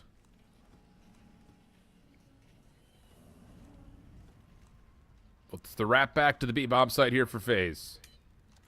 Vancouver are clearing out mid and have taken their attention at A, but no one is home. So now back through tunnel they go. The post plant, though, is set up towards the defensive spawn. TJ and Abe get back over to the container, trying to get some contacts. And they see one FaZe member over. Smoke will come through. Couple of spam shots. Can TJ get timing to clean this kill up? No, there's help from behind. It's none other than Sip. I don't know if it's credit for the final, but he was in the perfect spot to stop that push-up, and FaZe continue on their winning ways. And this is why it's so difficult to play these guys in Search and Destroy, Al, because what was it the last two offenses? Quick bomb plants at A. Now Vancouver are thinking, we got to shut down this damn play, man. We can't let them do it again. So you make the adjustments to stack over to that side of the map, and now FaZe hits you with the audible to go B. Without that team kill, that round would have been a whole lot cleaner, but the post plant 2v2, you don't spot them on the exit. You know that they're playing from that side of the map, but just a crossfire set up there from FaZe. Chemistry on full display. And that's 5 rounds in a row now for FaZe to be at game point. I'm telling you, man, they adjust better than I think any other team right now in Search and Destroy. They get a read on what you're doing. They make the exact right read in terms of what they need to do in response, and then they're still playing around with their own playbook. Timing here could be great, though, for TJ. I don't know if he was seen on that little cross to the tunnel, but it's an instant snap, and Simp is going to get his 12th kill. And a 4v3 develops now for FaZe. Now Vancouver back in a stagnant position. No one wants to scam. You're just trying to make up for the numbers and don't want to get isolated. And 0-4 is able to catch one before falling, so would have been great if Luna gets that one out. And keep it at 3v3, but time's still ticking. We're still down a man. And these are just the deadliest shoulders for FaZe. Not giving away anything. Read the perfect moment. Luna's in trouble, going to get hunted down. Nowhere to go. 6 straight rounds for FaZe. Sheesh. I mean, oh, that's just disgusting. And what do you say? Again, it's just like another moment for Vancouver where, to be fair, again, like you mentioned, have not played this map yet in the competitive sense here in the CDL. But you start off so strong, but FaZe get a read like, okay, this is what they want to do. This is how we're going to respond to it. And it works out perfectly. It helps that Simp, obviously, is just creating so many opportunities, not only to find eliminations, but to get info with these shoulders. Disgusting. 13 total for Simp. FaZe find themselves convincingly now up 2-0. Yeah, Vancouver, you were up 3-0, man. And then those mid-rounds just start coming in, and Simp just says, I'm not going to allow you guys to win this map. Now, thankfully for them, even though you're down 0-2, you know that you're going to be starting a loser bracket. You're going into an overload, which happens to be your best mode. So they could potentially keep this alive when we come on a break, though, Al. But I think FaZe are looking to right the wrongs on this one because you lost this one last go-around in Minnesota. You're looking for a 3-0 here. Yeah, they're looking to find the adjustments without question. It's been easy so far for FaZe. Vancouver trying to extend the series, but we'll see if they can do so when we come back after the break. Oh, great. This again.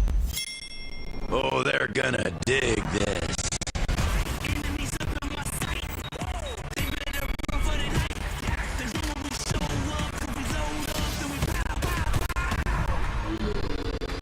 Finish the mission. Can I get some help? On the way. Look out, freak bag.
Monster Energy, the official energy drink of the CDL.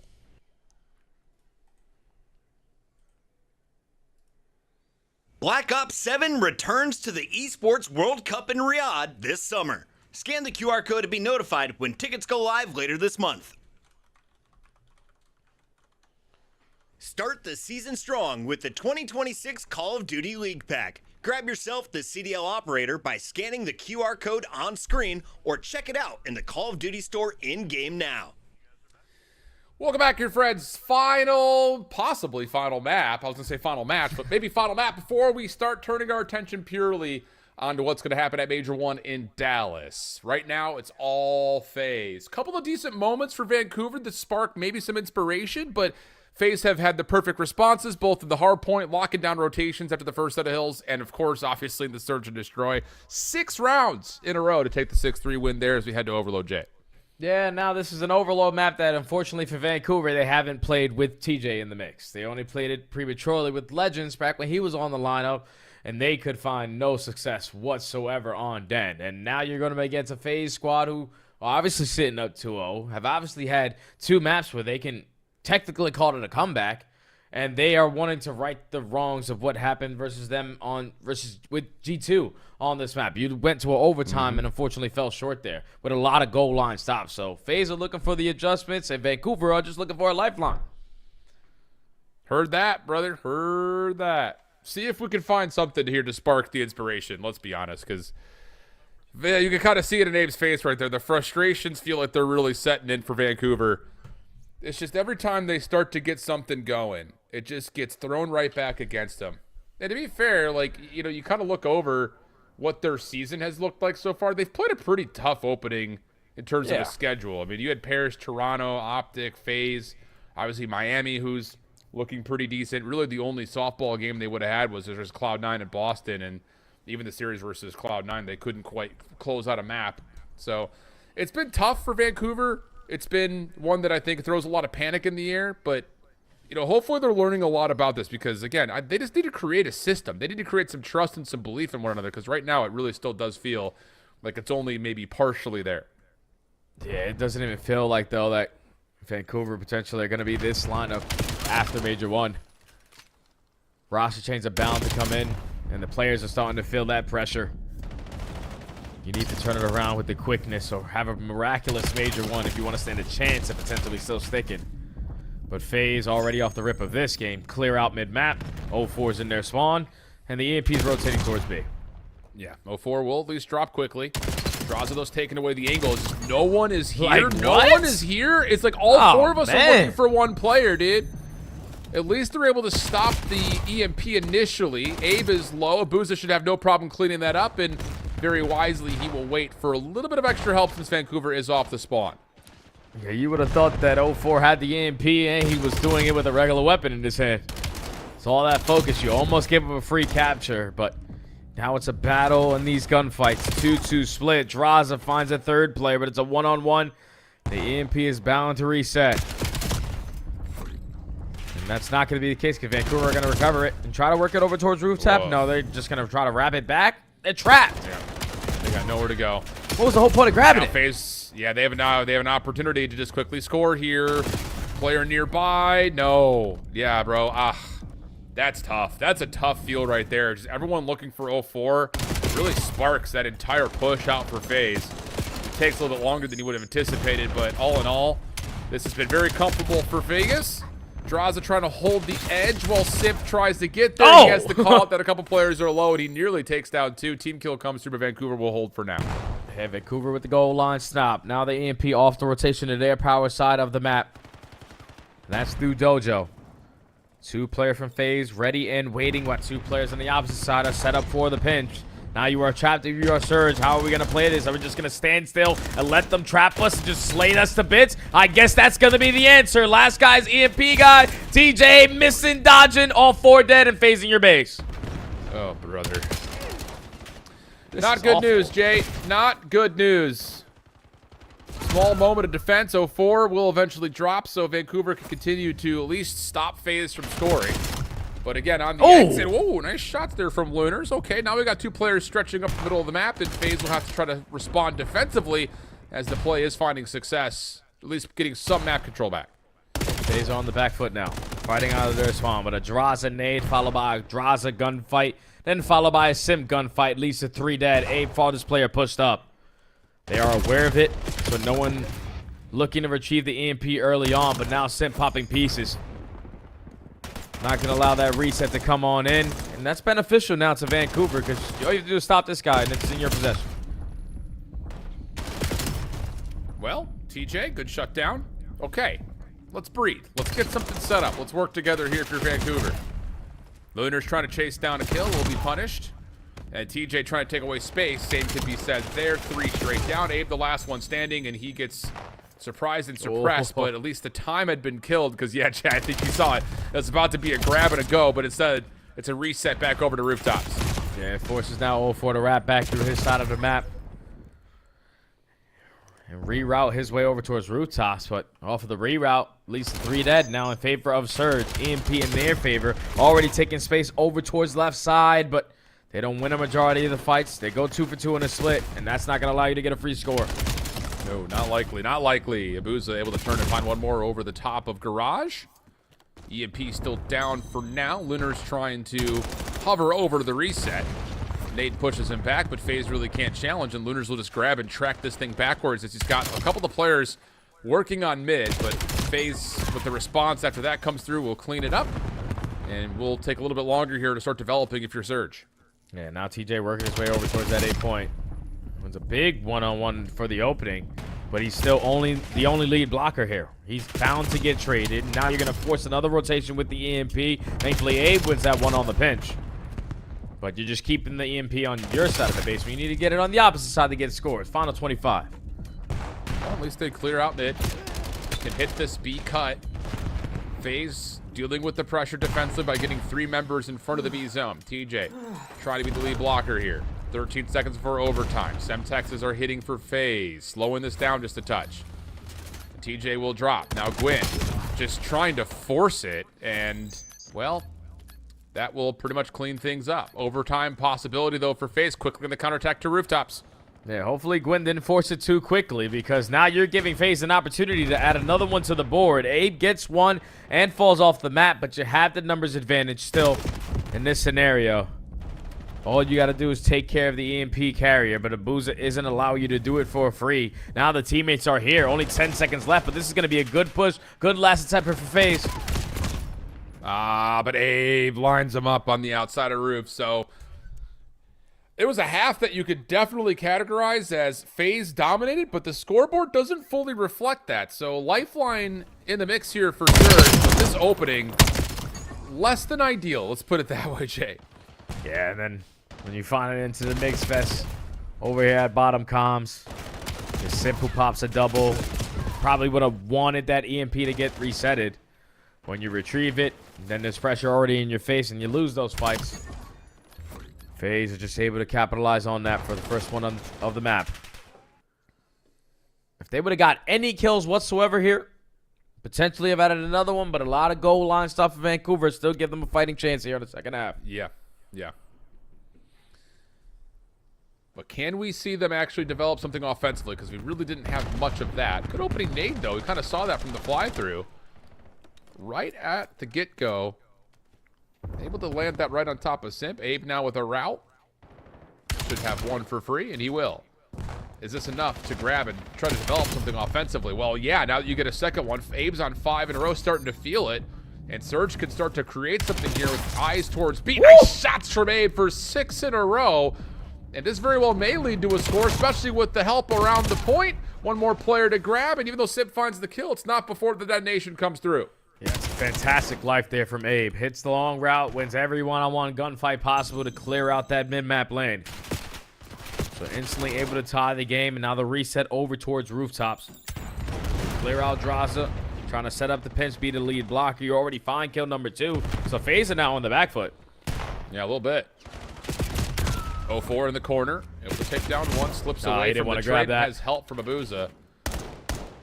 And Abuza, he knows that. He's got Lunars pinned right now, but instead of focusing on that, he's going to try to find the rest of Surge. It does well to catch one more as the EMP now possibly could be grabbed and flipped back, but simple drop at mid-map, and Abuza has to try to guard, and he will successfully find a kill on 4 in a row now. Yeah, don't want to waste any time if you are Vegas. It's very difficult to score from rooftop side on this side of the map. Just going to wrap it back through Dojo. Leadbach is starting to find kills, and Simp is already clearing out a lot of space towards A. So off spawn, Vancouver are stuck between a rock and a hard place. Where are we going to go? We have to spread our map set up. So you committed at B if you are Lunars, but everybody else stacked at A. Need to hold. Yep. And you see that FaZe are just trying to pull the defense over to A off their spawns. But just enough eliminations are coming through for Vancouver to allow them to kind of play defense on both sides at once. Gwyn cutting off the middle of the map. Shut down, though, by Draza. You can see Sip is trying to make noise over towards the A side at Couches, while the rest of FaZe keep their focus forward. TJ in some trouble. At least able to find one to make life a little bit easier, but no. Sip finds the kill that he needs. FaZe able to swoop forward and get Abuza the detonation, and they're now up 2-1. Yeah, just maintaining the possession. Waiting for the play call. Once kills start going your way from the front side, Simp eventually strikes on the pinch, guaranteed to score. Now FaZe might be able to add another one quickly to chain it to be up 3-1. Just so much space that has been cleared out, and Simp still is alive. Yeah, I was about to say, that's the big issue here, is that Simp was just supposed to be a distraction. He's been way more than that, as Gwyn in some trouble, should be traded, and is. And we could just keep on rolling. FaZe running it up as they're able to find themselves another score at B. Still trapped in your base if you're Vancouver. Need to stop the bleeding. Need some fights to go your way. You just got to get past the SMGs on the side of FaZe because they both pop a double, lead to all 4 dead, EMP in their possession, and you're spawning at the B point. Yeah, 5-1 is the score. Brother, they've got everything locked down. Damn. Yeah. I mean, this is, again, one of those maps that we're going to say like we did the first 2. Very close, very tight. Vancouver fighting, giving themselves a chance, but just not able to get the macro play that you need on the high level to win this mode at the moment against this team like FaZe is pulling out. 30-20 for Simp. Abuza's 26. Draza's winning gunfights like that, dog? Oh. Goodness gracious. Oh, man, this is not getting even prettier. Like, brother, the entire kill feed is pink. These guys are in hell. Oh, look at this. It's just from every angle. You're coming on spawn, getting shot. Simp pops another 3, almost with the 4th with the pistol. But now all 4 screw it. Let's just try to go get another one added. 50 seconds is mathematically impossible. And FaZe will get the 3-0. But Vancouver, like, at least show something, right? Let's get one. Woof, Jay. Woof. Let me get one now. That was about as abusive as a spawn trap as we've ever seen on this map. Lunar's going to give it a good old try. Stuns from the defense, though, of FaZe are landing. Should be able to get this one in. Watching the crosses, Draza. And at least Lunars is able to score once. But feels like foot's a little bit off the gas here. FaZe just running rampant on Vancouver. Statement 3-0. As FaZe will finish near the top of the seedings of the bracket. And that I will say, like, you want to talk about strength of schedule? Before Major 1 started, FaZe had an absolute gauntlet. And for them to pull out a record like this is impressive. Hey, it's a good thing that they went through some of those hard matches before the break when they were still around the mid to below side of where they wanted to be. They go back, put in the work in. You heard 0-4 in an interview say, I didn't go back for Christmas break or holiday break. I stayed home. I was grinding. I was watching my VODs. And it's all working out now because you got one of the top seeds. You're better at hardpoint. You're one of the best team, if not the best team in Search and Destroy. Your overload still needs some work, but that was easy cakewalk whenever you're in firm control of it. FaZe are looking good going into Major 1. And Vancouver, on the other hand, I don't know what the hell to think about these guys.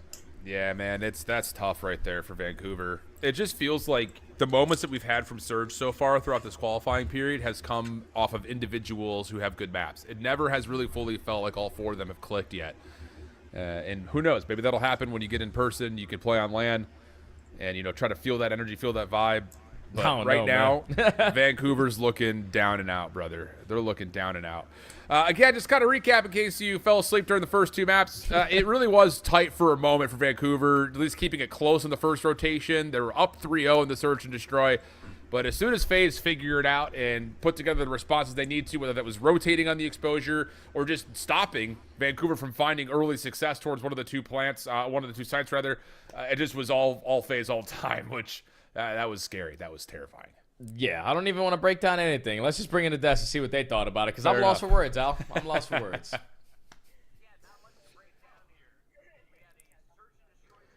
Let's start there, Rosalie, as we see dominance. Do we have to? Across the board.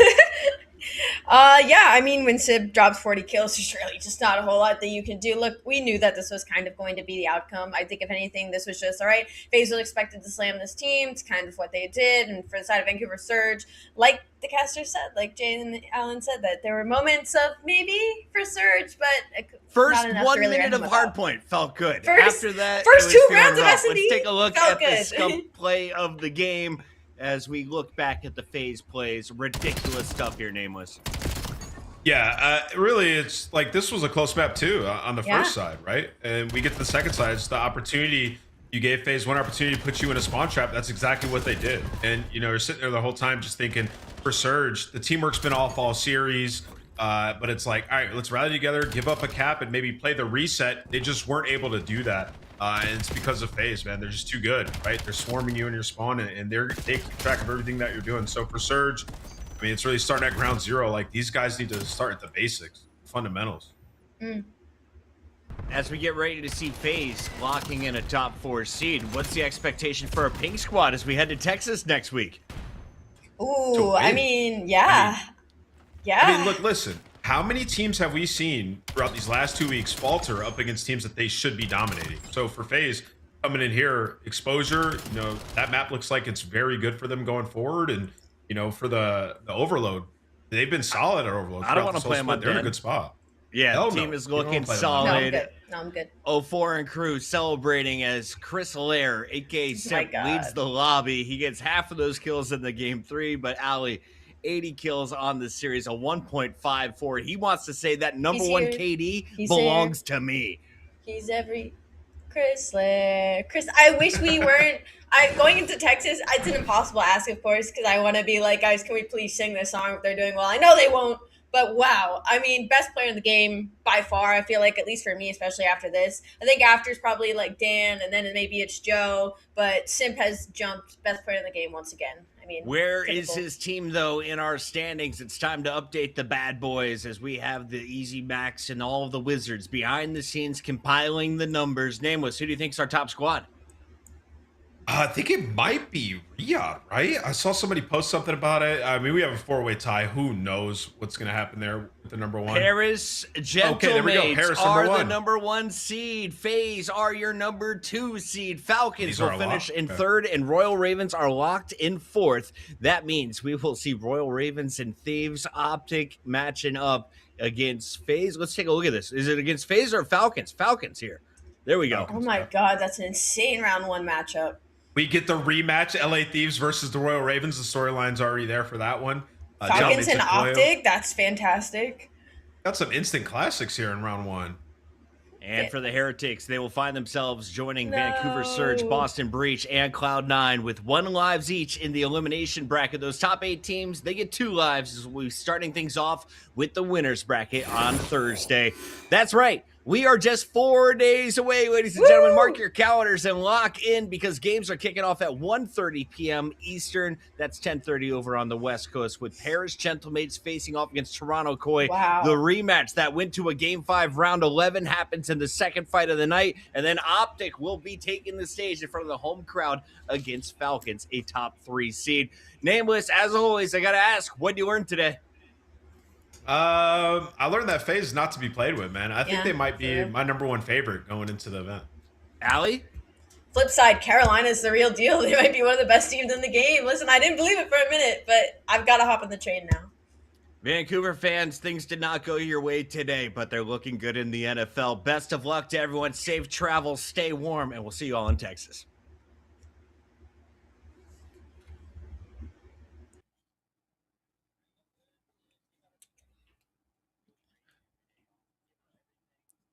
You see the Shaheed catch? Ridiculous. Much love, everybody.